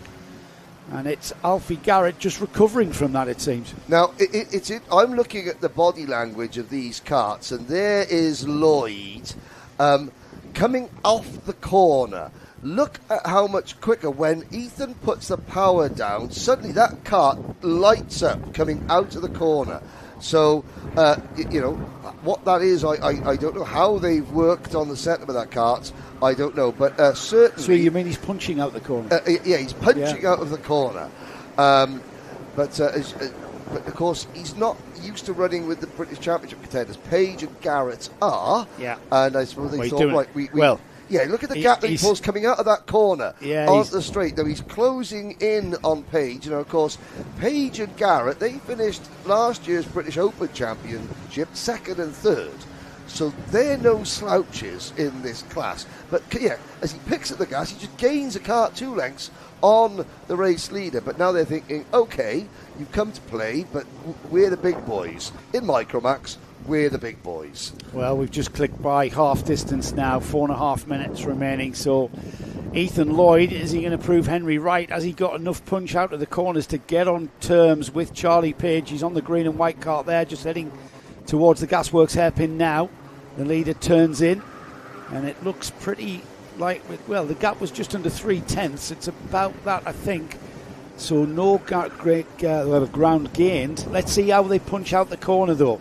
This is where we think he's got a great punch. That's all about gearing. It's all about bottom end on that motor, and the gap is still about 3/10. So, but they are losing Alfie Garrett. Yeah, these two, Charlie Page and Ethan Lloyd. The gap shrinks there as he comes out of that first corner. Little blip on the power, and boom, gap closes by a kart length. Yeah, and it's he's not quite close enough to challenge for the lead, and behind them it's quite spaced out. So behind the three, and Alfie Garrett, as I've said, falling back from these two, but he's falling back towards the clutches of Lewis Kirkcaldy on the S-plate. Sebastian Crawford is there in a gaggle. Albie Stubbs in 6th. Dhyan Singh Pahal up another place and up to 7th. Ansel Murray, Zach Andrew and Henry Algar. He's the driver that's rounding off the top 10. Jensen Darlow has gotten himself a penalty for some reason. I'm not sure what that's for. To be awarded an in-race penalty, that could be a start line or a tram line infringement, or there's someone seen something on circuit and call it straight through.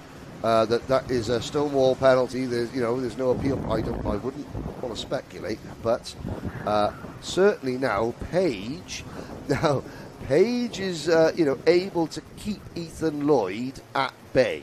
He is, and of course Charlie. We didn't get a full chance to see how quick Charlie was in race number 1 because he got involved in that incident with Ansel Murray.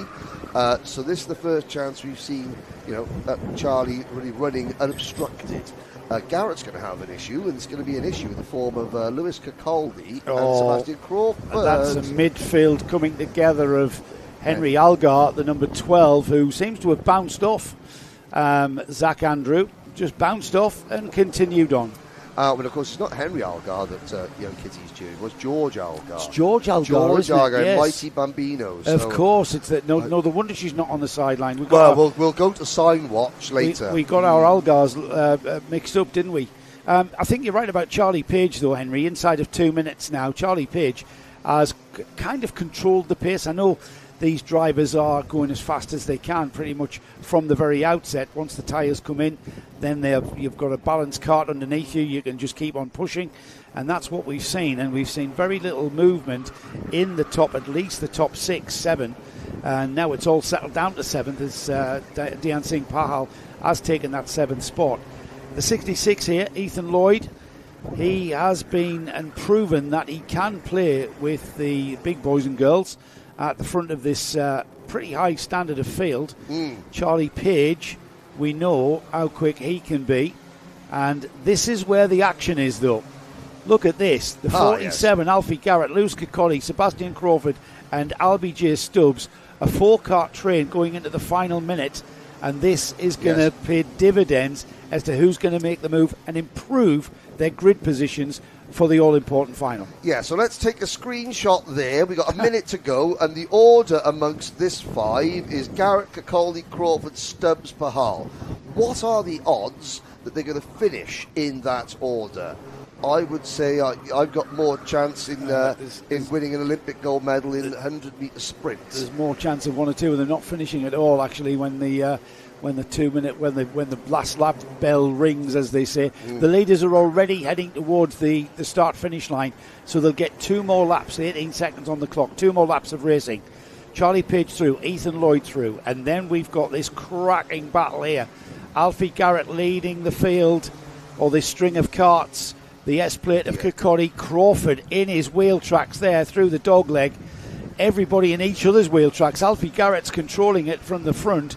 And Alfie Garrett, you know what? These drivers are absolutely flat out, Henry. There is absolutely nothing in it. And that's why we're not seeing anybody go for a move, because they haven't got any extra performance. And, what did Dian Pahal do there? I was just about to say that Pahal, at the back of that group, was looking really strong, and then he seemed to run a bit wide, but I'm not sure if that's a problem that's beginning to manifest itself for the driver of the number 29 machine. He's disappeared. He's disappeared off the back of this train, and this is all important because it's 3rd, 4th, 5th and 6th place here.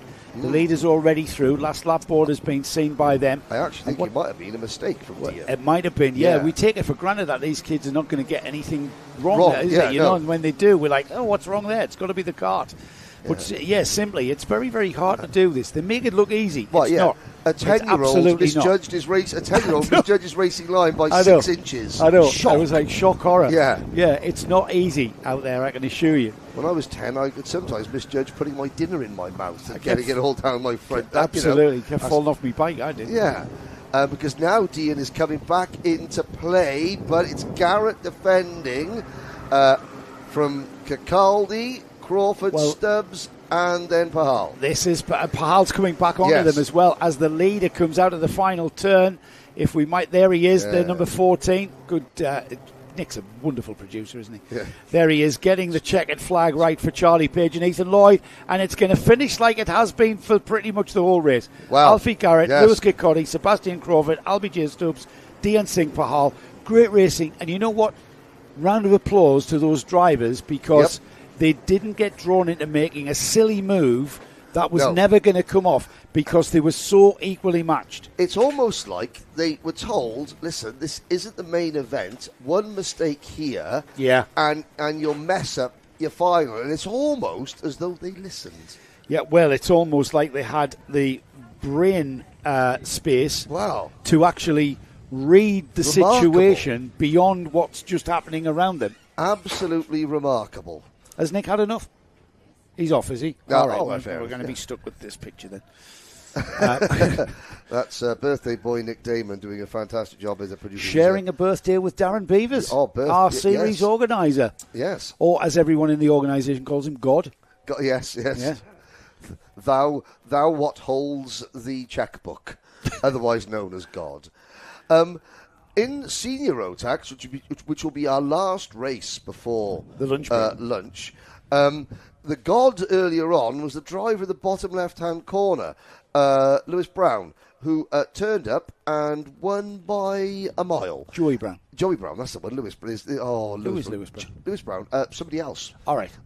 Joey Brown. Sorry, with the mullet, Joey Brown, and turned up.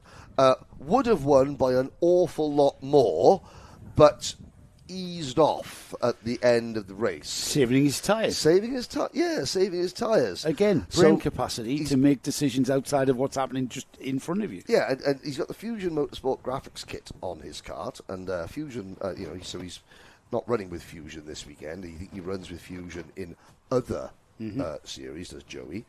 But yeah, he is. Let's see if he's going to give the others a chance in this one. Right, let's have a look at the grid, Henry.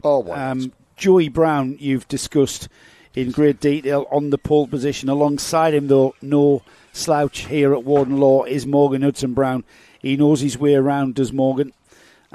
Behind them on the second row is Liam Phillips and Ian Hughes. Did I say that right? Yayan. And I spoke to Yayan, and he had a spark plug issue. Okay. Which is what slowed him. We were speculating that it was a puncture. Yes, we did, yeah. But it is in the Welsh parlance, it was a dim puncture. No puncture, spark plug. Okay. Jason Duchess, Brandon Truman are on row 3. Elliot Dalton-Ayres, we saw how quick he was in the first of the Subies. Keep an eye out on him moving forward from 7th. Daniel Callaghan alongside. 5th rows, Johnny Lynch and Alex Timmins. 6th rows, Kyle Dunford and Ryan Sayers. And then we've got row 7, Lucas Blandford and Taylor Dixon, with Archie Hogan and Bradley Caton on row 8. Row 9 is Michael Ambler and Noosh Safa-Leathers, with Aidan McDonald rounding off a 19 Kart senior field. The first senior field in championship history, is that correct? That is absolutely correct, yeah. Oh. First for the new for 2025 is the SKC, the Senior Kart Championship. Yes, because I have noticed that I'm wearing last year's championship garb, which has got the BKC, Bambino Kart Club, CKC, Cadet Kart Championship, JKC, Junior, and now in resplendent blue and white we have the SKC. Yes. Senior Kart Championship. Senior Kart Championship. And it makes a lot of sense because the championship was a kid-only championship up until 2025, and when the youngsters moved out of junior Rotax, they went off. Yes. They flew the nest. However, they can stay for a little bit longer here and race literally from Bambinos through the cadet classes, junior Rotax, until they retire at the age of 87. Yeah, and there's nothing wrong with you don't have to go off and do the British Championship. No. This is a great national championship to get your teeth into as a competitor. And also, the British Senior Rotax Championship is world renowned. We produce world champion, grand final champions in Rotax. Is that how it's perceived abroad? Yes, it is. People come from over the world, they say, because there's a bleep that, but you are crazy in the UK, in seniors. That is what, and drivers come from all over the world to race. I mean, at the Old Plate last weekend, we had drivers from Canada come over to race just because they need to experience the aggression levels.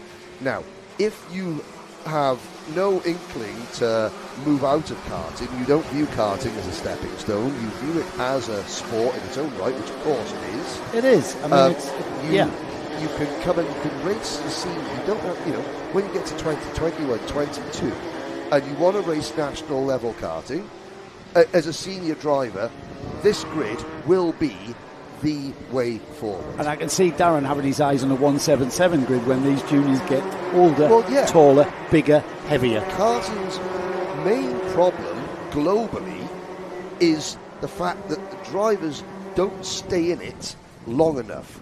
The demise of the amount of senior license holders has dropped so much.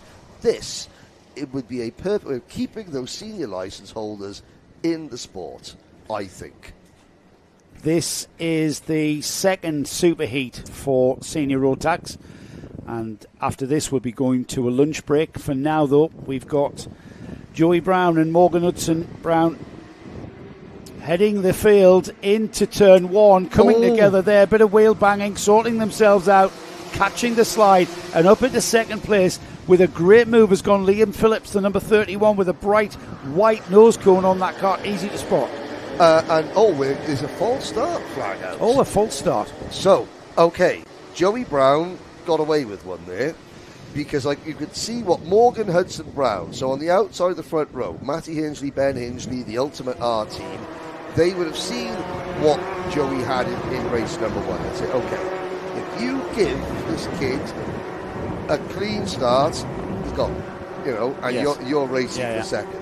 So Morgan instantly cut across to pinch Joey Brown towards the inside, because on the run to turn number 1, on the inside line, there is still a puddle. You are risking it, though, aren't you? Morgan Hudson Brown wants Joey Brown to be in the path of that puddle. Yeah. He does not want to let Joey move out wide to take the racing line. Here we go again then. Let's see what happens this time. Joey Brown on the left of your screen, and there he does it again. He pinches him.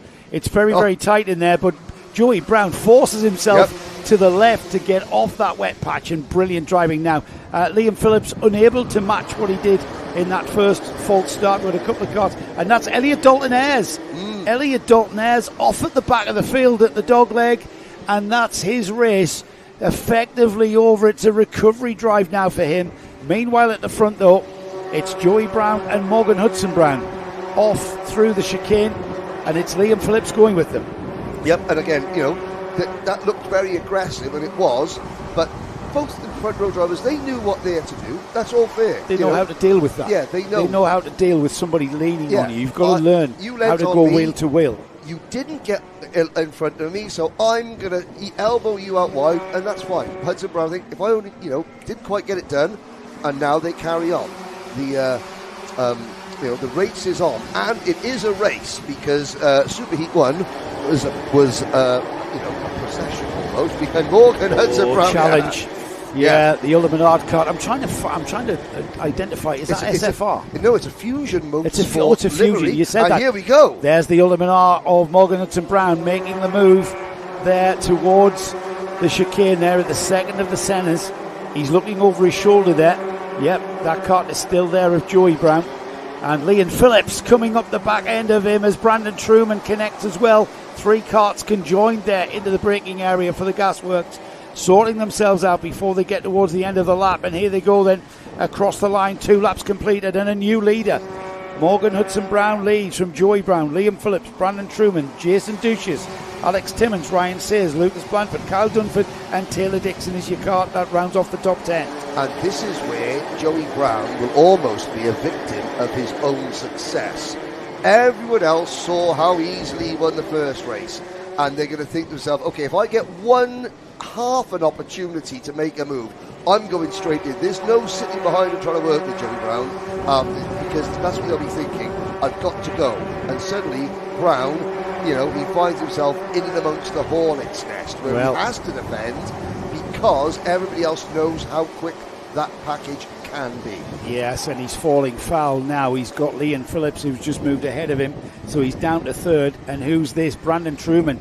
He's on the Dan Holland Lando Norris card, being looked after by Hunter Motorsport this weekend in that yellow and blue kart. Instantly, Brandon trying to take a chunk out of Joey Brown. He knows he's got to get by, like you said. He knows he's got to get by. He can't let this settle. We've only done 3 laps. The tyres are beginning to come in. The karts are going to be coming to the point where they're balanced and where you like to be.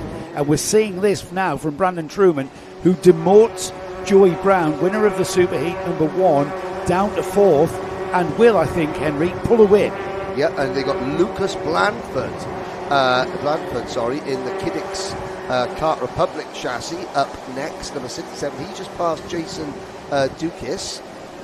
Timmins, Dunford, Dixon and Ryan Sayers are the rest of the top 10, from Johnny Lynch, Archie Hogan, Bradley Keaton, Michael Ambler, and what have you. Morgan Hudson Brown continues to lead.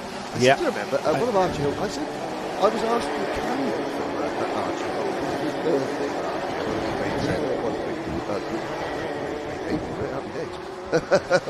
Yeah, I'm not quite at the same level as that guy from the In-Betweeners, Cameo's first millionaire, but hey, well, cut the quid. The gap between the leader, Morgan Hudson Brown, and Liam Phillips is 1.1 seconds, and then it was half a second across the line, but it's not anymore, as we've got a little bit of bargy going on there. Joey Brown's been pushed wide by Lucas Blanford into the Gasworks hairpin. Here they go then out of the chicane. And they're on the brakes there, just a little bit of contact, just easing him out of the way, and I'm pretty sure that will have caught the attention of someone in the judiciary field. It is hard to slow down and turn in when you've got new wheels off the track. Absolutely. Change for second, though, as Brandon Truman on the Lando Norris card goes ahead of Liam Phillips. Liam Phillips now dropping back. Now the question is, we're a minute inside the second half, so we're on the way out of this race. The last 4 minutes on the clock. Can Brandon Truman catch Morgan Hudson Brown? It's Ultimate Art versus Van Holland Stroke Hunter Motorsport this weekend. There is just now. This is Jordan Brown, Joey Brown. I do apologise. Now trying to fend off the attentions of. He's fallen back a couple more places. There is an issue with whatever they've done with that kart. Undo it quickly. That race setup that they've come out in this superheat has not worked. No. Whatever that might be, tyre pressures, whatever, caster camber, whatever it is, guys. No, it hasn't worked. Okay, you were talking about can Brandon Trueman catch Morgan Hudson-Brown? Yep. Perfect example. Trueman, top 10 in last year's in last week's Oakland. He is a regular in the Motorsport UK British Kart Championship. Morgan Hudson-Brown, he is a regular in the Kart Championship and that sort of other national series, not the Motorsport UK. Let's see, perfect in a microcosm of the level of the two championships together. You know, you've got one Kart Championship regular, one British Championship regular fighting for the race lead. Joey Brown is... he's struggling, isn't he? Yes. Yeah, the 74 there, Taylor Dixon, I think has gotten by him, has he? The number, what number is that, 43? Well, I said earlier, if they put one of the OK engines on Joey Brown's car earlier, they might have swapped it out for a Mini-Max engine. Yeah, I think so. There's something happening there as Joey Brown goes back even further. This is going to destroy his grid position for the final, of course. This is not what he wanted. It's going to really disadvantage him going forward into the final as we look across to the far side into the Gasworks hairpin. And that is the number 40. Is that the number 40? We're going to find out. That's Kyle Dunford. It's Kyle Dunford. That's Kyle Dunford. So that was Joey Brown coming back at Kyle Dunford. So let's have a look.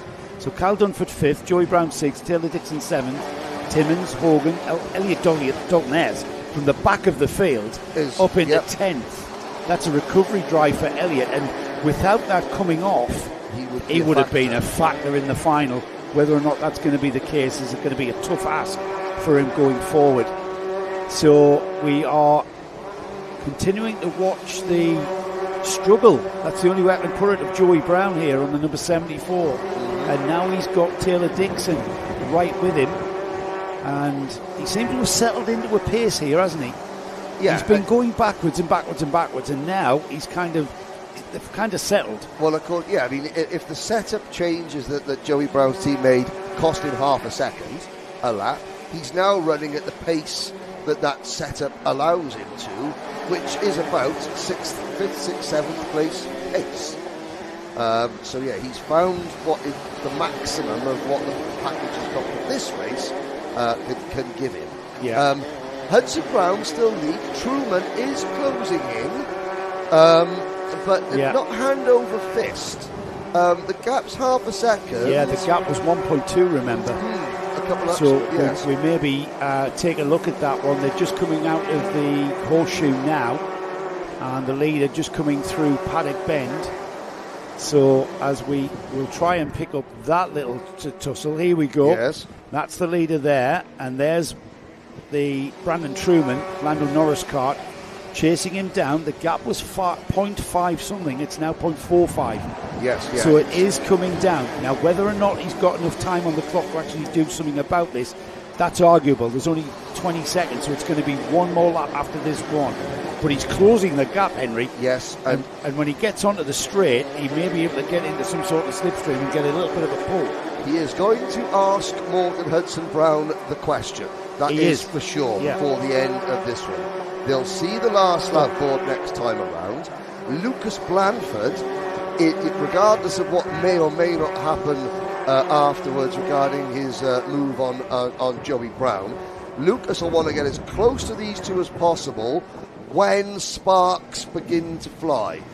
Trueman, as we start the final lap now, is close enough to at least force Morgan Hudson-Brown to defend. Morgan Hudson-Brown can hear him. You don't have to see them, you can hear him. And now he looks over his shoulder. He knows what he's got to do. Whether he's got the cart underneath him, we've seen the momentum that Brandon Trueman seems to have had, and he's come through the field. He's now right on the bumper of Morgan Hudson-Brown, going towards the gasworks for the final time. Hudson-Brown is going to have to defend, and he defends by going down the middle, forcing Trueman around the outside. It's not going to come off there. Last opportunity really is a dive bomb into Paddock. It's not going to happen though, as Morgan Hudson-Brown comes out of the final turn and then heads across the line to take the checkered flag for the second superheat. That is a win for Morgan Hudson-Brown. Brandon Trueman in second place. Lucas Blanford right on the tail of both of them in third. Liam Phillips in fourth. Then we had that battle for 5th, 6th and 7th with Cal Dunford, Joey Brown, Taylor Dixon. Archie Hogan finished 8th. The recovering Elliot Dalton-Ayres. A fine drive from him from the back of the field after coming off of the dog leg. Elliot Dalton-Ayres made his way through to ninth. Should be very proud of that recovery. And then Alex Timmins is the driver that rounds off the top 10. Wow. And what a way to start 2025. Some brilliant racing we've had this morning. Yes, and I know that we're going to have the lunch break. We've got the paddock show. You asked me a question earlier, and I think that we got some of an answer after that race with Hudson Brown beating Truman. You said, where does this rank? They said, well, it's a feeder series, the main British Championship. I think it's safe to say that it's a viable alternative, but a B series... Absolutely not. No, it's not. It's top Absolutely of the not. It's kind of top of the Championship to the Premiership, isn't it? Might even be a little bit. Might be the bottom of the Premiership. We're knocking on the door. I don't even think it's that. We're knocking on the door, and those drivers, they're not shy about asking to come in. No, absolutely. Well, thank you, Henry. We are going to go off and lie down in a very dark room and gather our thoughts for the heats. We're going to leave you with the paddock show that we filmed yesterday. Some interesting chats there and a technical piece that I hope you enjoy on the aerodynamics or some of the aero on these karts. For now, we'll go quiet. We'll be back in about 30 minutes. We'll put the time that we're back up on the screen when we're told that. So for now, Henry and I are going to go quiet and have a lie down. Enjoy the paddock show. Well, hello and welcome to a new season of Karting Live TV and a new season of the Kart Championship. We're back at Warden Law, where we finished last year with this marvellous new balcony looking out over on the track, and we have an absolutely thrilling season for you. New classes, new drivers, returning drivers, more excitement. One thing that stays the same with Karting Live TV, and that is the marvellous Joe Bradley. Joe, 2025, you up for it? Nick, does it get any better than this? Look at this. Warden Law, we're on the roof of the new garage building. We have got the Kart Championship here this weekend. It's a one. I know very much that you and I have been looking forward to this very weekend. We kick our karting season off, and what a way to start the Karting Live TV karting season. Round one of the Kart Championship. A little bit different this year. We've got senior karts, senior Rotax, and as we'll find, that the reason for that is we had all these kids coming through the junior categories and then it would disappear. And somebody came up with the idea, hang on a minute, they're the race with us. So we've got senior Rotax for the first time. Pick a winner, I don't know. And especially here at Warden Law, the weather's going to play a factor as always. And as ever, Nick, it's all about the tyres. Well, that's it, all about the tyres? Or is it about aerodynamics? Who knows? But what I do know is that Joe will find out with his famous paddock walk. New season kicking off. Here we are at Warden Law for round one of the karting championship, and I've pinned down Joe Millward. Yes, I have. He's well known for being the father of the British Micromax champion, Luke Millward. But for now, Joe, you are one of the series organisers. You, Darren, Matty, congratulations. Here we are, another season ahead of us. And again, thank you, bit of self-indulgence for coming to Warden Law first. I sleep in my own bed. But again, great entry for round one, and I think going forward, we'll talk about the tracks in a moment, but going forward, this series seems to be going from strength to strength. Yeah, 100%. Yeah, first round, biggest numbers the championship's ever had. Wow. Ever had 186. We've hit the 170s before, but 186. So Warden Law is clearly an attraction, and I think the calendar we've put together clearly sees people wanting to come and do the championship. Yeah. The job that myself and Darren do, and the family environment we try and provide for people, especially for the children, is clearly working, and people enjoy it. That's the feedback we get. So that's what we're going to continue working at. And we're revisiting a bit of history, certainly from my personal view. Shennington, round two at Shennington, old school track. I remember racing there way back, but what a great decision there. Yeah, 100%. Yeah, middle of the country. We've not been there for a few years, so really looking forward to going to Shennington again. North Wales, Glynigore, beautiful, picturesque track. PFI International. Yeah. There's a reason it's called International. It's, arguably where everyone wants to race. Yeah, we wanted that on the calendar for a while, and we work closely with a lot of staff there. They come and do our events similar to what they do there. It's a track that we absolutely love, and we've worked hard to get it on the calendar. And yeah, it's a little bit of a crown there, but all the tracks have their individual bits they do themselves and how good they are. So yes, I want to say PFI is great, but all the tracks have their own stuff, especially Warden. Yeah, and just to round off the season, Rower in Cumbria and then Wilton Mill. Yeah. Again, tracks that are so different from one another, aren't they? And it's a great sort of an eclectic mix of corners and gradients and racing that we're going to see. Yeah, Wilton Mill going back at the end kind of almost feels like the home of the championship, because it's kind of where it started, it's where Darren started, it's where I first started, or Luke did as a driver. So going back to Wilton's a fantastic thing at the end of the year. But like you say, and the new little kink at Wilton, love going and doing that and seeing what the drivers think of that, because they all have a different opinion on how to get through that. Yeah. So looking forward to that one as well. Yeah, the welders love that one. Yeah. A little bit different for 2025. We used to be able to brag about being a child-only championship. We can't say that anymore because we've got senior Max here. Yeah, 100%. Look, you can start as a 6-year-old and go all the way through to a senior with us. And I think that's the important bit we want to try and get across, is the fact that we've got dad and lads still. Yes, there's some teams here, but we've got our dad and lads that have been with us a long time. And we want them to continue to grow. And some of them have moved up to junior and they're like, I still want to continue to come to the championship. So let's put a senior on and we'll keep them with us and look after them. It's a great idea. Thank you, Joe. Here's to a great 2025. I know it's going to be fab. I know I'm excited. We go racing tomorrow. Well, there's nothing more to say than let's go racing. Number plates are very important. They certainly are to me, because I can see who I'm talking about out on track. This particular lad has got the S plate. Now then, the S plate stands for the Scottish champion. And this guy here is the Scottish champion, Lewis Kirkcaldy. Lewis, you're carrying the S plate, and I bet you're very proud to be carrying the S plate representing Scotland. Yeah. And how did you actually get the S plate? What did you have to do to get that? So on Saturday there was 3 races, and on Sunday there was 3 races. And Saturday there was a 5-minute warm-up and a 5-minute qualifying, and then straight into the races. I qualified pole, won the first race, came second in the second race, and won the third race. Right, and is this an Intermax? Micromax, right, you're not tall enough to be in it, are you? So it was all about getting it right on the day, yes? So here you are at the car championship. Are you going to be doing the whole championship with us this year? Yeah. Right, now that's a bit different, isn't it, than getting right on the day? You've got to get it right for the whole season, haven't you? Yeah. So who's going to get it right with you then? Who's your mechanic? My dad. What's his name? Alan. Alan, and has he raced before? Yeah. Was he any good? No. No? So you don't get that from your dad? You don't get this skill from your dad then? Of course you do. So be nasty to him. My uncle. So, Lewis, this weekend we're at Warden. You've been here before, haven't you? You've done the clubbies this year, but you've been here before. What do you think of the track? It's good. What's good about it? Gasworks. Gasworks? What? You like plunging into that hairpin, do you? Yeah. What about turn 1? Mid. Are you flat out through turn 1? Yeah. In the dry, not in the wet? No, not in the wet. No. But is it absolutely flat? Is it easy? Yeah. Wow, turn 1 flat. That's how quickly Lewis Kirkcaldy is going to be on the S plate. We've got the Scottish champion. Lewis, are you aware of the Scottish motorsport history that you're representing? Jim Clark, world champion, Jackie Stewart, David Coulthard, Colin McRae. There's loads, isn't there?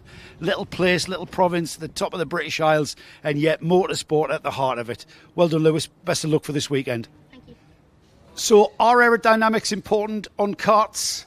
Are they even going fast enough to create downforce? We certainly know they create drag. Well, I am not an expert in aerodynamics, but I have a mate who is. In fact, I have a mate who's got a master's degree in aerodynamics. And what did he do with his master's degree? He went to work for Jaguar Land Rover, the most unaerodynamic car in the world. But however, let me introduce Naz Tremorian.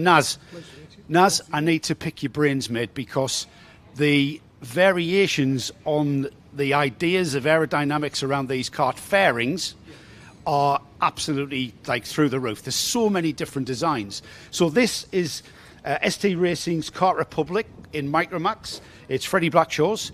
Here we have a completely smooth fairing to start with. So all of that study that you put in, all of that work you do during the week, tell us, What exactly is the thinking behind this smooth fairing on this Kart Republic? So let me just start off. This class of racing, you've got probably one of the smallest drivers in terms of age and height.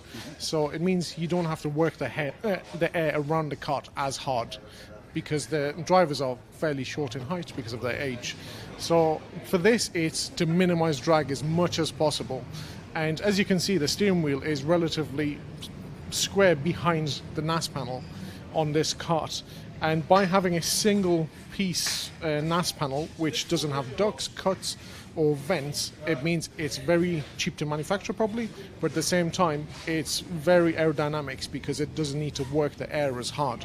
So as you can see towards the end of the NAS panel, you've got some ducts, and it basically, what it's trying to do is push the air outboard as easily as possible to reduce the drag. You want to reduce the drag because the driver is a brick going through air in a straight line, and the best way to do that is to optimize it by pushing the air around the driver. So this is the one that I understand. It's about cutting through the air as fast as possible. I mean, we talk about aerodynamics being important. Certainly we know on racing cars, but are they that important? Are we going fast enough to kind of, are we creating any downforce, for instance? Or is it purely, certainly for a Micromax, about cutting through that air swiftly? So with this category, it's mainly cutting through the air as cleanly as possible. They're not producing downforce at this sort of speed. You would have to go considerably quicker, but it's trying to clean up that airflow as these guys go down the straight. And that's one of the reasons you see drivers tuck in behind the steering wheel, and it's trying to reduce that brake going through the air, which is the driver. Yeah, right. This is the simplest one that even little Bradley's head can understand. We're going to move on and have a look at some more technically sort of advanced thinking with regards to fairings and how we're going to duct that air around that driver, which is the most unaerodynamic thing on the kart. So let's have a walk. So this is the TB kart with this is in X-Kart colours. Now this is the NASA panel, which has the air going through this huge duct here and coming out of the slot here. So Naz, what's it doing? What's the air doing this time? So basically what they're trying to do in terms of design, what they're basically trying to move the airflow around the driver as much as possible to reduce drag. These cars don't produce downforce, but it's just trying to manage the drag. By venting the air through the NASA panel, what they're doing is trying to get the airflow up and over the panel itself and across the top of the driver's head. There's different ways of doing it, and this is one iteration of that. With this, they're ducting through the panel itself to reduce the drag again. And from what you can see, the outboard sides of the panel, they're trying to push it over the driver's shoulders as well. Again, this is a different iteration. The front bumper itself ties in quite nicely to this panel. It's a almost sealed flat floor front end, which reduces the airflow and drag across top of the panel. So once again, it's all about getting the air around that brick-shaped driver again, isn't it? Yeah. Right. Staying with TB karts, this is another variation on a theme. This time, Naz, air going through this duct here at the bottom of the panel, and it's also coming out at the top here, but these vanes, now these are new, I think, for 2025. So again, right, Naz, resident aerodynamicist, what's this one doing? This is the 25-year iteration. So this time round, they've lifted the front up off the bumper to allow airflow to go underneath. And I think what they're trying to do is maintain flow on top surface and the bottom surface of the NAS panel. I think the reason they've put the cutouts on the top surface is to bleed some of that air which is going into the duct.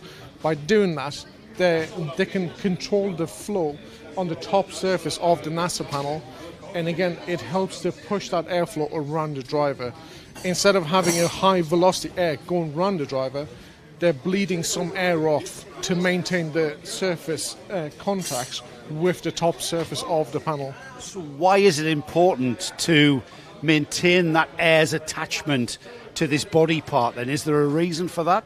So as soon as the airflow comes off the panels, you can't control it at that point.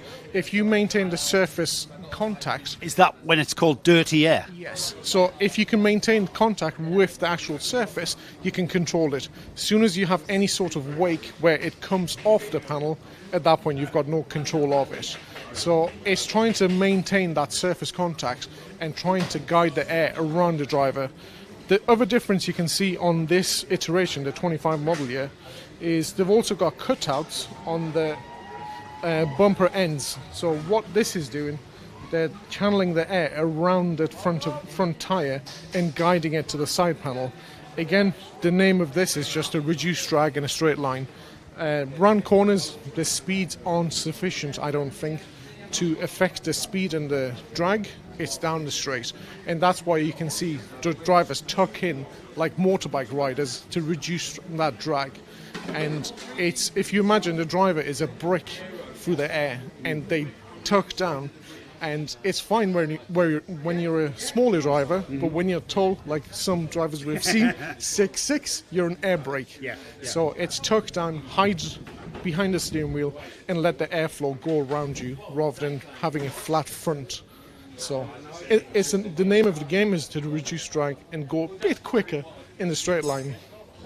So here we have the Carlos Sainz 55 chassis, and again another variation on aerodynamic thinking. This one has got a massive, duct really going up the whole of the fairing. So what's the thinking on this one? So my view with this one, it's obviously the most basic because you've just got a channel which feeds air over the driver. But if you look towards the end of that slope, you've got a very aggressive ramp up, which means that's pushing the air up. So this bit here? Yeah, that's pushing the air up and over quite aggressively over the driver's head. That angle heavily depends on the driver's height. So if you have a driver which is shorter, you would want less angle because you're working the air. Right. And the more you work the air, the more drag you produce. So this is quite an aggressive setup. I think it'll work best with a tall driver, but if you've got a shorter driver, I wouldn't say it's the best setup. But it depends on the driver and their height. Well, this is Senior Rotax. I'm not sure who the driver is. Who's the driver, Dan? It's Elliot Dalton-Ayres with Hunter Motorsport this weekend, and Elliot is a tall lad, so that's working well for this particular size of driver. Exactly, yeah. If you've got a tall driver, I think this is the best setup. Right. If you've got a shorter driver in terms of height, I would say go down a different route. But again, you can see on the sides of the panel, it's sculpted quite well. And again, that's to feed air around the driver's shoulders as best as possible to reduce that low pressure zone behind the driver to reduce the drag. So again, we're back at ST Racing. This is a Cosmic chassis, but this is completely different, isn't it? I mean, look at the detail that's gone into here. There's a little bit of detail here on the front bumper as well. That's actually, you can't really see that, but that's contoured with little ducting going there. But these veins controlling the air, or are they? You're the expert, mate. What have you got to tell us? So what they're trying to do, in my opinion, with this setup is they've got to control the air over the driver and around the driver, but the problem you have is how do you control that air smoothly and consistently? If you have a duct, like some other variants that you see, with a duct you can control it to a degree. As the air exits, that's it. You've lost control of it. You're just hoping that it stays in the place you want it to. But having fins and veins like this, what you can do is control the air from start to finish as it leaves the panel. And instead of just having a duct through the middle which guides the air over the driver's head, you've actually got fins which guide the air over the driver by having the ramp towards the end. And also you've got angled fins which are pushing and controlling the air around the driver's shoulder. So you're taking all of that air that's flowing across the front and you're controlling some of it around the driver and some of it over the driver, rather than just relying on the physics and the science to get rid of the air off the kart. Exactly. And the main difference with this is, if you imagine if you're going around the corner as well, where the car is at an angle, at that point, if you've just got a simple duct, the air's going to bleed sideways. Right. Whereas this, because you're controlling it harder, you can control that airflow better, even around the corner. So it'll optimize in a straight line to reduce drag, but around the corner, I was a driver back in the day, and there's nothing worse than getting spray in your face. But with a setup like this, I'd be surprised if the visor of the driver is not clearer around the corner. Yeah. Because you've got more airflow directly across his helmet. It's going around his helmet. So So the dirty air, dirty water in spray, this will guide away from the driver's face. Wow. So it might even help with visibility. But the beauty of this setup is you're not just relying on a single duct, which can, depending on the other variants we've seen, which is an aggressive ramp towards the end. The ramp on this is quite small, so drag is even less, and at the same time, it's still achieving what's trying to do. But for me, this is the best setup. I was going to ask you, after we've looked at a lot of aerodynamics on these front fairings, these NASA panels. Is this your favourite? For me, this is my favourite. If you compare this to a diffuser of a racing car, where you've got fins in the middle, by splitting certain sections of the diffuser, this is working in the same way. Controlling air. Controlling air in the direction you want to control it. Whereas with a single duct or single ramp up towards the end, towards the steering wheel, you can't control it as cleanly as you can with this. And just to clarify and conclude, it's not producing downforce. It's all about cutting through the air as quickly as possible. And it's all about, we use the term marginal gains. And that's what we're doing here. We're looking for marginal gains, aren't we? Absolutely. With karting, you can see if the field in the top 20 is split by 0.1 second at most. Yeah. So even a tiny gain down the straights can give you that difference in qualifying, and in karting it can be hard to pass. So any gain you can get, either aero or whatever, is going to benefit you in the long run. Well, Naz, thank you very much for that tech talk. I'm sorry, but you've got to go back to trying to get Range Rovers to cut through the air as best as you can. Good luck with that. And that concludes our tech talk for this week.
Welcome back to the Kart Championship at Warden Law, just off the northeast coast of England, just south of the city of Sunderland.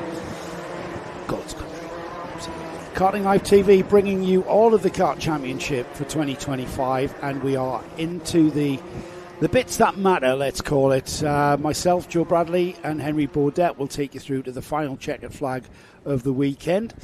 Right now, out on track, we've got the Repechage, the Junior Rotax Repechage, which is a last chance saloon. 8 karts have qualified for another chance of getting onto the back of the Junior Rotax grid proper, Henry.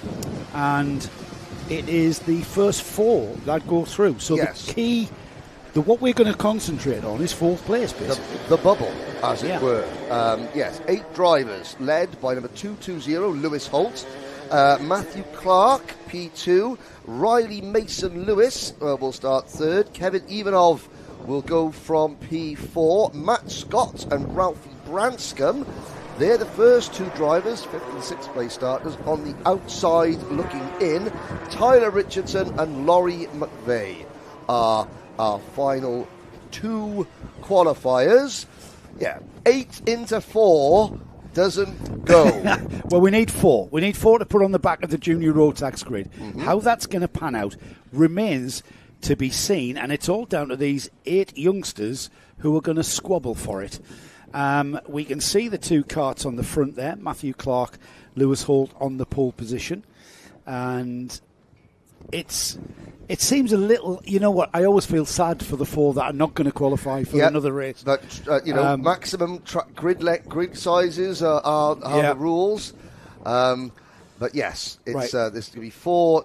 They'll beat the traffic. Let's just say that. That's all. That's the only way that I you hope can they're not trapped in the paddock. As I think we've gone lights out and we get the Repechage underway. It's an 8-minute duration, and it's Lewis Holt that gets into turn 1. We've got a spinner right in front of us. It's the Cosmic of 256, Kevin Ivanov, the Honda graduate.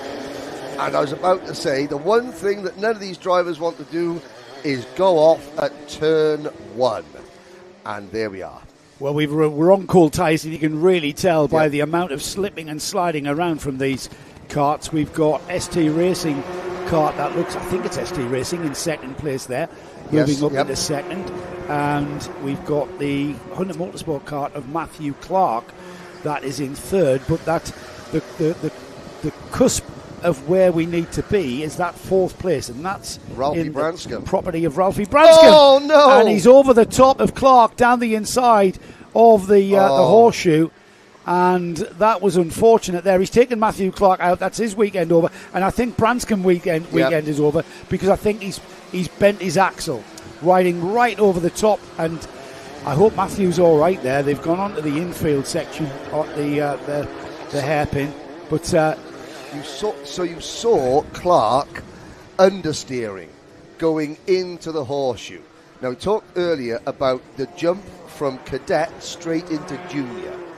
In Honda last year, that would have been a move that Ralphie Branscombe would have completed A-OK as we go under safety car conditions. That's right, yeah. Bigger karts, wider rear end, and that was the result. The gap opened when Clark understeered.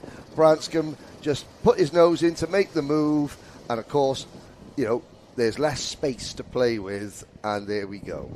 But now, Clark, unfortunately... 8 have become 6, Henry. Is Branscombe still out there?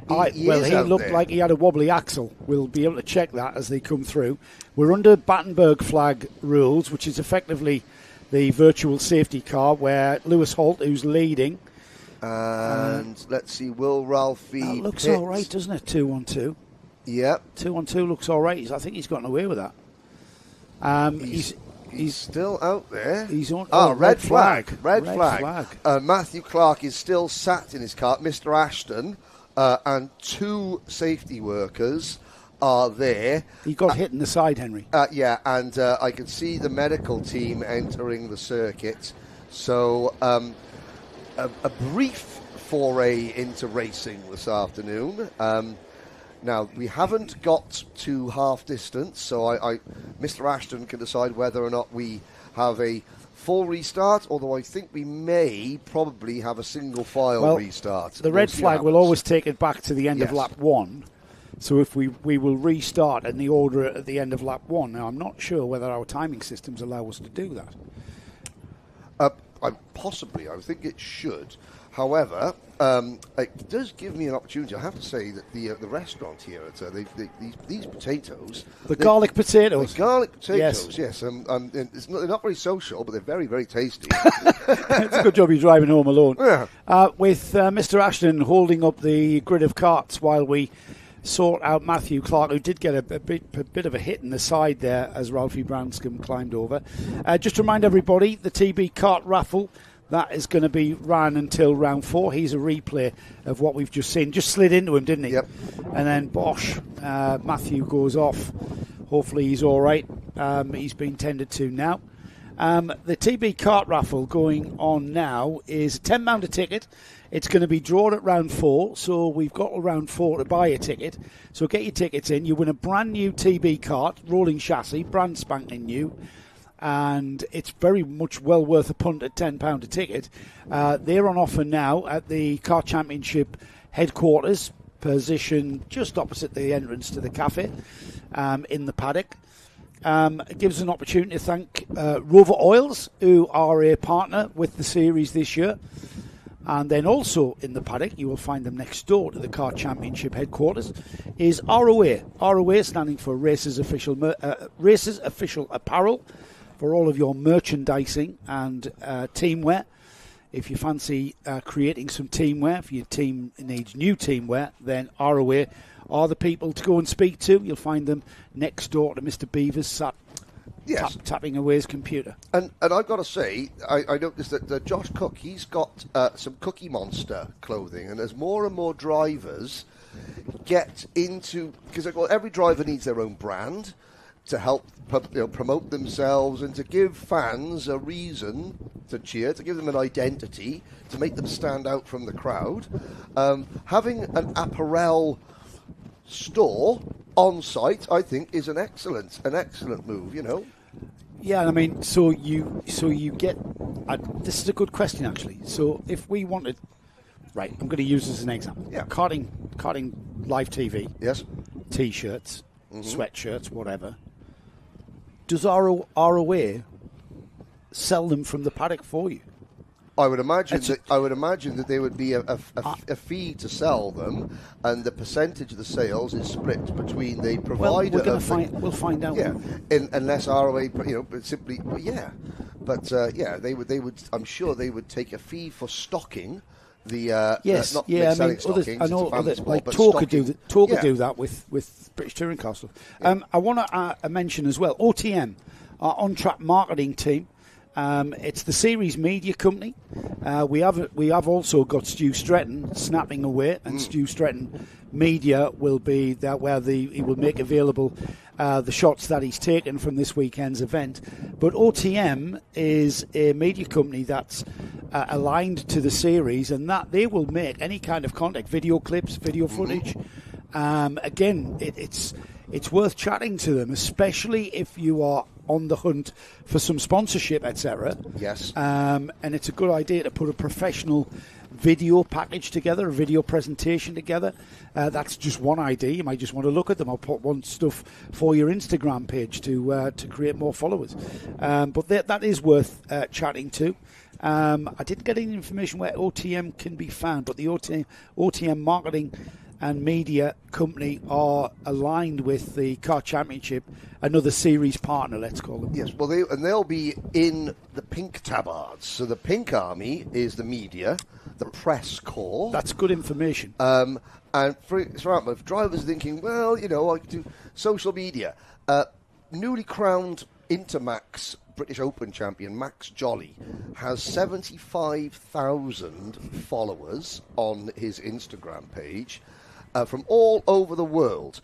And I was looking at the figures, the viewing figures from last week's event. Now, you would think that the senior Rotax final would have had the highest amount of viewers. Wrong. It was Intermax, because several hundred of the viewers that were there were Max Jolly's social media followers from all over the world who knew when he was racing, because he posts it. These are the broadcast times, and there's the links. And so, that also helps as well. So, we had a similar thing for the Dubai 24 Hours. Yes. We had an Indian actor from not Bollywood, Collywood, right, which was a different language to Bollywood, right? Mm-hmm, mm-hmm. In the stands was about 30,000 Indian fans that for the full 24-hour race, every time his car went by the pits, roared like you'd score a goal. Like at the Stadium of Light, when somebody scores a goal, there's a roar. 30,000 crowd. Yeah. Nick, how many views did we get for Dubai? How many? It was 2 million. Yes, it was 2 million views. Normally that race gets about 50,000. 120,000. 100. Yeah. Now that was purely from Mr. Kumar, and it was incredible. The power of the power of the population. Well, it was incredible to see, and that's what using Max as an example. And it's people that aren't directly involved in this, but you want to get Not new eyes. And the media, when you're flicking through Instagram and there's the various reels that come up, and there's an algorithm that says what the type of thing that you look at. The type of thing that you normally look at, and if there's karting stuff in there with the various tags and what have you, then more of these little bits of karting content pop up on your reels, and it helps introduce new people to the sport.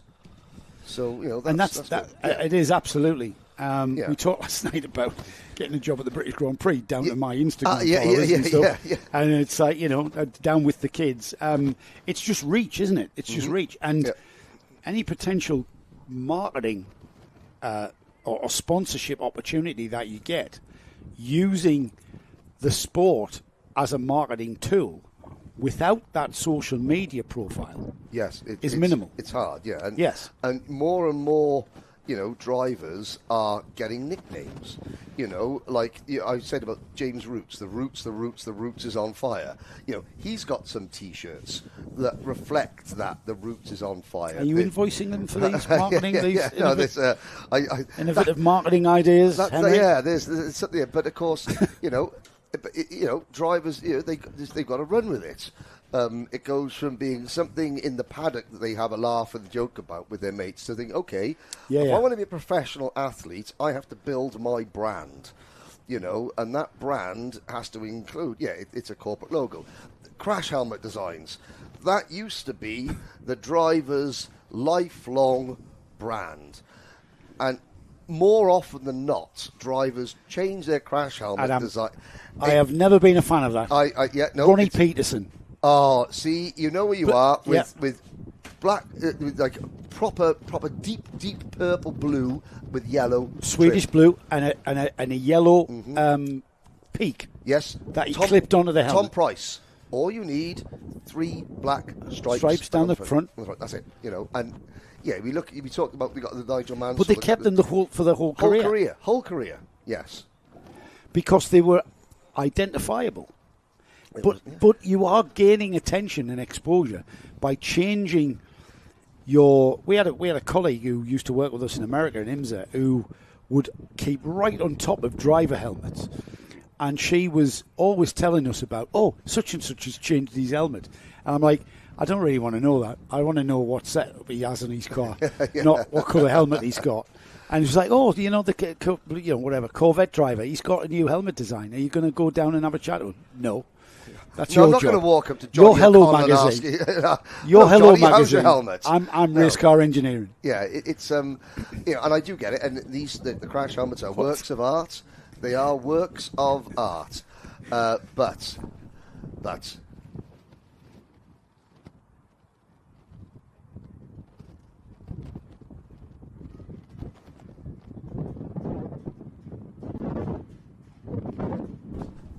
and back to reality. Yeah, here we are. Now there's Mr. Manchester standing in the black there. he's about to do. So I'm looking down there now. Matthew Clark has been assisted into the side door of the ambulance, not the back. So that's something. So he's up and out of the cart and standing. No, is he? I think he's just standing next to the ambulance, which standing is a good thing. And so, yeah, the ambulance is still on circuit. I've got an opportunity then to tell everybody about our sim that is running. Oh, yes. The Kart Championship has a sim competition that's going to run at all of our rounds. You can find it on the entrance, the lobby area of the cafe.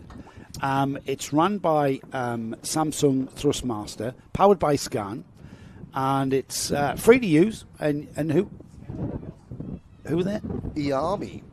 Ayama. I need to write that down. Ayama. I'll do that later. You can free to use. Go on, have a try, and we're going to log your fastest lap. And at the end of the season, there's going to be a prize to the person who's put in the fastest lap. So you can have a go ahead. So it's going to be the same circuit all year on the sim. So it's obviously you've got a season long. It's using the F1 game. It's using the F1 computer. So it'll be at a certain lap. So as I look to... I don't know what track it is, though. I don't know what track. As I look to my left and see Nick Damon, I look to my right and see Joe Bradley, and I see two ex-racing drivers people. Well, and then I look at myself... two current sim drivers. Two current sim drivers. And I look at myself thinking, who's never sat in a sim, but who does have 21st century racing experience, thinking that a competition therefore must be it's at every round. The thing is, mate, on a sim, being overweight is not a disadvantage. I thank God for that. So we stand a chance. I was waiting for the Rotax 277 class to come into the paddock before I announce my comeback. But yeah, we should set a campaign away for that. I think this, yes. Do we really need 277? 220 will do. 220 will do that. 220 and a double XL seat. Yes. Did Tillett make rib protectors that big? Don't know. Put two together. Yeah. Put two together. We're still under red flag conditions, everybody. We had an incident at the start of the Junior Rotax repechage. Matthew Clark has gone off to receive some medical treatment after taking a knock from a cart that came into contact. So we've lost at least one of the 8 drivers that are going to try and qualify in the top 4. The top 4 in this repechage race will qualify to the back of the grid for the Junior Rotax Final, which is our final race of the weekend. I'm just going to clarify that. It is, yes. Isn't it, Henry? It is, yeah. It is. We mentioned about the birthday of champions today, Nick Damon, and Championship Supremo, Darren Beavers. I found out during the lunch break that Darren Beavers and I are now the same age. So, ladies and gentlemen, who looks worse for wear? Myself. We both had a hard paper round. There's no prize for this competition. There's no prize. I mean, you both look good for 32, to be fair. Sorry, I've said that the wrong way around. You both look good for 57. 57, yes. Is what I should say. The fact that you're only 42 or whatever. Yeah. I said that. Can I come in again? Yeah. I'll come in again. Right, here we go. I'll lead you in. We found out today that Darren Beavers and I are actually the same age. So, ladies and gentlemen, who looks worse for wear? Well, you both look good for 57. There we go. Nailed it. Second time of asking. Unfortunately, you're 42. Oh! +2. There's no prizes as well for getting that one. We're just interested in your opinions. Yes. Who looks best? Who looks the best? Who looks least worst? Yeah, that's a good one, actually. Who looks least worst? That's a good one. Now, the ambulance has left the circuit. The tyre barriers that had been disturbed have now been calmed down and are back in their rightful place. And hopefully we should be able to go racing. And of course, this point last year, we were making Motorsport UK British karting history with the mighty Bambino class becoming a fully fledged MS UK championship. Yes. And of course, Ralph Martin, made a piece. He is the, and I'll stand to be corrected, although I know that I'm right on this. He is the first driver in the UK in any type of four-wheeled motorsport to win an official British title in an electric-powered vehicle? I think you're right. The karting championship last year. I think we Ralph said Martin. we Name another electric. We had British this discussion, didn't we? Who won a? Oh no! Real life racing, not RC. No, I know it's real life, but you can't say in UK, them. Motorsport UK, MSUK, British Championship in motorsport. There aren't any electric series in British Club Motorsport. No. In it, there isn't any national series electric powered. So Ralph Martin has made a bit of history. Yeah. Have you been on the Guinness Book of Records? Well, I mean, that's something I would charge for. but no, this championship, this paddock, produced in years and years to come, when I think everything is electric, he'll be a pub. If they still have pubs in those future days, he will be an answer to a question. I think the series, Darren, Mr. Beavers, I'm talking to you. You need to maybe confirm that with the MSUK and really make something of it and make something of that. Yeah, absolutely. Because I only know that because I'm a sad anorak. Yes, you do like stuff like that. Yeah. But yes, I mean that is a good stat actually, and that's something that we could be talking about. You and I love our motorsport history, Henry. Well. We're trying our best not to digress here, Peter. When Henry and I come together and start talking about motorsport, we can easily digress. Rose-tinted glasses are put on. Yeah. All it takes is a Nigel Mansell replica helmet and we're off. Yes, yeah. We're off on a tangent. The drivers are now trying to keep themselves warm. Here's another thing I've noticed. I mean, this is how is it possible that in the People's Republic of Thailand, how is it possible that it's colder at 2 o'clock in the afternoon than it is at 8 o'clock in the morning? Because normally, with days, they tend to get a little bit warmer as they progress. The thing is, Henry, right? But it gets colder here. We are looking out to sea from our vantage point here, right? Mm-hmm. And when you look out to sea from here, if you just angle a little bit to the left and point your finger, there's nothing between the end of your finger and the Arctic Circle. Right.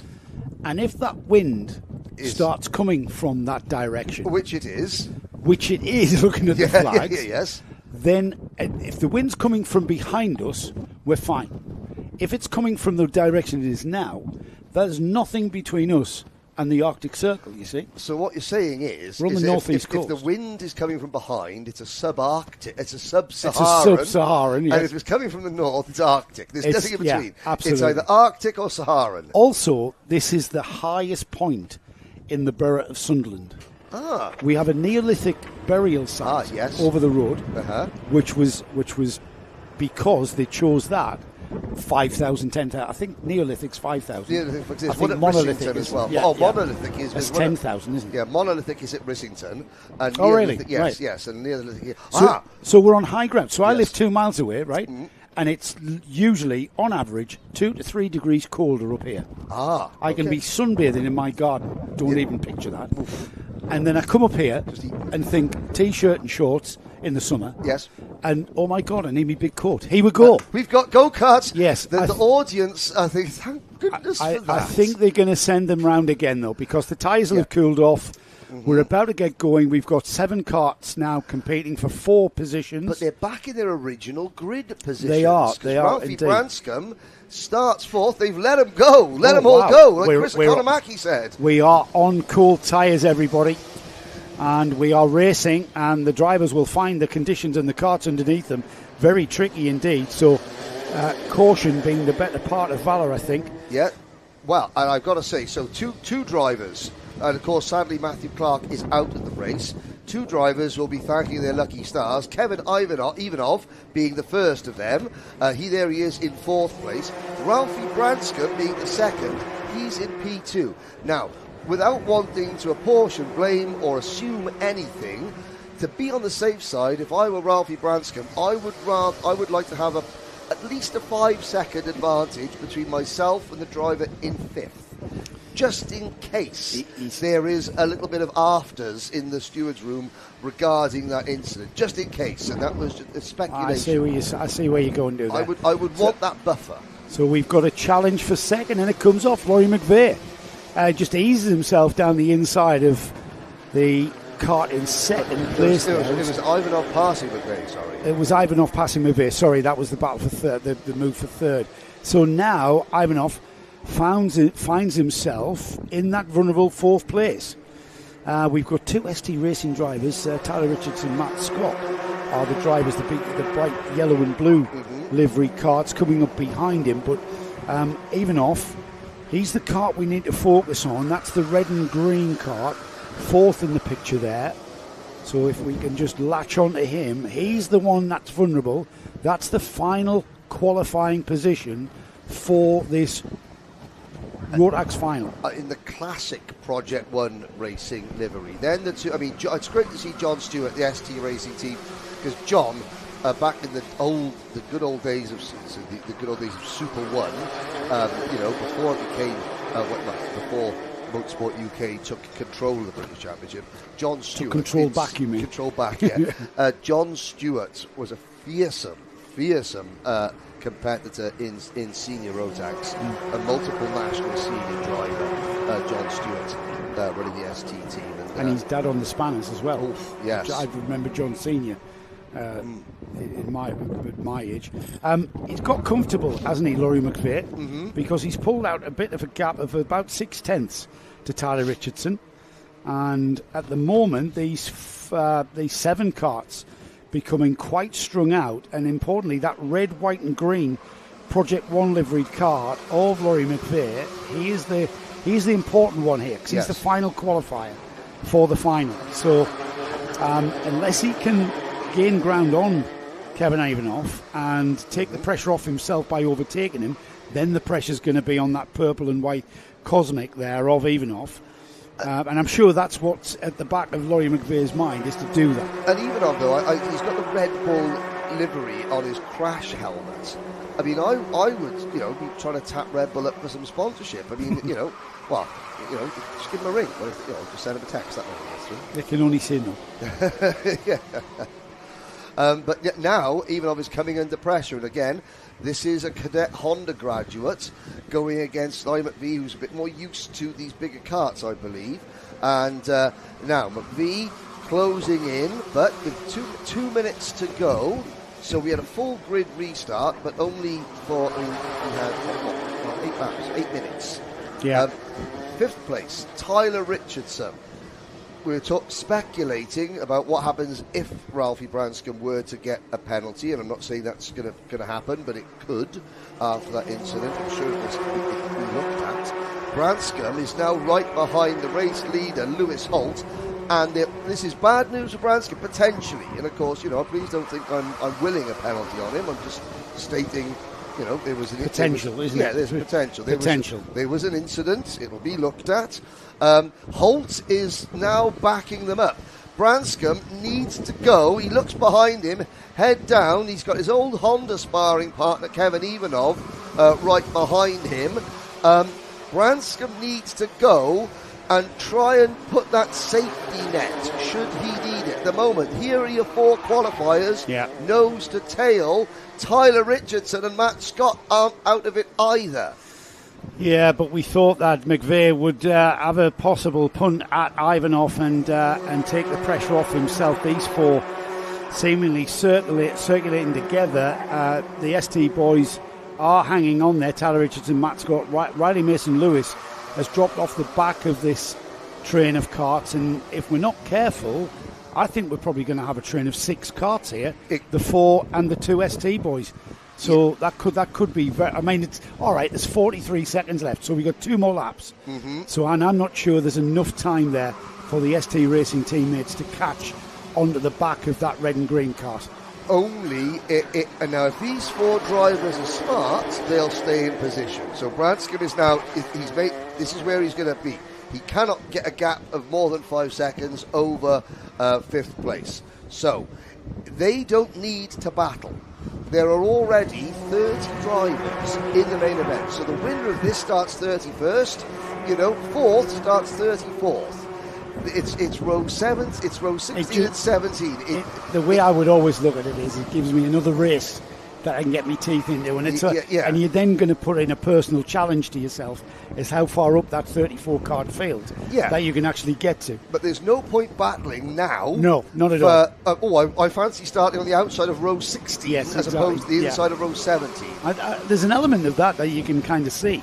Yes, they are behaving themselves. I mean, they've been pretty sort of line astern since we went green, and they've kind of sort of, I'm not sure, I mean, they are driving as quickly as they possibly can, probably.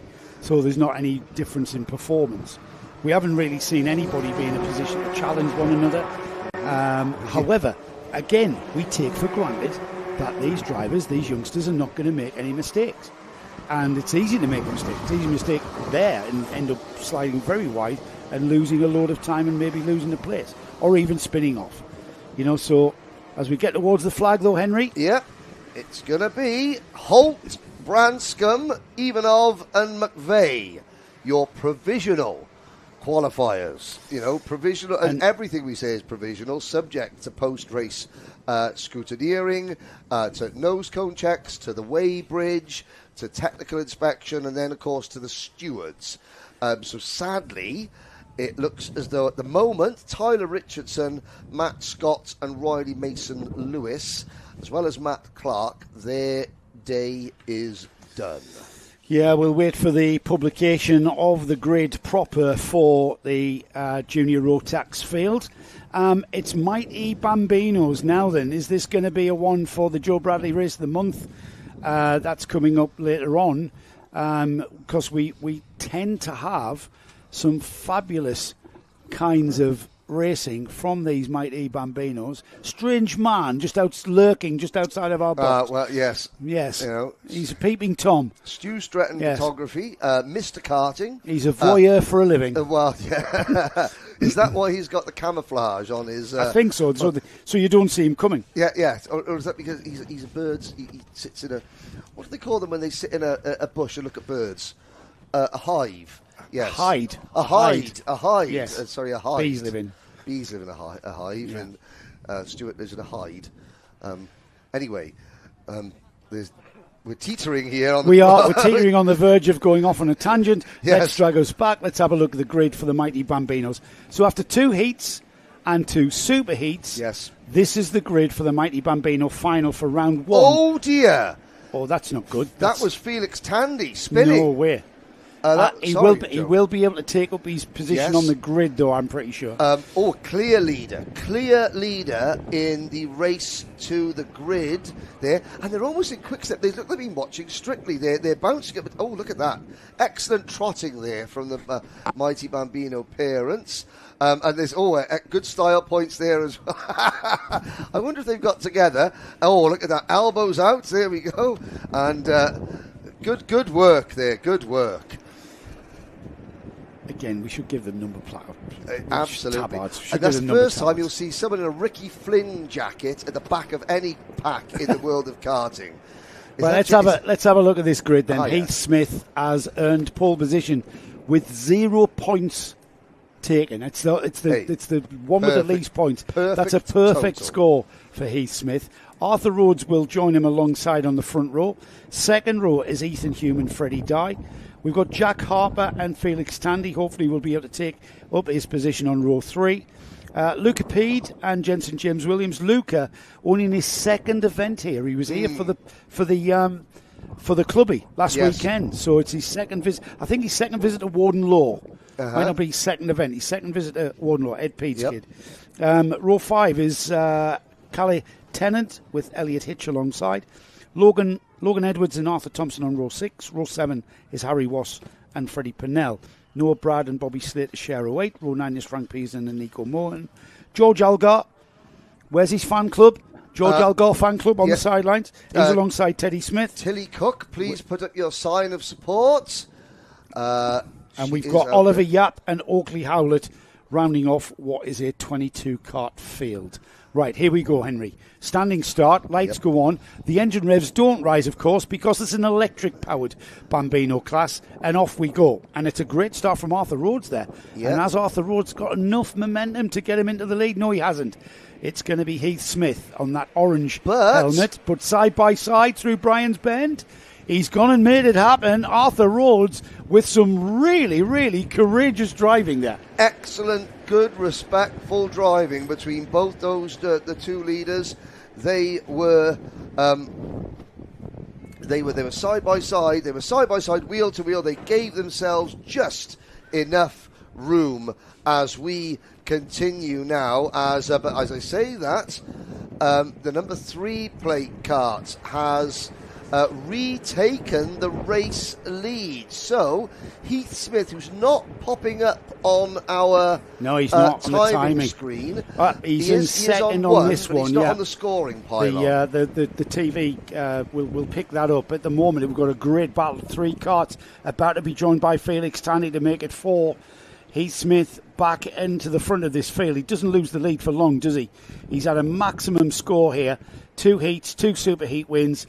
And now he's under a massive pressure from Arthur Rhodes, Freddie Dye. And here comes Felix Tandy, the English plate holder in that black cart, the yellow and blue helmet of Felix trying to get involved. And there's Arthur Rhodes taking the number 11, Ethan Hume, with him, or is he? Yeah. Side-by-side action into the dog leg. You can't go too wide there unless you're a Bambino, and they're going to prove me right, as Heath has gone down to 3rd, almost 4th as Felix Tandy around the outside. He gets pushed wide, but it's 3 wide now towards the first of the centres, with the number 17 Freddie Dye getting involved. They're coming together with Felix Tandy. Tandy is out and at the back of the field now. After a coming together, he resumes, but that's taken him right out of contention here, Henry. Now you could see, look for the cart, the all-white bodywork cart of Freddie Dye. Just dives in. The door was closing. I think it was Felix who came across the front of Freddie. Yes, and that's unfortunate. The 2 teammates now lead, and they'll be breathing a sigh of relief because Hume was able to just push his teammate Rhodes past Heath Smith and out of that danger zone, because it was Smith, Tandy, and Dye that were wheel to wheel.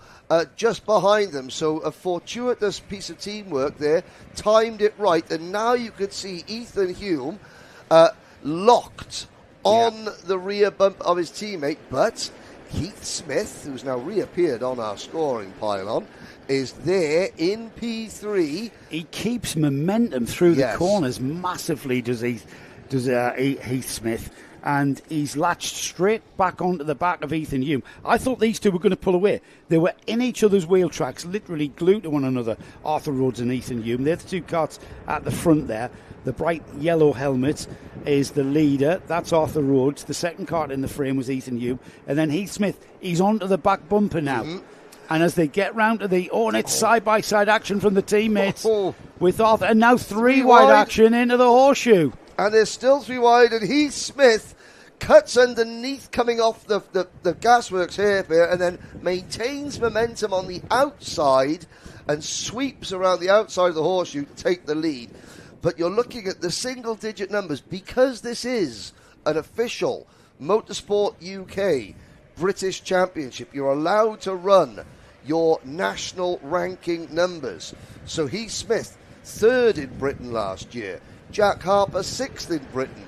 Jensen James Williams, 7th in Britain. They are allowed, because these are the numbers they earned in this championship last year. Seeded drivers, aren't they? Nationally seeded drivers. And they're showing why, in a longer race, they've all managed to make their way towards the front, as others have fallen foul of each other. Great driving once again from Heath Smith all the way around the outside. Now the 2 teammates come back. Arthur Rhodes, Ethan Hume. They're not done yet, with just coming up to 5.5 minutes down the inside into the gasworks hairpin. Both of the teammates go through the number 82 and the 11 once again. And look at this. They're as one. They are working as one. They are one unit, but through into the inside. Heath Smith just let them go. Yep, let them go. But very composed and cool. Very, for very that young good. man. No change though, Henry. Nope. 5 for the race lead. And Arthur Rhodes. Well, Arthur, I hate to be the bearer of bad news, but that 3 or 4 kart length advantage that you currently hold will not be there for long, because they will slipstream up behind you as they have done. Look at the momentum he carries through the dogleg. It's all about speed through the dogleg for Heath. Heath Smith is the fastest kart. If we could pinpoint the speed through that corner, Heath Smith knows to take that. He takes a less tighter steering angle, and he just keeps the speed up. And that how many times have we seen him do that now? Now he's ahead of the number 11, Ethan Hume. And now, can he get by? And he is. He's pulled alongside, and he's taken Hume with him, is he? Down the inside? Well, Hume, I think, was helping Heath Smith along. Arthur Rhodes, he could thank his teammate for putting him into the lead earlier on. Now he can curse his teammate for costing him the lead in that one.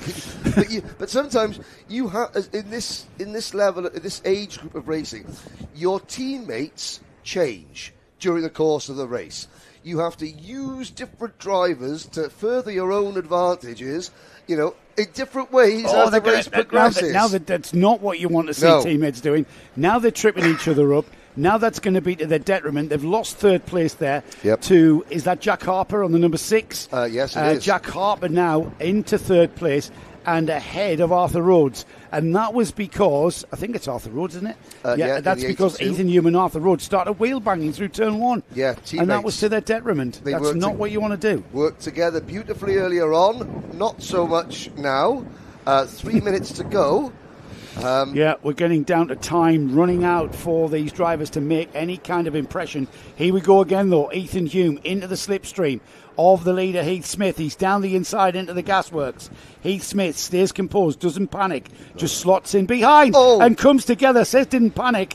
He made contact, and that's cost him momentum. I'm surprised he hung on to the lead, but he didn't want to stifle the momentum coming out the corner and just coming back off that curb. He made contact with the rear axle of the now leader, Ethan Hume. He didn't want to back off, know. I mean, Hume wasn't blocking. He was just taking the racing line, and Smith just didn't want to ease off the accelerator pedal.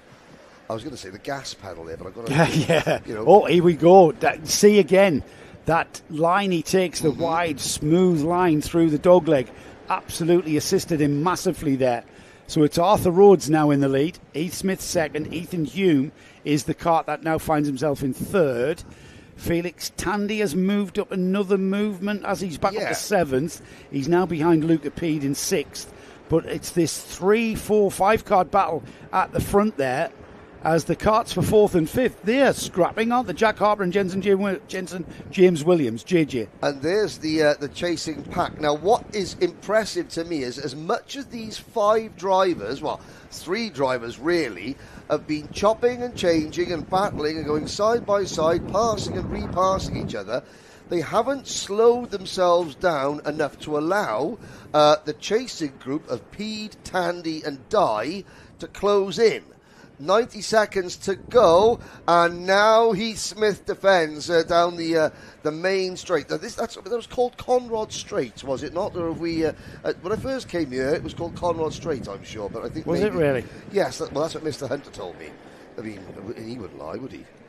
I've never heard it called that. I remember when this was all fields. And here we go. Here we go into the first of the centre hairpins, the left-hander.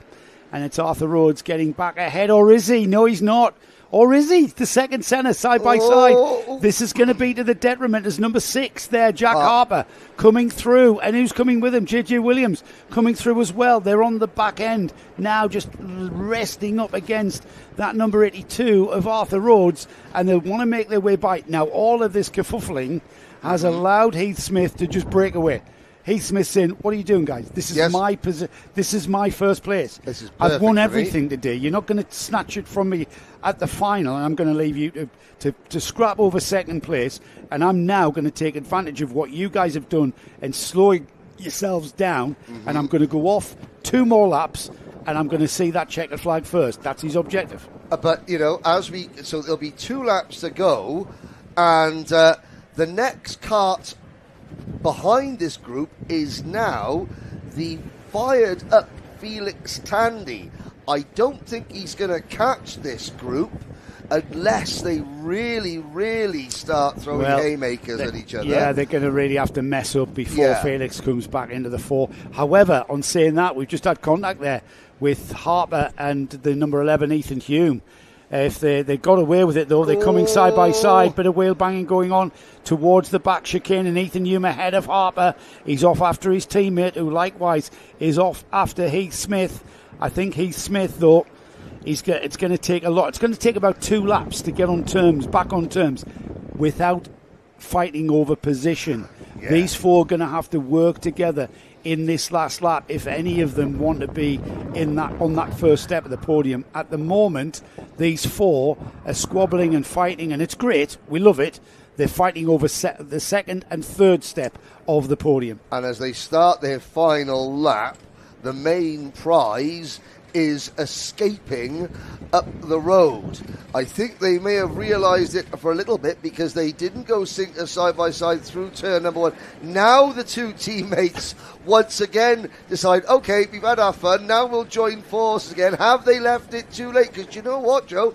They are closing in, but they're going to run out of tarmac. I don't know what the science is. Our aerodynamicist who was here yesterday might be able to tell us why 2 karts seem to go faster than 1, and they are just closing that gap to Heath Smith. Oh. Surely Heath Smith can hang on to it through the chicane, out towards the Gasworks hairpin. Here they go. He's got a massive gap. They're nowhere near to take this position from him, but they are gaining. A narrow line from Heath Smith there, having to protect it. They're right on his bumper now.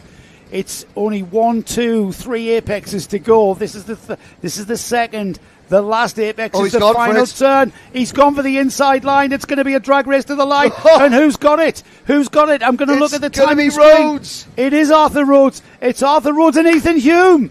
First and second. Incredible finish. Heath Smith demoted to the third step of the podium at the last lap. Teamwork can occasionally make the dream work. With even if you leave it very, very late, Rhodes wins it by 0.09 of a second over Ethan Hume. Heath Smith from first to third on the final corner comes home 0.2 back. Jack Harper finishes 4th. And there we go, ladies and gentlemen. Your first main event of the day is in the books, and the top 4 were separated by if you finished more than a quarter of a second behind the winner, you were off the podium. See what I mean about the race of the month? Are we going to better that? Well, the challenge has been laid down.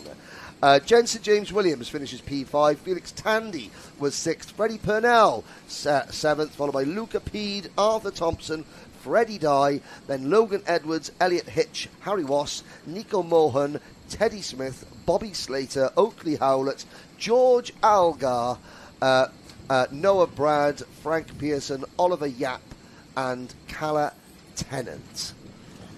Wow. Right then, if anybody's going to do it, it's the Honda Cadets, isn't it, usually? Yeah, but I can see what's happened is that all the families, the parents, the mechanics have requested an early release down to the dummy grid. So while we're looking at the karts, on the track, they think they can get away with it. You thought you get away with it? Think again. There they all are. Oh, there's where the Project 1 guy's trotting along there in his grey puffer coat. Some speed walking there. That's an Olympic sport. They're thinking, they're only going to make fun of us. Well, no, now I'm going to this is the Ministry of Silly Walks. This is Monty Python all over again as they trot down onto the grid. They'll love it, really. They'll go home and say... They absolutely do. When they go home and say, how did the little darling do the karting? Yeah, but did you see me on the live stream? What did I look like on the live stream? Did I look like I'd been to the gym? No, is the answer. I bet they're going to look back at the live stream and replay this one. Yes. Shall we have a look at the grid for the Honda Cadets? Oh, let's do that. So, Riley Blakemore is our pole position driver into the final here for round 1 of the Car Championship for 2025. Ronnie Jones is alongside. We know how quick Ronnie is. Second row is Archie Cannon and Luke McGull. Gian Prakash and Jack Wykes are on row 3. Row 4 is Elliot Bork and Archie Loveridge, with Arthur Murfett and Mason Beck are on row 5. Ollie Knox and Theo Hamilton on row 6. Jerry Dufficy and George Quinlan on row 7. Shailen Srikantan and Dino Rowlands are on row 8. Finley Thursfield and Sawyer Henderson are on row 9. Arthur Roberts and Oliver Ratton are next up on row 10. Row 11 is Harry Search and Reggie Dufficy. Row 12 is Jaden Bond and Bradley Sutton. Then we've got Jensen Fathers and Seth Wright on row 13. Luke Jardine and Joshua Adoti is on row 14. Madison Horsepool and Maximilian Mikalski are next up on row 15. And then rounding off 31 Cart Field is Arthur Bath. And it was one driver late off the grid, the mechanic sprinting down to the grid. And I did notice an Ambition Motorsport kart in the middle of the pack having a brief rotation. But those cold tyres again, eh? Yes. Those pesky cold tyres. Yes. Now there we are. Standing start again for these Honda Cadets, so it's the tension builds. This one we will have engine revs rising before we get going, unlike the electric motored Bambinos. Yes. The rumble in the jungle, as it were, especially fitting this weekend. And it's a 4-stroke rumble in the jungle. And everyone gets across. Last words of encouragement. The all-important, there's fist bumps. There's Ben with the clear the grid. And this is where the drivers, in Bambinos, you still get a couple of dads, kissing their heads. Good luck, son, love you. Here, I said, I'll take a fist bump, Dad, that's about it, Yeah, absolutely. There's Ben with a clear grid. We've cleared the grid. And we'll be getting this underway very shortly. It's a sequence of red lights, 1, 2, 3, 4, 5. And the 5-second board, the lights can come on at any moment now. And we just can't quite see the lights, can we, from that angle? So off we go. We are indeed racing. And from the outside of the grid, it looks like Ronnie Jones has just pinched that lead into turn 1. It has, but he goes wide. And Blake Moore says, I'll have that back. And following him through, I think that is that the number 15 of Luke McGall from the outside? Archie Cannon is also in that group as well. The very, very bright pink liveried cart at the back there. I absolutely look. That's Madison Horsepool, I think. Well, they're commentator's assistant 101. Paint your go-kart or your crash helmet as bright as possible, because a commentator can always pick you out like that. Bright pink cart there. Brilliant. Excellent stuff. We're going to talk about that one. Yeah, up at the front there, it's game on again. Archie Cannon, who was in the thick of the action earlier on, he's got, now that's the number 80, is it the number 88 cart of Arthur Murphy in that scrap as well. So that's for the battle of 8th and 9th. Well, he's just lost a place to the number 14, has he? Of Elliot Bork there. Arthur Murphy just hangs on to the position. The number 14, I think, moved down the inside of Ollie Knox, actually, the number 28, not the number 88. There's the 15. That is the Luke McGall kart chasing down the leader. Riley Blakemore starting on the pole. He's the man to beat in Honda Cadets, or the child to beat, or the boy to beat, depending on what you want to say. He's off towards the back chicane and looking very, very composed there. Meanwhile, Luke McGall was using all of the exit curve at the second centre. The rest of this Honda Cadet field just streamed through the back chicane there. You see how they use the curbs there just to not stifle the engine revs and the momentum of the kart, just allowing it to breathe over the curbs. It's a little bit uncomfortable, of course. The curbs are a lot less smooth than the track, but you've got to use the curbs. You simply have to. Yeah. Off they go then. 2 laps in the bag. Riley Blakemore, Luke McGall, Archie Cannon, Ronnie Jones, Arthur Murphy, Elliot Bork, Ollie Knox, Archie Loveridge, Mason Becker, and it's Jane Prakash who rounds off the top 10. We saw Archie Loveridge and the driver who is leading this group of karts, the S-Grade of Archie Cannon. They had, several discussions during the second superheat. I believe those discussions may have continued on into the lunch break in the steward's room. So they're both starting, I think, perhaps maybe a little bit further back than they would have or could have, or even should have, but there's definitely some new names. We haven't, Luke McGall has played himself into contention right at the right time. Arthur Murphy, Ollie Knox, Mason Becker, three drivers that we've hardly mentioned, suddenly, when it's the business end of the meeting, they're in the top 10.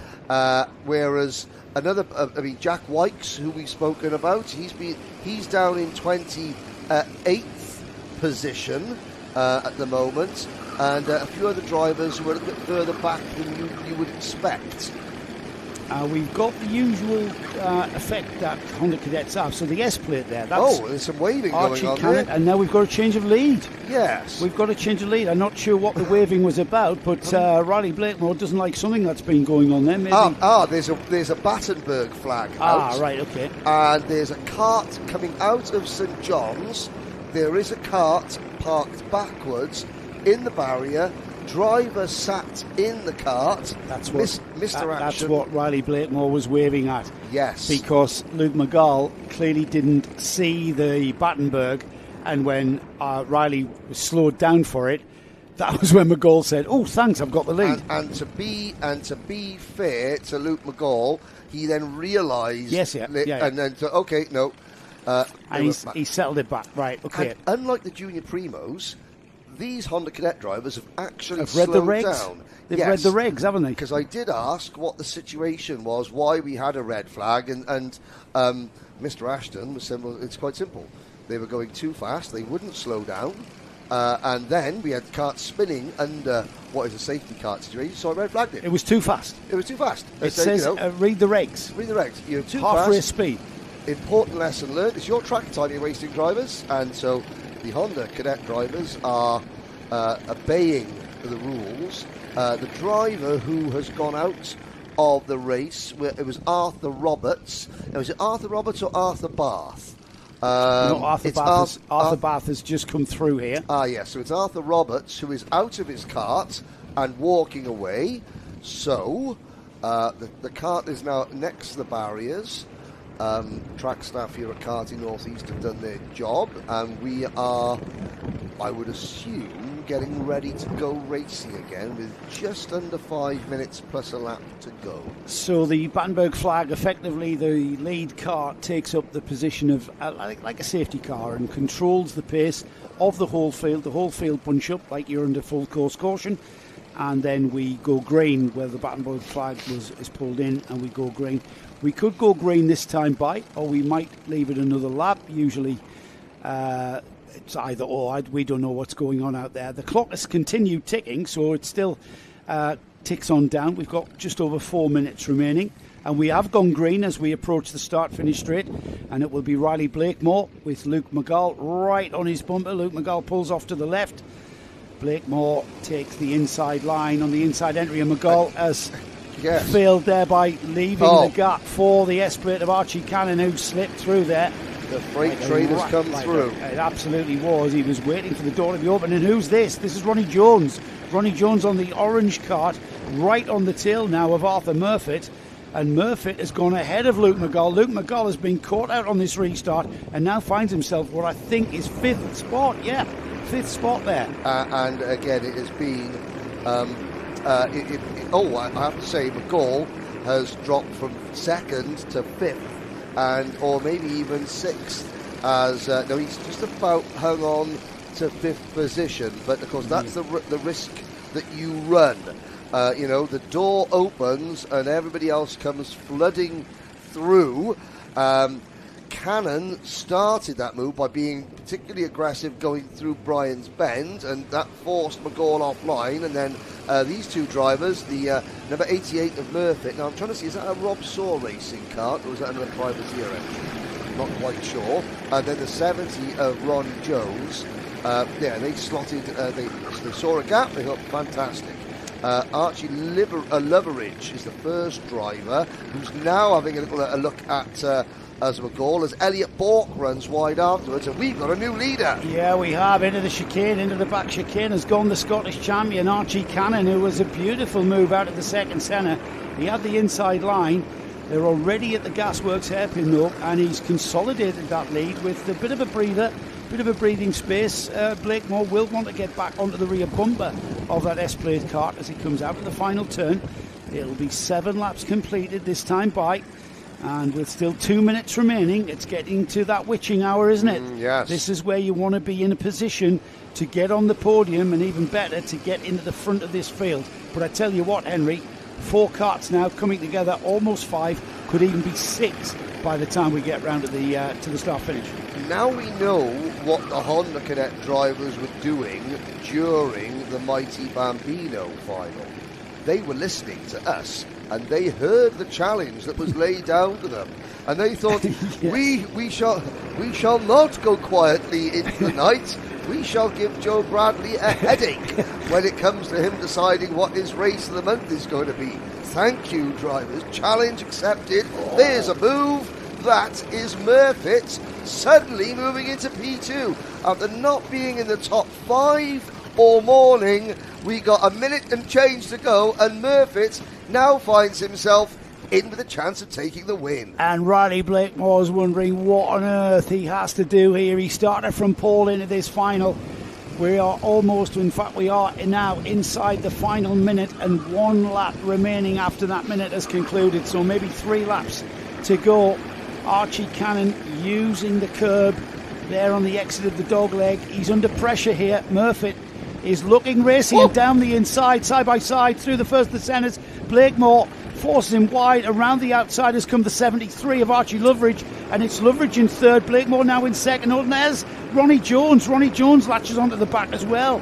It's vicious out there, isn't it? But it's, you know what? It's quite clean racing what we're seeing here. Yeah. I mean, it's the last lap of a national level final. Those elbows have to be sharp. It's simple as that. And if they're not, there's only one direction you're going, and it's down. And the order. And oh my goodness, 10 seconds on the clock. 2 more laps. And this is playing nicely into the hands of Archie Cannon. Archie Cannon is loving what, you know what? If it was a race car, he'd have mirrors, he'd be able to see all the action that's kicking off behind him. He hasn't, though. So he's going to think that he's got an absolute bumper full of karts. He hasn't. He's got a massive breathing space. He looks over his shoulder. Now he knows. Now he knows he's got a gap. He can't relax, though, can he? Absolutely not. Because that gap can just disappear in a blink of an eye, and it's beginning to disappear already. Third in last year's Honda Cadet Kart Championship standings. 6th in the British Honda Cadet Championship standings. He then adds the S-Plate, the Scottish Super Series, to his tally. And he's now 1 lap away from taking the early season championship lead, and the opening final of the 2025 season is Archie Cannon. Another look over the shoulder. I think that could be. I think Blakemore has realised I'm in the fight for second. The battle for the win is over. He's got Murfitt, Jones, Loveridge, McCall and Bork for company. Who's going to be second, I think, as Archie Cannon on the S-Plate goes through St John's and looks over his shoulder again. He's got a huge gap there. Riley Blakemore is second. Arthur Murfitt is third, but behind them is a queue of karts that want those positions that will get them onto the second and third step of the podium. And we've got a change for third as the number 73 of Archie Loveridge comes alongside. And who's it going to be? They're all behind Blakemore now. This is the battle for third. They've broken away. First and second have broken away as we go through the horseshoe for the final time. It's anybody's race, but right now it's Arthur Murfitt who's on that third step. Who can change this at Paddock? Nobody is the answer. As the checkered flag flies, the Scottish champion adds round 1 of the Kart Championship to his tally of wins and takes a very fine win from Riley Blakemore in second. It was Arthur Murfitt, Henry, that just hung on by the skin of his teeth to that third position. And what I liked was obviously there were celebrations from Archie Cannon for taking the win. Riley Blakemore, as he was celebrating hard with second position, obviously he was overjoyed with that, even though he could have had a chance to win. He was pleased with second. Murfitt on the podium, third. Loveridge, McGall, Jones, Bork, Theo Hamilton finishing 8th. J.M. Prakash 9th. The next wild celebration was from Ollie Knox for Ambition Motorsport, finishing in 10th place. You could see down the rest of the order: Quinlan, Jerry Duffy, Thursfield, Rowlands, Henderson, Search, Jardine, Wykes, Reggie Duffy and Jaden Bond, the rest of the top 20. 30 of the 31 starters made it to the end. And one more mention, Jensen Fathers, he will drive, his dad will drive him back to Hertfordshire tonight after finishing 27th, but his own kart is in the back of the van, and that will make him happy more than anything else. I want to say hello to Thomas Butcher, who messages in on the YouTube live stream. Gutted I'm not there racing this weekend. Fractured wrist, unfortunately. Back fighting fit for Shennington. Good luck to the Ultimate R drivers. We look forward to seeing you back, Thomas. Get well soon, I think is the term. We move quickly on, Henry. Yes. As Mr. Ashton moves this programme on to now, we've got Intermax. Guess who's on pole? Joshua Griffin. You like this class, don't you? Joshua Griffin carrying the number 5. He's alongside Jim Fabricius, Logan Rolfe and Larry Price, row 2. Jensen Sale and Josh Cook are on row 3. Benjamin Lawn and Lucian Smith are on row 4. Josh Cormack and James Roots on row 5. Oliver Barton and Buddy Hugo on row 6. Sebastian Clark and Noah Clare are on row 7. Row 8, Cameron Tipping, Hugo McCluskey. We've then got Ronnie Smart and Noah Jebson. Aidan Hammond and Charlie Quinn. Row 11 is Ben Hunt and Jack Mellon. And then Jaden Patel-Scott in his first season of Intermax alongside Jamie Walsh, rounding off, 24 karts. Are we racing? No, we're not. We're not. What I like even more is, you've got Griffin, you've got Rolfe on the front 2 rows. You've got Cook, the Micromax Grand Finals champion, on row 3. But Smith, Roots, Cormack, 3 other, and I say this in quote-unquote, big-name drivers, only on the fringes of the top 10. Whereas the likes of James Fabricius, Larry Price, Jensen Sale, who are, these the championship regulars here, they're taking the fights to the interlopers. Like you said earlier, this is a very high standard of kart racing in the car championship. I know we called it a feeder series. It's evolving into a major national championship. Yes. As the field are brought round by pole position sitter Joshua Griffin. He's in the yellow kart, the yellow and black kart, the global karting team, formerly Synergy, formerly Global Karting, back to their original name. And alongside him, James Fabricius. He's in the number 191, that's the orange and black kart there. So the pace being controlled by Joshua Griffin as they come into the final turn and head down towards us. It's getting a little bit angsty in there as they get underway. Will our starter like them? No, I didn't think he would. You know what? I can read Mr. Ashton's mind these days. It looked rapid. It looked a bit too rapid. We work with Mr. Ashton now. This is our second season. Yes. And I can see, and I've also done events here from the control tower. Yes. So I've heard him actually say, too fast. Yes, yep. And that was too fast. That was too fast. It's where he sees them accelerating from. And he likes to see them come out the final turn and maintain the pace almost to the acceleration line. Well, yes. Until the acceleration line. Funny that. When they say it says in the regs. In the regs and the briefings that these drivers have. Yeah, it's strange how then the race director would want them to listen and obey. Strange. Who'd have thought it? Who'd have thought? An MSUK official wanting the rules to be adhered to. Well, yes. I've sorted out the track limits issue. That it's very, very simple. Grey bit's good, white and red bit's questionable, green bit's bad. It's very simple, that's it. And you can see the whites of their eyes into the... Josh Griffin has got his clear visor and his eyes are out on stalks as he has to try and manage a 24 strong Intermax grid behind them. What is that team? That is the RSR team. Right, that's for the BSR team. Here we go. Here we go then. Are we going to be liking this one? I think we are. We've got two orange karts. Yeah. And there's the global karting team into turn 1 in the form of Joshua Griffin, and he leads towards the dogleg We've got a change for second there. That's Logan Rolfe on the old Synergy liveried kart, and he's right on the rear bumper now of our leader, Joshua Griffin. And now the Synergy kart, so the old Synergy livery is now betrothed to Luke Christie Racing.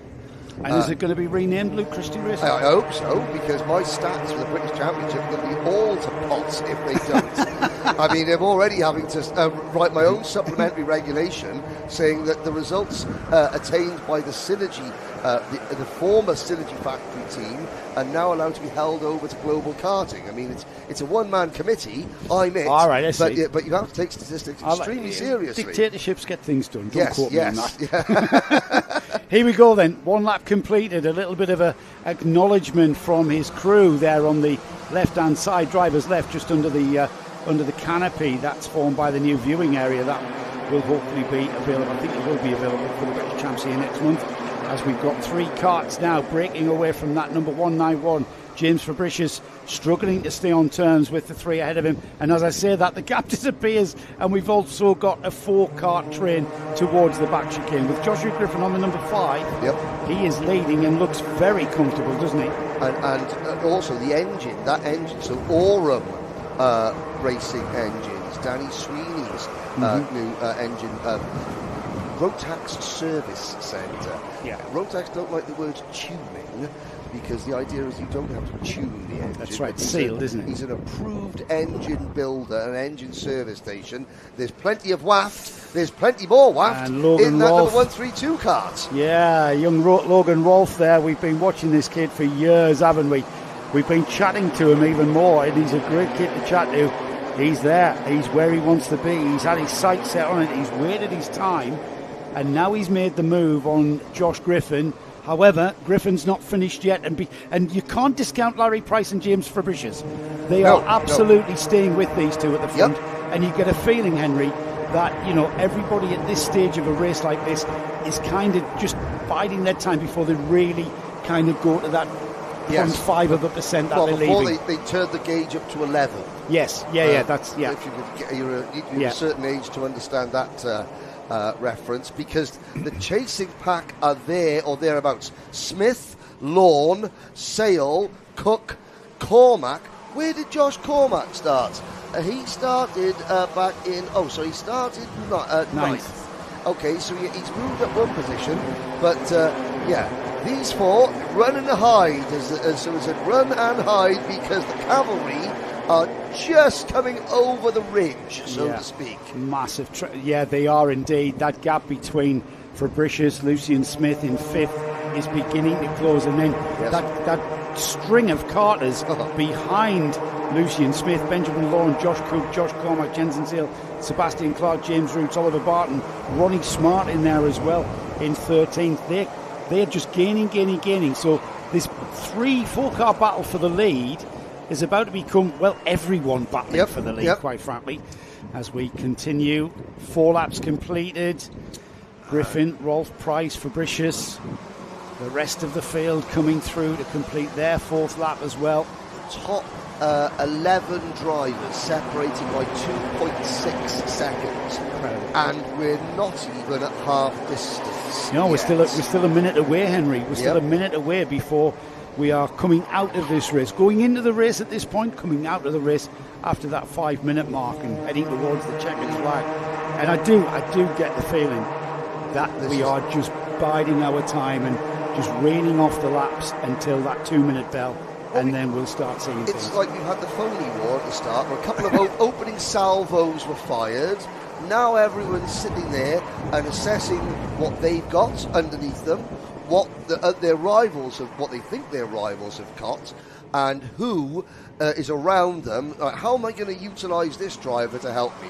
Okay, if I get past this person, then my friend is 2 karts up the road, and I know we can work well together. So we're going to bide our time, and then give it another lap or 2, and then we'll need to up the gear a little bit more. And on saying that, Larry Price in that 3rd place, the 3rd place kart there, the orange livery, is kind of looking a little bit more racy than perhaps anyone in that train is. He just had a little look at the back of Logan Rolfe's car there as he does so here as well. Look at that, having a sniff, seeing what the inside line looks like. And there, the KR Sport, the number 144 of Lucian Smith, making the move on Fabricius and making it stick. Oh, he's gone wide. He tripped over him, didn't he? Yep, he tripped over himself, and that almost didn't help Josh Cook either in the number 175. James Roots now moves up. I was going to say the only two drivers in this league group that aren't British Championship regulars are the two BSR karts, those two orange and black machines, Price and Fabricius. This is a really, really good example. This is a really good opportunity for both of those drivers to show what they're made of, because the hustle and bustle, the aggression will continue to rise and rise. Will they get spat out? Because the rest of this group, they know each other. They race and they test all the time together. Who is this KR Sport interloper, I want to know. Because he's latched onto the back of these four. Smith. He's kind of like, I want to be part of this now. We've dropped, where's he gone? James Fabricius has dropped behind Josh Cormack now. Yeah, he's dropped back to fifth. And that's a sign he's dropped back to seventh. The inexperience. Yeah, so 3.5 minutes. Keep an eye on that purple and white KR Sport of Lucian Smith, because I think his progress, all right, it slows down when he gets to the front of the field, like in any form of motorsport. However, I wouldn't discount him even from fourth. But of course, Lucian Smith, this is what happens. Lucian Smith goes right. I know Warden, I'm racing around him all the time. I know Josh, he's always there. I don't know this number 197. Can I trust him? Haven't got time to think about it. Let's get him out of the way. Yeah. And that is how they work. So for Larry Price, he's now got to keep his cool. He'll have no friends out there, and he'll want the other three will want him to be dispatched as quick as possible, because he's a wild card. He's an outlier. They want to race amongst people. Hey, we know each other. Well, look at him go though. He's a very fast wild card. Exactly. And if anything, he's looking very racy indeed on Logan Rolfe. Hey, well, let's turn the tables on the big guns then. That's what he's thinking. Logan needs to be careful here, because, and as much as that, Logan Rolfe, looking at the back of that number 5, he's looking at overtaking the number 5, the number 197, Larry Price. He's looking at overtaking the number 132. Yep. And the number 144, Lucian Smith. Oh, we've got a 5-second penalty for Joshua Griffin. The race leader. I'm not sure what that is for. And that happened right at the start of the race. Maybe out of position, out of tram lines. So effectively, the leader of this race is Logan Rolfe, Larry Price in second, and Lucian Smith in fourth. And Griffin is defending. Oh, there's a move for Larry Price. Larry Price down the inside of Logan Rolfe and into second place on the road. Be careful. You don't need to overtake the leader. You do not need to overtake Joshua Griffin, but how do you get that message across? On a little bit of a sideways moment for him, held onto it so well. Everybody down the inside of the first centre. We've had the 2-minute warning. We're into 90 seconds, and this is when the gloves are off, so to speak. Yep. And I got to say, don't count James Roots out in kart 111, the second of the, he's predominantly white. That's the Kiddix Team UK kart. He's now 5th on the road, 4th in the final standings. If Griffin's got a 5-second penalty, that would drop him down to 13th position. Wow, that's how close it is here. So the leader on the road is going to soak up a 5-second penalty. So that effectively means Larry Price, that orange and black livery kart, is our leader when we cross the line. Logan Rolfe, though, we've seen how quick Logan is. We're inside the 40-second mark. I think we're going to get round for 2 more laps, Henry. Yep. We are definitely going to make it round before we hit the 0 time left. And there we see Josh Griffin. He's got to pull out 5 seconds. Yeah. He's not going to do that. He's not going to do that, but you want to try and pull out 5 seconds on as many people as possible. Okay, so visiting British Championship drivers against Kart Championship regular for the race win. This will be a huge boost for the Kart Championship. Look, you don't need to go to Motorsport UK British Championship to be quick. We've got our own speed factory here. Good standard. Can Price hang on against Rolfe? Smith, Roots and Cormac. Just look at the speed that they came through and just hammered that curb on the exit of the dog leg there. They're absolutely massive thump across the curb there. It's going to hurt. I've been across that curb. I know it's going to hurt. Yeah. But here we are. We're at the chicane for the penultimate time. There's your leader, Larry Price, on the orange cart. Forget the yellow and black cart in the front there. Yes, he's sadly first on the road, but he's got a 5-second penalty. So that's the battle for the lead right there. The orange cart and the white and blue cart. That is Larry Price and Logan Rolfe. They will see the 1 lap to go board. They may even have seen the 5-second penalty board for Josh Griffin. They may be aware I think they that are. the cart in front of them is. I think there's a board that the drivers can see, and I think we saw Griffin earlier. He said he was signalling to his mechanic. I think that might be yes, Griffin that might saying, have been. What "What's was that about? for?" Yeah. What was that about? That's possibly right. Yeah, you're probably spot on there, Henry. We're into the final lap. Now then, Griffin is going to keep the pace up. Larry Price is effectively the leader. Logan Rolfe in second. They've dropped Lucian Smith. Yeah. Where's the KR Sport driver gone? He's absolutely been left behind. This is Logan Rolfe's last chance. Defensive line by Larry Price. And he hangs on to the lead beautifully. Logan Rolfe, time running out. He can only really dive bomb down the inside into paddock. They're nudging each other around, but it's going to be Larry Price that takes the win. Logan Rolfe in second. James Roots. James Roots, you called it. You said don't discount James Roots in the number 111. I don't know how he did that, but he came through there and will take the final step of the podium. Josh Cormac 5th on the road, Lucian Smith 6th, Josh Cook 7th, Benjamin Lawn 8th, Sebastian Clark 9th, James Fabricius 10th, Aidan Hammond will finish. Now then, 10th place is 4 seconds. Yep. He's going to finish in 12th place, I think. Aidan Hammond also had a penalty. All right, okay, yes. So I would put Griffin, after this 5-second penalty, 10th. 5 seconds covering the top 10. I've got to say, Larry Price, there'll be I'm sure there'll be a discussion with the stewards afterwards. Larry Price, the kart championship 1, Motorsport UK British Championship 0. I say that in the friendliest possible way, but that is really, really impressive for a driver. Well, we may see Larry Price in the British Championship. You might do. The season hasn't started yet. But, he would be a championship rookie, and a championship rookie marking himself out as 1 to beat. Great job there for Price and for the BSR team. As we look down the order, because he is beaten. Yeah, James Roots, a winner in the Rotax Winter Trophy in Florida. Josh Cormac, a winner in the British Championship. Lucian Smith, the winner of the Grand Festival here at Warden Law, and Josh Cook, the winner of the Grand Finals. Not a bad set of results. Absolutely. Quality grid there. We move on to the Rotax Junior Primo Final. This is a class of racing that is solely used in the Kart Championship. It's the Junior Rotax category for 12 to 14-year-olds.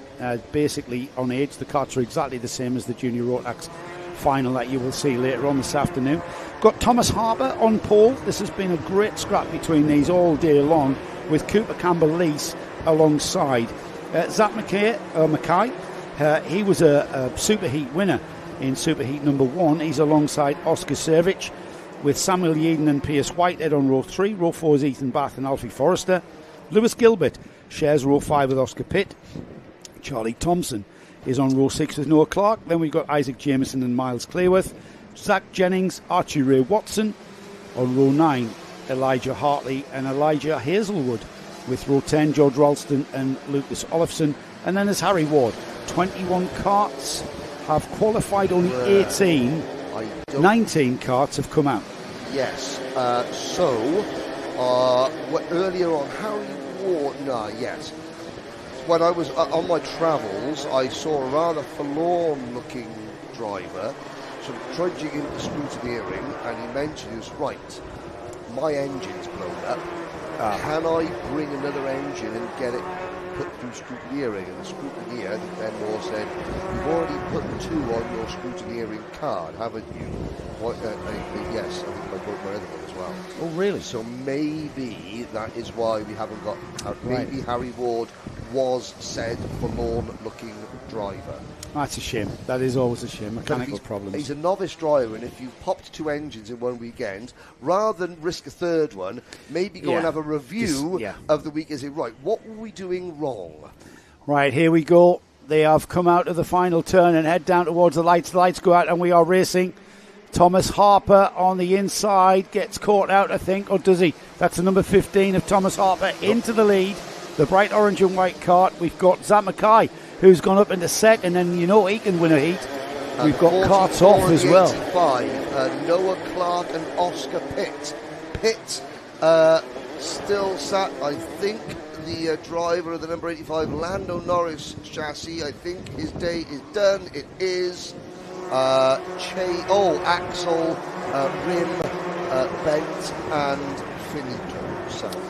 Yeah, that's always the problem at turn 1, isn't it? Busiest part of any race into turn 1. The field, though, already at the gasworks happen and beginning to string out slightly, with the leader pulling out a huge breather of a gap there. And we've got a change for second there, and Zach Mackay has dropped back quite considerably as they come through then. Thomas Harper, Cooper Campbell-Lees, Alfie Forrester, Oscar Savage, Zach Mackay now in 5th. Ethan Bath, Samuel Yeadon, Lewis Gilbert, Archie Ray Watson and Isaac Jameson, the driver rounding off the top 10.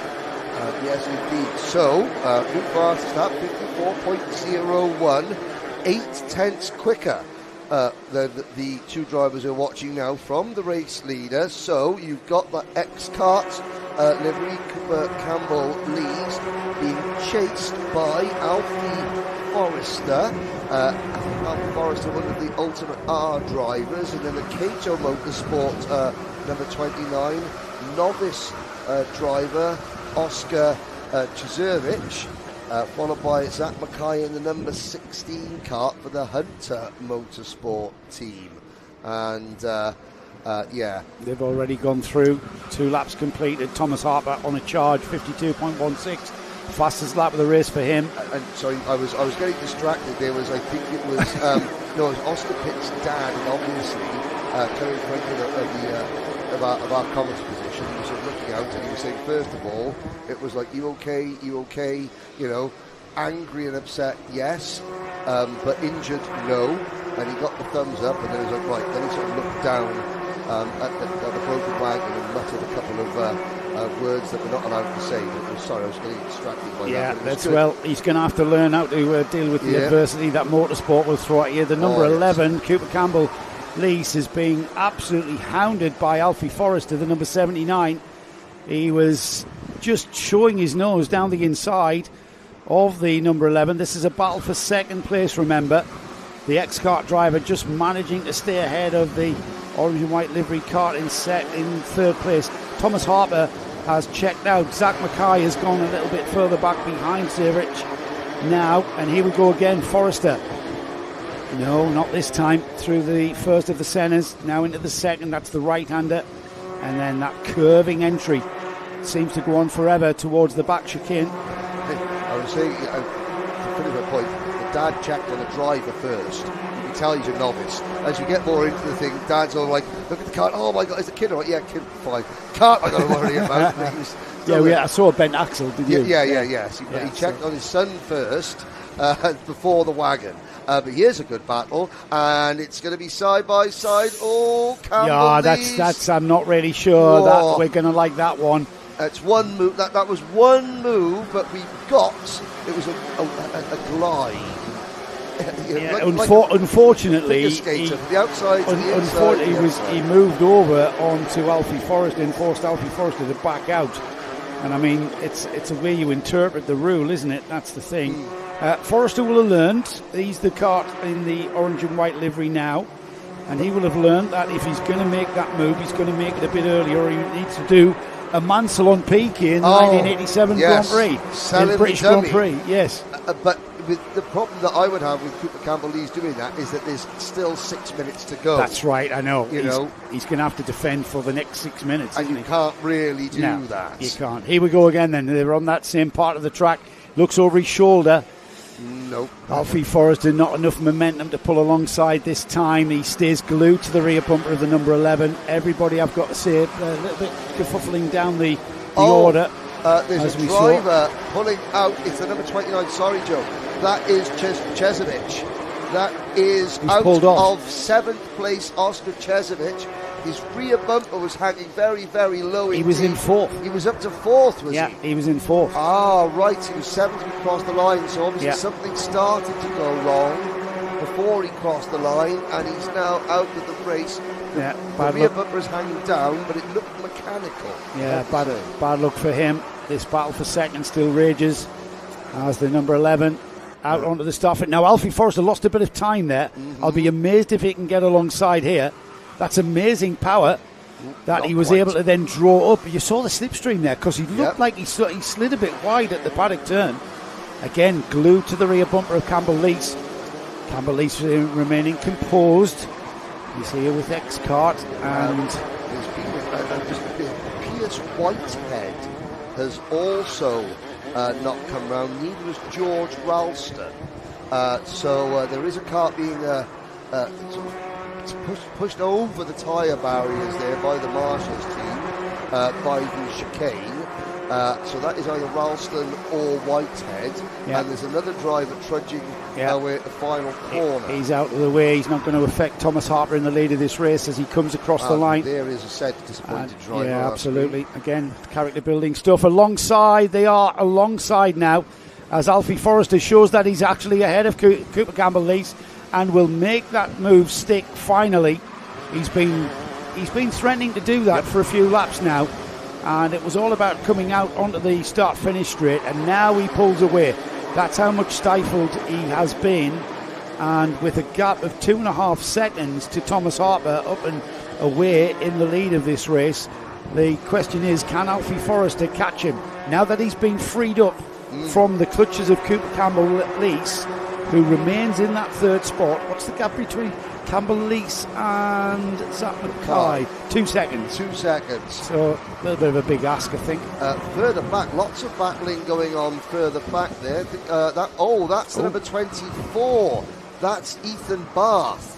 The day that started so well on the front row of the grid for the 2 Super Heats, didn't make it out for one of them, has now spun his way out of the top 10 down to 30th position for Bath, so it's not been a great Sunday, but here's a good one. Now then, there's the number 21. That's the black and white karts in the picture there, just chasing down the number 14. That's Elijah Hazelwood. Elijah Hazelwood. Now, Elijah, remember, in the Super Heat, we saw Elijah in that very frightening accident where he had a rollover in turn 1, and I've got to say, I'm delighted to see that young man out and battling and enjoying his racing once again. He's chasing down Lewis Gilbert and is having a good race by the looks of things. He's having somebody to race with, and the battle is for 8th and 9th. So Elijah in 9th, Lewis Gilbert in 8th, and he's looking good. Well, he's looking fit and healthy, which was not how we saw him lying on that grass. No, I mean, Archie Ray Watson has gained 10 places. He's up into 6th. But other than that, nobody has passed more drivers in this race than Elijah Hazelwood, because, of course, he would have been starting quite a ways back, having not finished one of the Super Heats. So well done to the Kart team and to Elijah. You know, Elijah's gritted his teeth. There's no fear there, because I'm trying to think. That he did make a very swift. He made a swift dismount that Matt Switlock would. He's gone for 8th. He's gone for 8th, and he's made another place up. This time ahead of Lewis Gilbert, and a bit of a textbook move again, wasn't it? Out of the back chicane on that curved back straight towards the gasworks, and then just moved down the inside. And now he moves away from Gilbert. So yes, he has been contained a little bit of starting down the grid from where he perhaps should have been. Now, earlier on, you said what the gap was between Cooper Campbell-Lees and Zach Mackay. It was 2 seconds. It's now 3/10 of a second with 50 seconds to go. And Mackay a 51.50, new fastest lap of the race. Right, let's see if we can pick them up, Nick. They're just coming out the back chicane and heading towards the gasworks. That's them there. Good work from both Ash and Martin, our cameramen here today, and our producer Nick Damon, who knows what he's doing, it appears. In fact, he's a much better producer than he is anything else, to be honest. As we've got Zach Mackay right on his bumper now. Now, this is important, Henry. Yes. That's a third-place podium That's there. a podium. And they've got 2 more laps. That is a pot. And, you know, the Hunter Motorsport team, they would love to, on their home circuit, to bring home some silverware. Yeah. They've got some wonderful premises here, and I'm sure within that there's a trophy cabinet. Obviously, it's written into a driver's contract. If you win a trophy here at Warden, or you must keep it here in the Hunter Motorsport cabinet. I think that's a bit of an ask, isn't it? Well, I mean, I suppose. Here we go. I'm going to show Matt will take you on that. So we are on the. Are we on the last lap board being shown here? See the last right, lap that's Thomas board. Harper getting it now. We'll keep an eye on him because this is where the action is, isn't it? Yes. Second place, Alfie Forrester. Yep. Third place is This. Cooper Campbell-Lease and Zach Mackay. Mackay glued to his rear bumper. So, are we going to see a change for position on the last lap? Kart versus Carlos Sainz, 55, and the Hunter Motorsport team. This is championship knowledge. Kart, of course, an integral part of the Kart Championship, and Warden Law knowledge with the Hunter Motorsports team. It absolutely is. It's a great battle, this, and Zach Mackay looking for ways. But you know what? Cooper Campbell-Lease is kind of driving a very, very good race indeed. He's putting the kart in the middle of the track, which he's allowed to do. But this is all about Thomas Harper, Junior Primo. I have a feeling that Junior Primo for 2025 is going to be about Thomas Harper. Last year's season was about a battle with Daniel Hartley. Yep. This one, Thomas Harper, is proving to be the driver you're going to have to beat to pick up a trophy in the Junior Primo class. And when you consider how well Daniel Hartley is now doing in the main junior class, it solidifies the purpose, the concept, and doesn't the concept of this even more. It vindicates it totally. Vindication. That's what I was looking for. Right, Thomas Harper takes the win. Alfie Forrester takes second. Cooper Campbell-Lease hangs on in with brilliant racing. Yes. Cooper Campbell-Lease for third. Zach Mackay nearly did it, didn't he? Not quite enough. He's in fourth. Zamily in fifth. Zach Jennings sixth. Archer A. Watson seventh. Elijah Hazelwood. Great comeback, Elijah. Well done, mate. You really had us worried there. That was a scary accident. He's in eighth. Ninth is Lewis Gilbert. And rounding off the top 10 is Isaac Jameson. Yes, and good to see that the majority of the novices finished the race. Elijah Hartley, Lucas Olofsson, Miles Cloworth, Charlie Thompson, Noah Clark down the order. But we move to the second of our official MSUK British Championship classes. It is Coma Bambino and a bit of historic Formula One thrown in. Back to the future. The story of the C50s, Henry, is basically the battle of Hendrix Fallat and Calman Simon, with a bit of Cold Parish thrown in there. Who's going to beat Hendrix Fallat? Well, I mean, so you say a bit of a battle. I think it's been a battle between Parish and Calman Simon, true, with a bit of Hendrix Fallat thrown in about 5 seconds in front of them. Yes, you're right. You're absolutely right. Parish and Simon have worked very, very well together throughout the two superheats. They have tried to work as a tandem and not battle side by side until the very end of the race, but still they haven't had enough oomph to get to the famous, well, I was just in the famous Red 5, it's the Red 10. I like what Hendrix's dad has done. I mean, it's a 100% win rate for Hendrix. 2 heats yesterday, 2 super heats today, 0 points on the board, brings him pole position for the all-important final. Here we go. Now our and this time we have a new winner and a victory celebration in the running race. He's been practicing that, hasn't he? Yeah, and I've got to say our race 1 and race 2 winner coming across the line in second place. When it matters though in the final. let his setup go down. Too much lunch. Yeah. Much lunch. He came in well over the weight limit there. And the gentleman there decided, now, hands across. All you need now is my son to win the race. And, of course, the far more reflective, mature runners amongst us. Have we got anybody? They're looking over they're because looking one across, driver yeah. has stopped. Now, yeah, who is that? I saw Calman Simon's dad looking very concerned. There go. Let's have a look. We're looking for the number 12 coming into view. I think it. It is Calman Simon. Oh my goodness, dear! It's Calman Simon who has come to a halt across at the back chicane. Yeah. Has he got a centre helmet? Has he got a centre replica? It looks like he's got a dark race suit, and he's not there. Yes. He has got the spirit of the Brazilian flag you can see on the back bumper, the spirit of Senna livery. It's number 12. It's number 12. Oh, no. And you hate that. And, of course, there's nothing the marshals can do. You know, they can't touch the cart to restart it. They're not allowed to. No. You try telling that to a heartbroken 7-year-old. Yeah, I know. But like I said, motorsport teaches you that life ain't fair. No. And unfortunately, Calman Simon has just learnt that. Well, I saw his dad. I saw Calman's dad looking across, and I was concerned that was the case, and that, unfortunately, I mean, that's Calman Simon. Another driver. We've got 9. We have out of the 11 behind starters. the 22 is Tommy Lovejoy, who should be the 77. Which is, he's not there. Right, yeah. AJ Halil is the 17. The number 18 is Max Saint-Hilaire.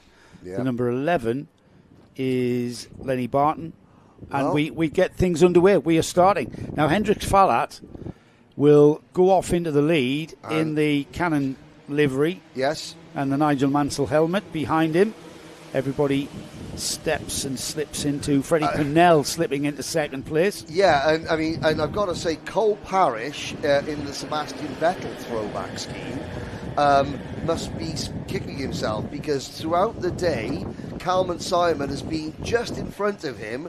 Then Simon disappears on the rolling lap, and Parrish thinks, "Okay, I've now got a clear sight at my target, Hendrix Falat," and lo and behold, the number 33 of Freddie Purnell darts in front of him with an extra fast start. So Parrish has got to push Purnell like he's been doing with Simon all day to stop Falat from doing a Steve McQueen and performing the Great Escape.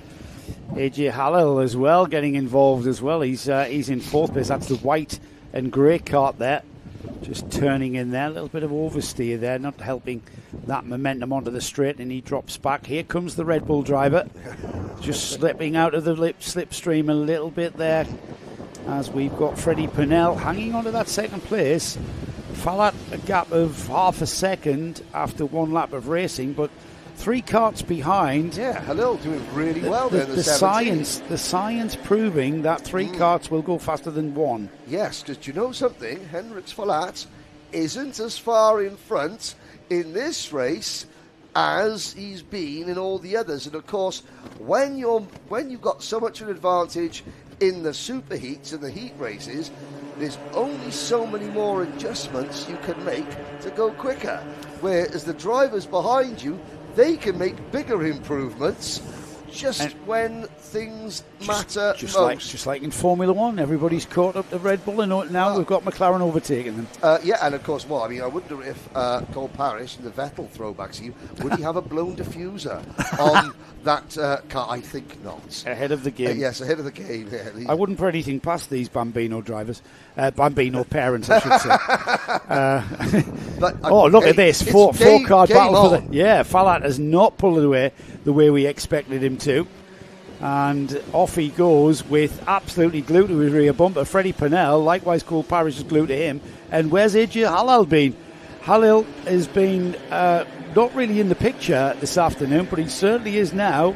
I say and he does have a Lewis Hamilton crash helmet. I say AJ might stand for something, it might be a little girl. Well, if you call AJ Lasso a boy, then you may get a stark reminder with the back of her hand that she is Amanda Jane Lasso.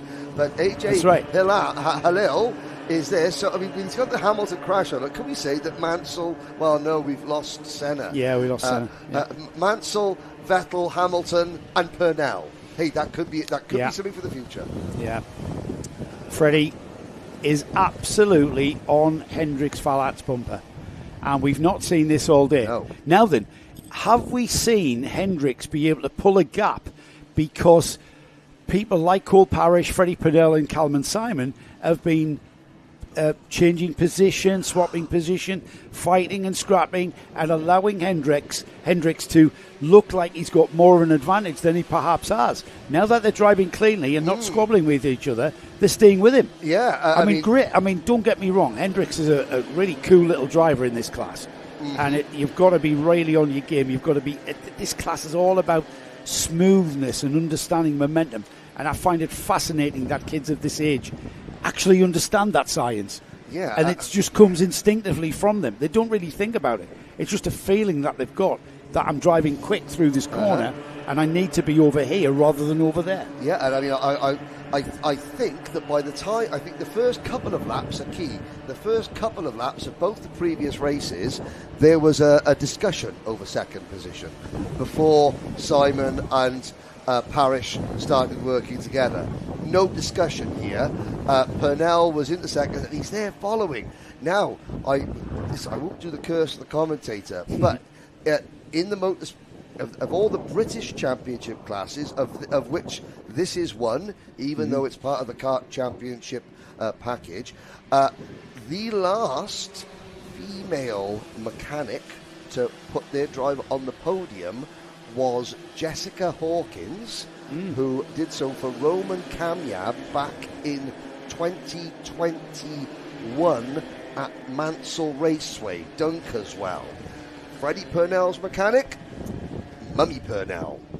And the only female mechanic on the grid. Yeah, and he's there in second place. Yeah. And this is a British Championship class. Yeah, it is. The C50 Bambino British Championship is what we are seeing. Can't get to that switch, Henry. Oh, which is it the switch to turn our heater off? Yes, so because we won't beginning to die. Oh, well, we're getting a bit warm. I'm sorry, everybody out there. That's going to upset everybody. That is slowly freezing to death. I've been able to get me torn. There it is. Been able to get me torn. Meanwhile, back on the track, we've got a 3-card battle. We've dropped Cole Parrish for some reason. Yeah. He's dropped right off the pace and has fallen back quite a considerable margin. As we cross the line then, Hendrix Fallat, Freddie Purnell, AJ Halil, and 2.5 seconds before we see Cole Parrish, who was in this group. But where is it? AJ Halil has just been lulling everyone into a sense of security here.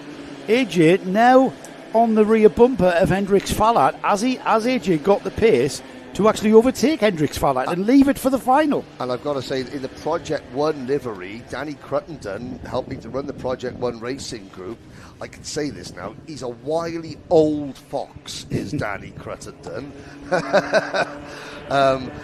He knows that they don't hand out anything. There's championship points, but they don't hand out anything until this race. So what's the point in showing your rivals all the cards that you've been dealt until now? Remember, everybody, these are on treaded tyres, even though it's dry. The Lecon tyre for the Bambino class. So they're a hard, robust tyre, so there's not really any chance of the tyres going off, like what you might hear us chat about in the other classes, certainly at this part of the weekend. Same set of tyres. And Halil down the inside of Fallat, and Fallat is headed for the first time this weekend, I believe. New leader. Where has Halil been? Yes. AJ Halil, incredible. Yep, you just timed it right. 2.25 minutes. Oh, over the curb. The curb hurt him.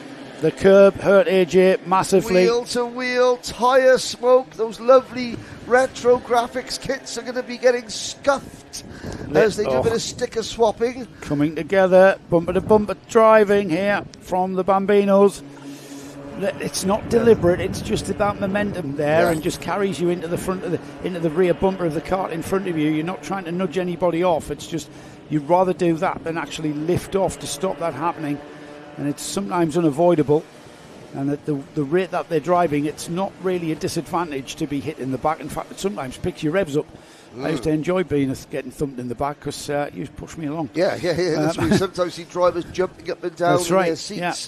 You know? We're inside of 2 minutes, Henry, and AJ Halil, this is where AJ had the advantage in the slipstream here, and then popped out, but not this time, as Falat has had a bit of a wake-up call. Hendricks has been dominant all day long.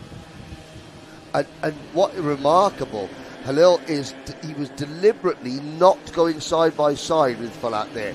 He was working with just to try and give himself a 5-6 kart length advantage over Purnell. That will allow AJ to set up a move. He can move offline, go to try and without risk of losing a position. You know, to Purnell, who is starting to slip away now, and without sort of putting himself costing himself pace and speed in the lap time, that allows Freddie Purnell to threaten. He's settled down. He's right on the bumper. Falat's responded, I've got to say. Falat has responded. And Hendricks is now fully aware of where he needs to be absolutely optimised. And it's right here now. Yep. Coming out onto the start-finish straight. Halil, right behind, on the rear bumper. Falat just puts the cart in the middle of the road there, makes it very difficult for anyone to have a look down the inside. Yep. And that's through smart that driving. Flat out that turn one, you know. One of these Bambinos, that's smart driving, because we don't want to go into the corner at too much of a narrow angle to scrub any speed off. We don't want to leave the door wide open, because that's like leaving, the cookie jar, the lid off the cookie jar, isn't it? Yeah. Someone is going to stick an unwanted hand into it. The clock has struck 0. Yeah. Now this is going to be a pressurized. This is a straight, mano a mano, with the drivers are 6, 7, 8 years old, a head-to-head, one-on-one fight for the race win. What Halil seems to have the slightly quicker kart. Falat has optimum track position. What comes out on top? Track position or pace? We're going to find out, Henry, because as they come out onto the start-finish straight for the penultimate time, they will see the 1 lap to go board. The last lap is what the board shows. And once again, we are side by side with Falat on the inside. He moves slightly across, and Halil moves in front. Brilliant. Falat not really having any pace to get alongside. Now, this is where he fell foul. AJ used and bounced off the curb on the exit here. He hits the curb more squarely and carries on. That cost him a lot of time last time. He's driving very defensively. Yes, he drove down the inside, and that cost him time through the corner. Falat comes back at him. He's got the lead back, so Falat leads. Halil second through the second centre and out towards the back chicane. This is absolutely flat-out racing now through the chicane. There's very little speed variation. If it was going to happen, it was going to happen at the end of the straight. And now the opportunities are closing. The doors are slamming shut as we get towards the checkered flag. AJ Halil, what can AJ Halil do? Because through the horseshoe, everybody's flat chat.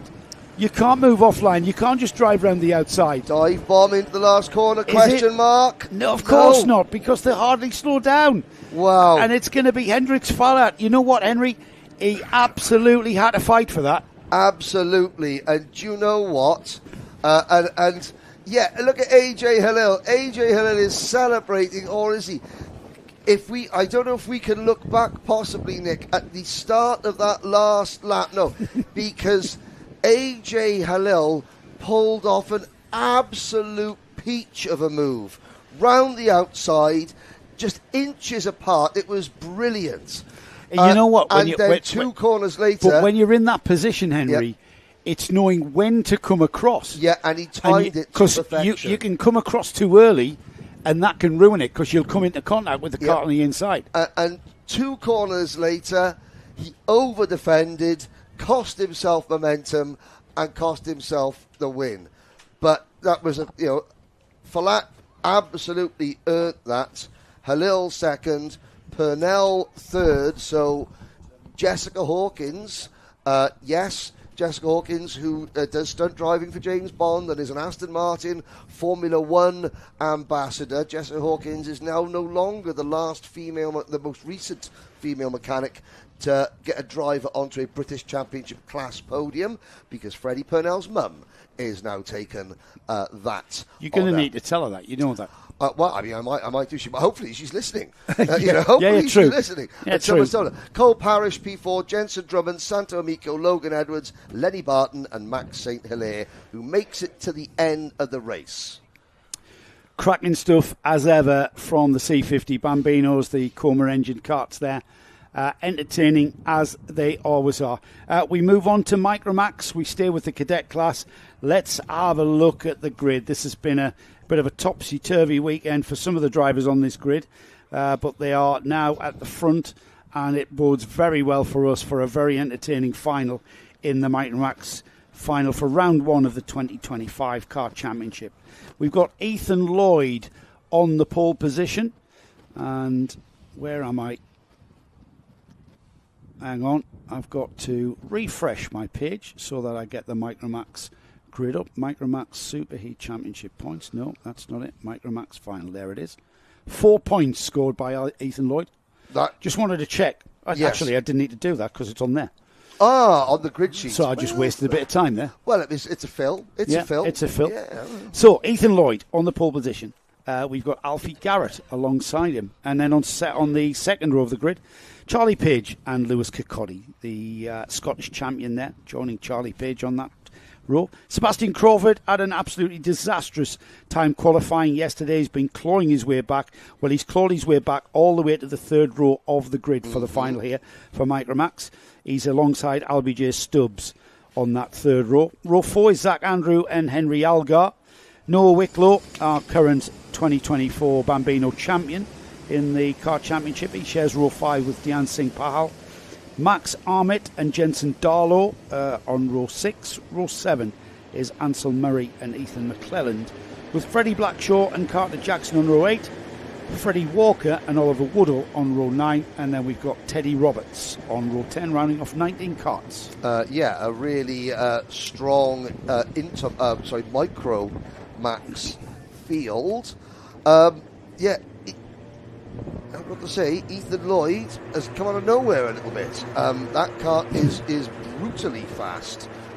Certainly, just coming off a mid-speed corner, that when Ethan puts the power down, the car visibly gains on other. Now, is that gearing? Is that set up? Something like that? I do not know. It has given the rest of the drivers, the teams, and the mechanics something to think about. Yeah, he's gone very well indeed. Will these guys get 2 laps by? It looks like they've decided they only want one. Yeah, they only want one. We've got the number 47 there of Alfie Garrett with Paul Sitter, the orange and black kart, the RCE kart alongside in the form of Ethan Lloyd. They've certainly got that kart working well. Here we go then. Hopefully they've accelerated not too fast towards Mr. Ashton, and they do get the green flag, and we are racing. And it's Sebastian Crawford slotting in behind the 2 front row starters with Ethan Lloyd and Alfie Garrett, I think. It's the orange kart of Ethan Lloyd that leads. Oh, and Alfie Garrett down the inside at the dog leg. Yep. And who's going to come out first? It's going to be Charlie Page. Yeah, is it Charlie Page? Charlie Page. Where's he come from? Kart. Page unbelievable. Grabbing the lead from the RCE number 66 of Ethan Lloyd. Garrett in third. Now, last weekend, Alfie Garrett and Garrett's going backwards. Garrett has dropped 1, 2, 3, 4, 5. He's down to 6. Oh, something happened there so, at turn 1. Something going, I think it's probably at turn 2 at the top of Brian's Bend. They're going at the dog leg. Garrett. I know Garrett had a lot something of family. happened with Lewis Kirkcaldy as well, because Kirkcaldy is down there. So call me a detective. I think something's kicked off there. Alfie Garrett and Lewis Kirkcaldy, finding them both down the order in 5th and 6th spot. I agree, Hercule Poirot. But also, Alfie Garrett had a lot of family members on holiday watching him from Barbados last weekend. I'm not sure if they're still there or they're now back home. If they've swapped cocktails for hot coffee. because they were saying, we're watching Alfie sipping hot cocktails around the pool in Barbados. Nobody hated them, though. No. Nobody took offence at that as we stood there shivering, as drivers out there started shivering. Back to the action. Page, Lloyd, Crawford, Garrett fourth. Yeah, Garrett's fourth, Kirkcaldy fifth, LBJ Stubbs in sixth. LBJ Stubbs started sixth, remains in sixth. Now the question on everybody's lips is, can that... No, Dian Bahal, sorry. 29. Is up to fourth. There goes Dian Bahal to third. Oh, he's taken Sebastian Crawford, caught him napping. I mean, I'm not sure if Crawford napped as opposed to blinked for a fraction of a second. I think there's something happening with Crawford because he's about to lose another position, or is he? He hangs on to it. The number 47 of Alfie Garrett. New leader. And at number 66, Ethan Lloyd. Look at that gap there. Now, Page has got to be so aggressive because you can visibly see the gap opening coming out of certain coming back corners. at him. So Page has got to get aggressive. Page has got aggressive. And don't sleep on Dian Pahal.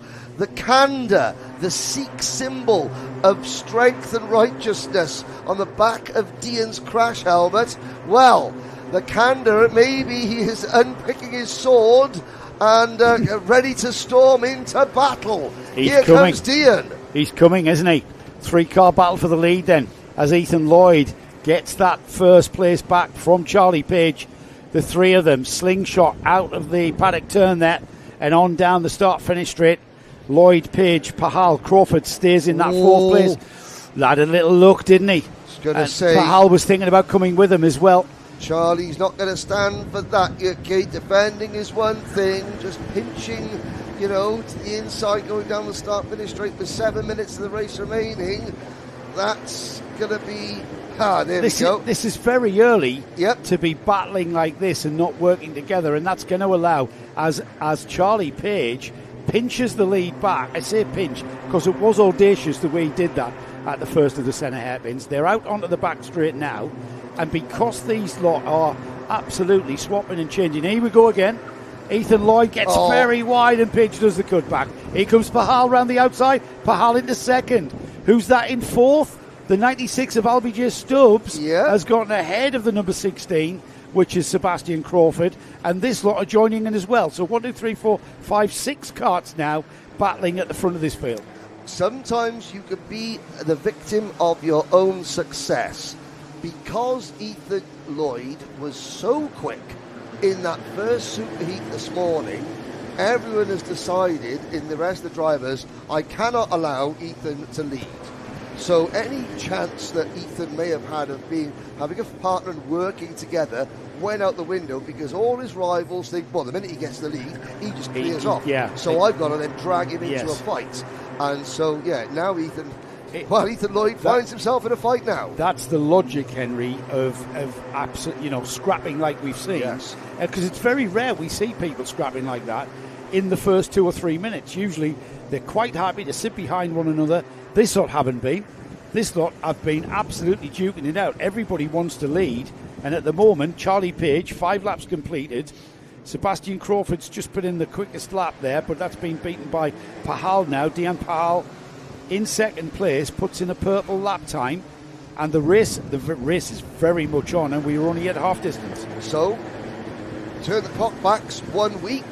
Start of the British Open the Old Plate final. Page led, Pahal second. Onto the banking we went. Pahal went to the inside, Page cut across, they collided, and it was game over. Although Pahal did come back to take second, Page was adjudged to be at fault for that incident and was given a penalty. Now, have we kissed and made up? Because they're going to need to work together for a couple of minutes at least, just to keep Ethan Lloyd at bay. Yeah, they are. But I tell you what, Pahal has... I'm not saying he's not gotten anywhere near the rear bumper of Charlie Page. He's just kind of sat about a foot or so off it, and he's not in any position to actually challenge, as we see them coming out of the dogleg. And Charlie Page, Pahal Are they working together to try and break a lead? I mean, there's just under 4 minutes remaining, Henry, so you've got time to actually do that. Well, however, Ethan Lloyd's going with them. They're not actively taking chunks out of each other, so you could view that as working together. But they're not close enough to work together. No, basically, what we're seeing here is Charlie Page driving away. He's absolutely flat out. And Pahal, so we're looking at, Page, runner-up in the 2023 Micromax home plate. Pahal, runner-up in this year's home plate. Battling, so again, strong pedigree. Strong field, isn't it? For both these drivers. Page was a nationally ranked driver in Bambinos in 2022. He was 7th in the MSUK Bambino Championship standings. 3 years ago now. So he's an elder statesman of the Micromax field. They're just 10 years old. Dean and Charlie are 10. Wow. And LBJ Stubbs, he's not out of this one yet. No, he's chasing him down, isn't he? Brief. Now, is that a Hunter Motorsport livery, or is that a Sam Pollitt? I think that's a Sam Pollitt livery. I have had this discussion. I'll be far too similar for yeah. my liking. What, really? No. You're getting them mixed up with something else. It's a dark colour for Hunters. But Sam Pollitt's also got he's got a bit of black, but he's got white in his. When there's the blurring part, well, my eyesight's not as good as it used to be. I just want something to moan about. Yeah, HD. UHD is what we now, there are 2 minutes remaining, and there is a back marker not too far away. Yeah, that might be right there towards the flag, mightn't it? Charlie Page just keeps the pace on. Pahal is absolutely on it as well to stay in touch with him, and likewise Ethan Lloyd doing all he can, but it's strung out at the front here. We're inside of 2 minutes remaining, and I think it's more to do with Charlie Page having a great drive here. The pace has been relentless from the very outset. These drivers have been absolutely on the edge of everything in their passing and repassing of one another, and then Charlie Page, having established himself at the front of this field, is continuing to keep the pressure on. He's continuing to push. If you just look at the lap times there, Charlie Page, fastest lap of the race last time by, a 57.03. As he crosses the line, we'll see what he puts in, a 56.97, and goes purple again. 56.99 for Pahal. That's out on the limit, these boys are. I don't know, you might know, I mean, how often do you see Micromaxes in a final going under 57 seconds in almost sub-zero conditions? And look at Ethan Lloyd, the driver that dominated the first race of the day, is being dropped comprehensively. Why? It's because Page is driving at his absolute maximum, and Pahal is doing exactly the same thing. Even though they're not together, they're pushing each other away from. Every time Page ups his game, Pahal ups his game. Then Page ups his game again to keep his advantage, and Pahal digs in a little bit deeper as well. And the net result is that these two, they drive away from everybody else. They've been flat out. They've just been flat out. They've been 56.89. There's the fastest lap, reducing even further. It'll be one lap to go board after this, and Charlie Page, Dian Singh Pahal have been absolutely flat chat, as has Ethan Lloyd, indeed as has LBJ Stubbs, Alfie Garrett, Lewis Kokori. Sebastian Crawford, I noticed, dropping to 7th. Henry Algar is 8th. Noah Wicklow has dropped to 9th, or is in 9th, I should say. Ethan McClelland rounds off the top 10. But I tell you what, this Micromax final has been about that driver there, the number 14. The white and green Kart has been the car to beat, certainly in this final, and he's not eased his pace. No. Sometimes you see drivers just back off a little bit, save the tyres a little bit, they don't need to push, but Charlie Page hasn't. And I've got to say, I really, as much as I love the multiple overtakes, the big groups, the usual standard of level that we see, this type of race I love as well, as a racing purist, as somebody that has raced, because you know that these two are absolutely, they're finding limits within themselves as racing drivers that they didn't know they had previously. Because Lloyd is now 2.5 seconds back. LBJ Stubbs is the only other driver within 5 seconds. They're closing in. They're going to go to the chicane. I really hope Freddie Blackishaw sees this blue flag, because here we go. Final couple of corners, Joe. I think Freddie's going to be out of the way by the time they come through and start the run down to the checkered flag. Yeah, Freddie's going to be onto the start-finish straight. He will see the checkered flag being readied for our winner, Charlie Page, in fine style, I've got to say, and a great drive equally for Dean Singh Pahal, who kept him earnest, didn't he? Kept him earnest and honest all the way to the flag. From ninth on the grid. From ninth on the grid, wow. Wow, indeed. Yep. Ethan Lloyd, Ethan started from pole position, and he would have expected that. The 33, I noticed, Freddie Walker, he was delighted to see the checkered flag there. Freddie finishing in 12th. But let's have a rundown of the top 10. Then Charlie Page, great win for him, and fastest lap on lap 10. Dean Singh Pahal in 2nd, Ethan Lloyd in 3rd, Albie J. Stubbs 4th, 5th is Alfie Garrett, Lewis Kirkcaldy 6th, Henry Algar was 7th, Sebastian Crawford 8th, Noah Wicklow was 9th, and then rounding off the top 10, Ethan McClelland. Tremendous racing, tremendous on the limit, flat out, pushing all the way. There was no management going on, there was no managing the pace, it was just flat chat from the very outset. No, and that's what you've got to see, and nobody's going to begrudge a race like that, because that was a race that you can all turn around and say, do you know what, I've just got beaten by the better driver on the day. And that was Charlie Page, with Dean Pahal fighting second, and everyone else, well, they gave it their best, and on today, their best was only good enough for 3rd place on back. Right then, moving on, we have got our penultimate race of the weekend here on Karting Live TV. It is the Senior Rotax Final, the very first Senior Rotax Final for the Kart Championship. We are making history here, guys. I think it's been an excellent start to what I predict will be a long and I would say the word illustrious, better than the word dubious, history of the class here. I say dubious, just look at the characters in it, as the standing there behind the mechanics and the dads sort of standing, sheltering. But yeah, a really good mix of, again, British Championship drivers, Junior Series graduates from the Karting Championship, and then, and I say this with the greatest respect, some sort of amateur club level drivers trying out a national series. And they're doing very well. Yes, so a great mix.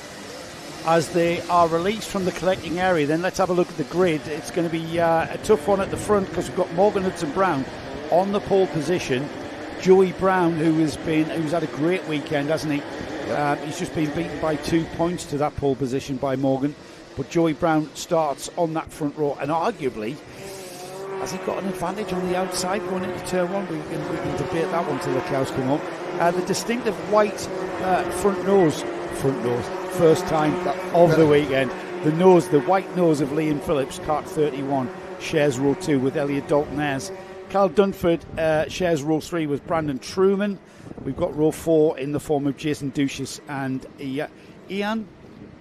Yayan. I will get that in my head. Yayan Hughes. Alex Timmons and Johnny Lynch are on row 5. Row 6 is Daniel Callahan and Lucas Blanford, with Taylor Dixon, Archie Hogan sharing row 7. Row 8 is Bradley Caton and Ryan Sayers. And then we've got Michael Ambler and New Safa Leathers rounding off what is an 18-kart start to the Senior Rotax class in the Kart Championship. Now, see, in Wales, you tend to, traditionally, in the small Welsh coal mining towns, you have a milkman's name was David, Guy, you call him Guy the Milk. And the local butcher, his name was John, and he's John the Meat. So it's going to be Guy in the Cart. That'll help you. Guy in the Cart. Guy in the Cart. Yes. Guy in, I'm going to write that down. So, Right, we're going to form the grid up then, coming into the horseshoe, where Morgan Hudson-Brown's job will be to slow the pace, everybody weaving to get some heat into those slick tyres, which is vital. They're still not going to be into their operating temperature till at least lap 3, so the drivers will not have the kart they really want underneath them until about lap 3, so it's a bit of a struggle for grip. Here we go then, Morgan Hudson-Brown crosses the line, and we've no! got a cart sideways. And we're able. And over the top, and we've got more carts going off as we continue, and it's a false start. Right. It's a false start there. That was decided after all of this. Joey Brown, I've got to say, Joey, you moved across too early. You moved across too early, and he's dipped into the luck bank once there with the false start. Elliot Dalton Ayres is absolutely... Morgan Hudson Brown is thinking, well, and of course, Joey Brown will say, Morgan Hudson Brown, turn me round, and Elliot will be saying, well, he just came across and then turned himself round. No, Elliot Dalton Ayres there with the blue overalls there. He went round the outside of everybody and was leading by about 10 carts lengths by the time they got to the dog leg. So he's formed up on the front row of the grid because we've got Joey Brown. Where's Joey Brown? He can't really make his way up, can he? This is going to give Dan Ashton a headache. Mr. Ashton, rather. Oh, they're off. We're under green, and Elliot Dalton Ayres leads into turn one, catches the slide beautifully. He's going to lose out though around the outside of Brian's Bend, does he? Yes, he does. He's in third with Truman into second, but the leader is Morgan Hudson Brown as they head down towards St John's. It's Morgan Hudson Brown, and then we've got Brandon Truman. Then we've got the number 74 of Joey Brown. Yep. So Brown, and then we've got the number 14 of Elliot Dalton Ayres. Now Brown had just started on the third row. I wasn't sure if you don't make it back to your allotted grid slot, you have to start from the back, or you just slot in where you made it to, which seems to be a little bit untidy. I don't know what the regulation is. I'm not sure. But let's crack on with the race. Yeah. We'll leave that to Mr. Ashton. Yeah, leave that to Mr. Ashton and the stewards. And his boys club. Here we go. Morgan Hudson Brown leads into turn one through Brian's Bend. Brandon Truman, he's here with his Dan Holland Racing outfit, the Lando Norris cart, but he's being looked after by Reese Hunter in the Hunter Motorsport awning, and he's currently chasing down Ultimate R's Morgan Hudson Brown, who's had pace all day long. Joey Brown's in third, and we know how quick Joey Brown has been all day, and they're in fourth place there, the yellow helmet of Elliot Dalton Ayres doing a great job there, hanging on to this quality field. And I mean, not that I personally, I don't think that Morgan Hudson Brown did anything wrong in that first start. However, I would still want to keep that one go-kart between myself and Joey Brown at all possible. Well, because Joey Brown will have a different view of that incident, and the red mist will have descended fully, and he will be going all guns blazing to get back to the front. That just adds a bit of soap opera, doesn't it? You know, if we can get the 74 on terms with Brandon Truman, we've only had a couple of minutes of racing and things beginning to look relatively settled. I know that it's not settled out there when you're in the car, absolutely throwing these carts into the corners to try and keep people behind. I tell you what, who looks like he's got pace is that second place cart, Brandon Truman. Yep. He looks, if anything, like he's been held up slightly by Morgan Hudson Brown. Certainly it's certain parts of this Warden Law track, and whether Brandon can get by remains to be seen, because Morgan Hudson Brown is very, very quick on the straights here. And another driver who has traditionally got quicker and quicker as the races have progressed has been the driver in that Kiddix UK kart, Lucas Blanford, kart number 67, as Truman goes for the lead into centre one, makes the pass. Brown now looks to the inside. No, discretion. Patience, Joey, patience. They had a coming together on the first start, but that was, I sniffed that one out. I could tell by Brandon Truman's pace that it was only a matter of time before Morgan Hudson Brown was going to fall foul of it, and now Truman, he's gotten ahead of him. Whether or not it's the tyres coming in, but we're on lap 3, the tyres should be there by now, and at the moment the Lando Norris kart of Brandon Truman is the fastest kart, and he's gotten into the lead. Hudson Brown's coming back at him though, which tells me that the tyres just weren't quite there for those 3 early laps, and now maybe the kart will come back to him and he'll maybe challenge back for the lead. Yeah, and see how pronounced that bump is as they go down towards out of St John's towards Senna 1. The 84, Elliot Dalton Ayres sits in 4th place. Here comes Lucas Blanford to the inside of Kyle Dunford for P5. Blanford not out of this yet either. No, Brandon he's not. Truman, So first year senior driver. This would be a great way to pick up a first main win. I said top 10 last weekend at the Old Plate, great graduation, and a sign of, because sometimes when juniors move into seniors, it takes a little while for the more experienced senior drivers to iron the last bit of junior out of the graduates, so to speak. And it doesn't, I mean, Brandon Truman has arrived, you know, with a mindset and a maturity that is, you know, pleasing to see.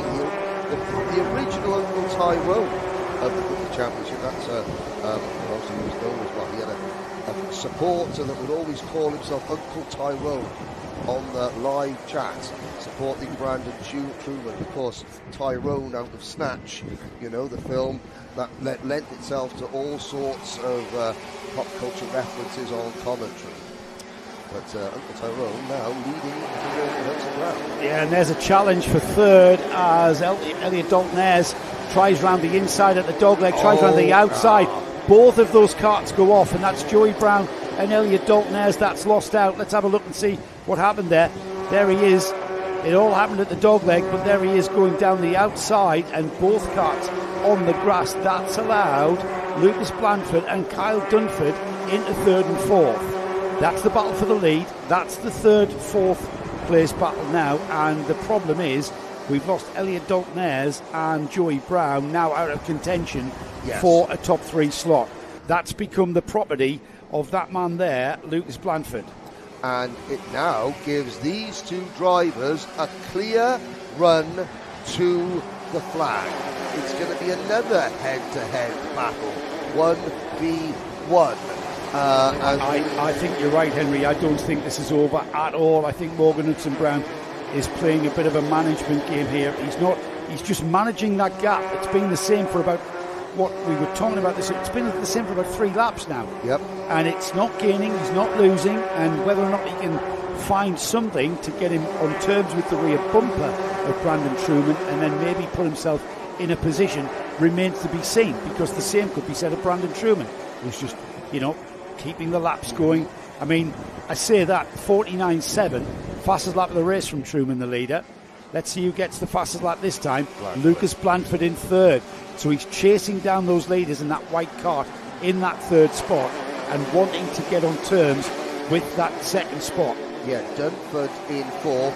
Joey Brown in race penalty. 5 seconds. 5 seconds. I didn't want to say anything, but it looked as though Dalton Ayres kind of got alongside and maybe ruffled a couple of feathers, and Joey Brown, well, they said, look, you're not making, neither of us are going to make that corner, and they both ran wide. So Brown, a day that started up the road, is going to end in the pack. Yeah, unfortunately. That would put Ian Hughes, Ian the Kart, up into 6th position. Liam Phillips up to 7th. Bradley Keaton up to 8th.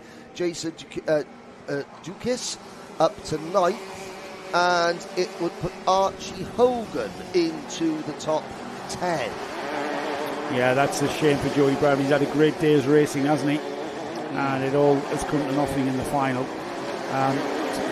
That can't be said for Brandon Truman, who, with 2 minutes to go, this is, if I'm right about Morgan Hudson Brown, if my speculation is correct, we'll now see Morgan Hudson Brown just narrow that gap to that Lando Norris kart in front of him. Yep. And we're not seeing that now. The gap was 0.46 of a second. We're going to measure it here as they come out the paddock turn, head down towards the start-finish line. We've got 10 laps in the bag, and the gap is 0.43, so it hasn't changed, has it? No, but what is changing is the gap between Hudson Brown and Lucas Blanford. That gap is shrinking. The gap between Blanford and Kyle Dunford in 4th place is growing. Let's not forget that when Joey Brown and Elliot Dalton Ayres ran wide. Blandford and Dunford were nose to tail, where they were neck and neck.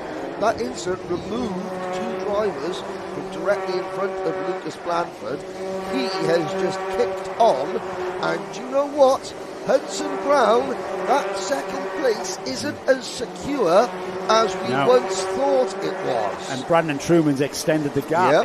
Because as much as I was expecting Morgan Hudson Brown to respond, Brandon Truman has, and the gap's gone out to just under 8 tenths.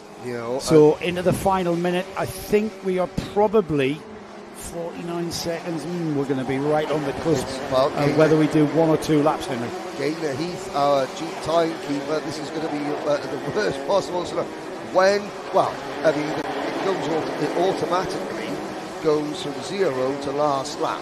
The question is, will it go last lap that the drivers can see it, or will they get across the line with less than a second to spare? Yeah, I think it's going to be last lap board this time by. We've only got 10 seconds on the board. We've got to get right around the horseshoe, around Paddock Bend, and then across the line. 3, 2, 1, 0 time. Last lap board for the leaders. Brandon Truman off into the lead. It's going to kind of be a bit of a strange victory for the Hunter Motorsport team, who are looking after Brandon Truman this weekend. They've got a Dan Holland. I mean, Dan Holland graphics kit. Reese Hunter is very familiar with running a Dan Holland graphics kit. Of course, he won championships with them. But here's the battle for second. You called it, Henry. It's not over yet, is it, mate? No, it's not. Through the chicane for the last time. Blandford catches Hudson Brown. He'll have one move. He'll swing high and try and cut underneath coming out of Gasworks. It's not there. He looks to the inside. Lucas Blandford absolutely snookers Morgan Hudson Brown, and Brandon Truman takes the victory. Blandford caught him, and look, I'm calling the police. I'm calling the police because he stole. That was audacious. He absolutely pinched that second place at the horseshoe. And you know what? When Morgan Hudson Brown crossed the line, you could tell when a driver knows they've been kippered, because if Brown would have been gesticulating wildly, saying, "No, look at him, he's smart." He just shook his head, knowing he knew. I just had my pocket. Well, if you look at the textbook on how to drive Warden Law, and it says horseshoe, you cannot pass there. It's got like say Ian McKellen there with a big staff. You shall not pass. But he ripped the textbook up. We need a new textbook. Because he's proved that's not the case. If you can get momentum out of the hairpin and get yourself on the inside of those 3 apexes coming through to paddock turn, you can make that happen. Wow, you know what it is? We are into the last race. Can you believe that? We are into the last race of round 1 of the Kart Championship. We are into perhaps what is going to be the most spectacular race. It's the biggest grid of the day with 34 karts on it. Capacity. And I'm going to try and get through the grid read. Oliver Fabricius is on the pole position. Who saw that one? James Keller alongside. Riley Bishop, Joel Dixon-Cohen on row 2. Nathaniel Gray and Eric Smith are next. Then we've got Daniel Minto and Braith Murdoch. Ewan House and Joseph Mills are on row 5. Bella McConville. Bella qualifying 11th, Amy Peacock 12th. We've got row 7, Shane Chandaria and Marcel Poppercull. Row 8, Lewis Sumner and Cian Bernard. And then we've got Daniel Hartley on row 9 with Ellis Dealey. Charlie Varies on row 10 with Jack Robinson. JJ Plowman shares with Elliot Surtees on row 11. Row 12, James Tate, Jack Harrison. Isabella Stansmore Wilson and Alfie Lambert. Zach Kane and Shea Hilton. George Cole and Jake Anders. And the 4 qualifiers from the repechage is indeed we have Lewis Holt, Ralphie Branscombe, Kevin Evanoff and Laurie McVeigh. So the top 4 that finished on the road in the repechage were the top 4 that transferred. There were no post-race or in-race transgressions worthy of a penalty. Did we think there were going to be? thought that Ralphie Branscombe maybe yes. with Max and Clark. I remember. Although looking back at it, Clark had understeered very wide and opened the door and then maybe sort of tried to close the door while Branscombe was already there. I remember now. Names to look out for. Okay, you've got Everett at the front. Shane Chandaria in top. Marcel Poppercool, he went out with a broken axle in one of his heat races. Daniel Hartley, 16th. He will move forward, I am sure. Not where we expect Daniel to be. He had a very character-building time quali. Yep. He's been rebuilding all weekend long. And so, Bernard as well, 14th. We expect that Daniel will be in the top 10. Keir Bernard as well. We expect the Zip driver to move forward, but it's all about, it's all about 2 or 3 of our regulars. Fabricius, Kell, Bishop, Dixon, Cohen, Gray and Smith. Here we go then. Fabricius on the pole position on the inside, heading towards us in our commentary position. Into the lead though has gone James Kell on the TB cart, slides wide, catches it, and he's in the lead through Brian's Bend. And then onto the dogleg, everybody making it through. This is where they'll all close up. This is where the action can happen. We've got a cart off at the back, but everybody's continued through. And James Kell on that green and white TB cart has done an absolutely outstanding start. Arguable whether that outside line into turn 1 is indeed the more advantageous position to be rather than pole. I think that's the answer right there. The front runners did a remarkably good, clean job of the first half a lap. Not quite similar with the midfield section. As you can see, somebody has parked backwards in the chicane and 2 or 3 other drivers coming to grief at the first Chin for the lead. Riley Bishop for X-Kart. James Kell for X-Kart. Different coloured carts. The black and white are the X-Kart colours. The green and white are for the TB kart, who X-Kart are the dealers for. So we had this in the second 2 days, didn't we? And also in that race, James Kell made it very, very easy for Riley Bishop to pass. That was a super heat. I do not believe Kell will afford Bishop the same courtesy in this one, although Bishop has already made the move on Kell. 3 places moved up for Daniel Minto, up to 6th place. Joseph Mills stays in 8th. Oliver Fabricius, he was down from the front row of the grid now in 3rd. Joel Dixon-Cohen in 4th. Braith Murdoch is in 5th. Minto, as I said, in 6th. Eric Smith, Joseph Mills, Cian Bernard, Marcel Poppercool. That's your top 10. Daniel Hartley has moved up 1 place to... he's now moved up a couple more. Ralphie Branscombe has passed 7th. Ralphie Branscombe, 2nd in the repechage, is running 13th. Now we said there was a few drivers that came to grief on the opening lap. Jack Harrison, A.B. Peacock, Lewis Sumner and Bella McConville were those 4 drivers. Peacock and Harrison are out of the race. That's a real shame for Peacock. Yeah, it is. Starting and McConville and Sumner have been delayed. Branscombe has threaded his way through that up to 50. Fantastic. And Eric Smith, mechanical flag, rear bumper, out of 7th position. Oh no, poor Eric.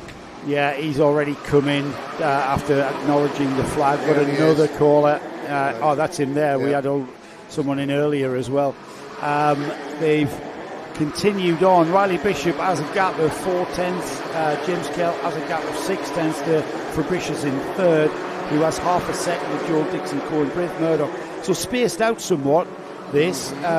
Whether or not we've got a high-speed game of chess going on here. Daniel Minto is 6th. Joseph Mills now up to 7th. So whether or not this lot can actually are they just sitting, waiting, playing a waiting game? That's 3rd, 4th, 5th and 6th there. And Joseph Mills is slightly back from Daniel Minto's kart. Now Minto will be looking, he's the 4th kart in that train, and he will be looking at gaining as much ground as he possibly can. But who's going to beat the 2 TB karts? Well, yeah, and look here, when I look at the gap behind the top 6, it's incredible. The gap behind the top 6 is already nearly 6 seconds. Now, that's because we had several spins and incidents. But at the first corner, Kel took the lead, and then we followed the kart through, and then there was a couple of shots of drivers spinning and things like that. We looked back up, and Bishop was in front. He was leading by about this distance. It wasn't close. So Kel's not been able. So how has James Kel gone from leading to being not a distant second, but Prickles on his own second, as now we've got these four battling over third, and they've got almost the entire length of the main straight before you get to Bernard, and then the 291 of Mills, then Plowman, House, Hartley is 11th, we wouldn't go forward. Elliott Surtees up to 12th, then Poppy 13th with Branscombe, plus 18 from where he started, they're running in 14th place. This is great racing from all of these juniors, as Daniel Minto has got Cian Bernard on the number. Who's that behind him? No, that's just past him, hasn't he? Minto, Murdoch. Yeah, Braith Murdoch, that is behind Minto. So Minto now beginning to make that ground that we thought he would as the leaders come across the line. 6 laps completed. Bishop, Kell, Fabricius, Dixon Cohen, Minto now up to 5th. And the next one on Daniel's list is Joel Dixon Cohen. Pink George Whitbread racing. Now, Daniel Minto has done, quite frankly, millions of laps round here at Warden. Not necessarily on a junior road tax though. Michael Max, Intermax. It's his local track. He's a Hunter Motorsport driver. I was going to say works driver. He kind of is, I suppose. Driving for, with the Bennett motor, and with 4 minutes remaining, if anyone knows the places where you can overtake in the dry, it's that young man there. Yes, it is. And I think works well. When Reese has finished an engine and that he's running in, my back's hurting. Kai's swanning around racing somewhere else in the world. On the phone down the road, Daniel, in you get. Yeah. Bed this engine. Absolutely, try this out. Yeah, and that'll be the key, and that's what, hey, that's what he's done. Just, run an engine in for a customer. So, and there's a move. Yeah, it's coming, isn't it? It's on the car. You kind of get a feeling that Minto has been stifled a little bit by Joel Dixon Cohen. And if he could just get past, which is, as Murray Walker said, used to say all the time, it's one thing capturing the one in front, it's a completely different ball game getting past, and that's what we're seeing here. Yes, and Joel Dixon Cohen. You look at the difference. Joel Dixon Cohen is 6'1", and Daniel Minto has just moved out of intervals. Yeah, and the 202 James Kell gets a mechanical flag out of P2. We didn't see what happened. Kell out of the race in the pits. I've never seen any mechanical flag come up here, mate. No, but he has just pulled off in front of us. Yeah, he must have a problem. He must have pulled off with a problem. So James Kell, who was running so strongly, that's the green and white kart as Minto, now finally makes the mechanical flag. Yeah. Rear now it is. Yeah, rear bumper. Oh. Now it appears on the screen. As Daniel Minto has cleared Joel Dixon Cohen, and Daniel Minto finds himself on the podium. Third place podium for Minto. He's got to be happier with that. In fact, with 2 minutes to go, there's every chance he can catch Fabricius ahead of him. Oliver looks over his shoulder. He sees him coming. Riley Bishop had his teammate James Kell with him from the start. It was going to be an X-Kart, TB kart, 1-2 at the end. However, that is so unfortunate for James Kell for that to happen to him. Look at this though. This is a battle for second, and it's coming together. The gap, let's see what the gap was. It is 5 tenths. Yes, it's coming down slightly. And if Minto can get in his slipstream, Henry, then he's going to pull it even more. It's going to not be down to just the performance outright of the kart. It's going to be the science that helps Daniel Minto. And that's all Daniel Minto will need, because he will know when Fabricius starts to defend, Minto knows exactly where to set him up and where to pounce. And pounce he shall.